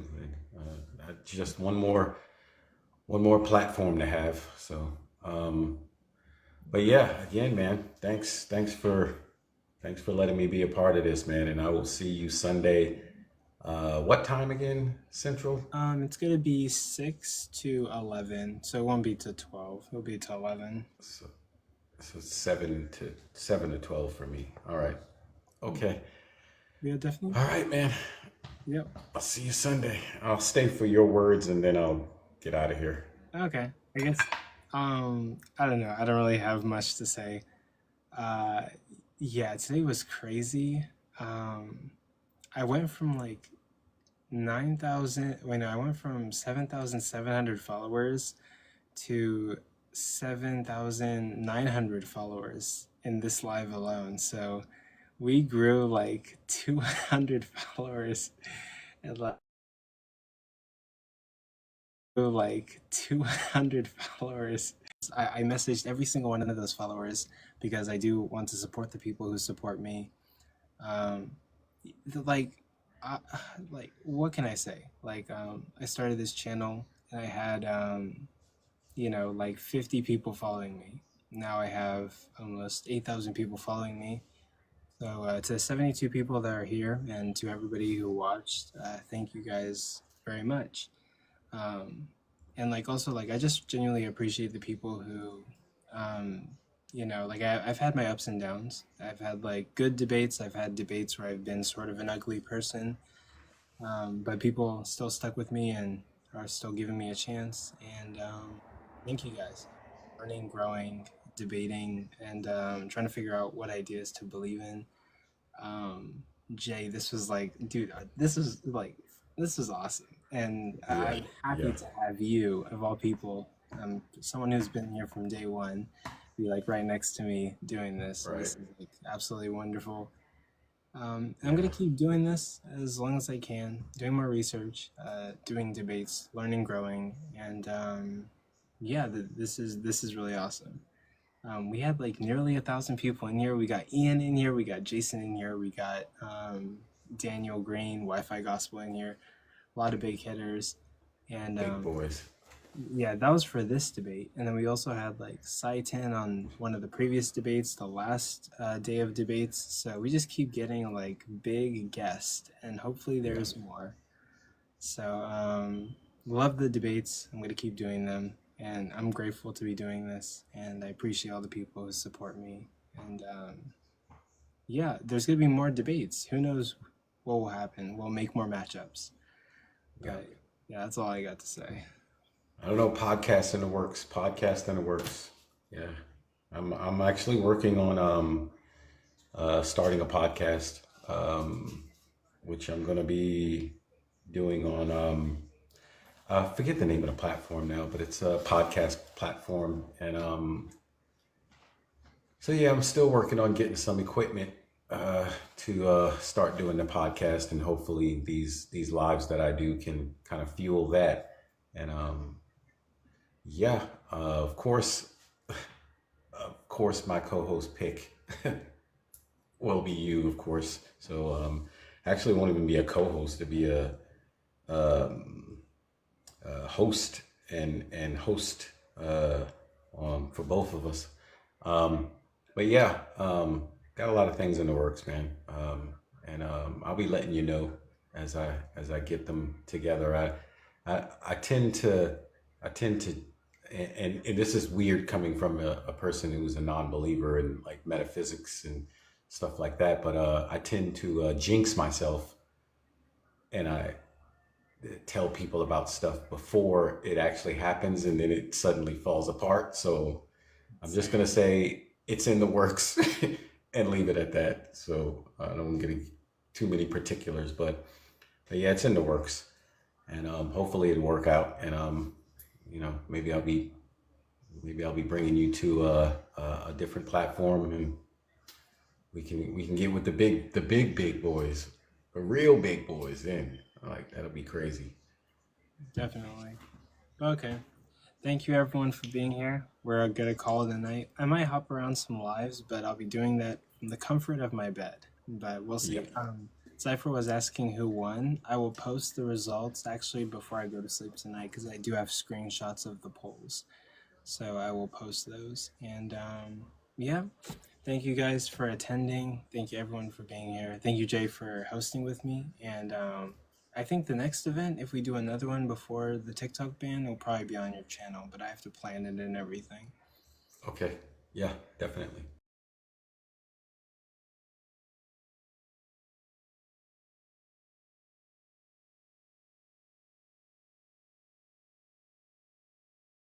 Exactly, and which is not suitable.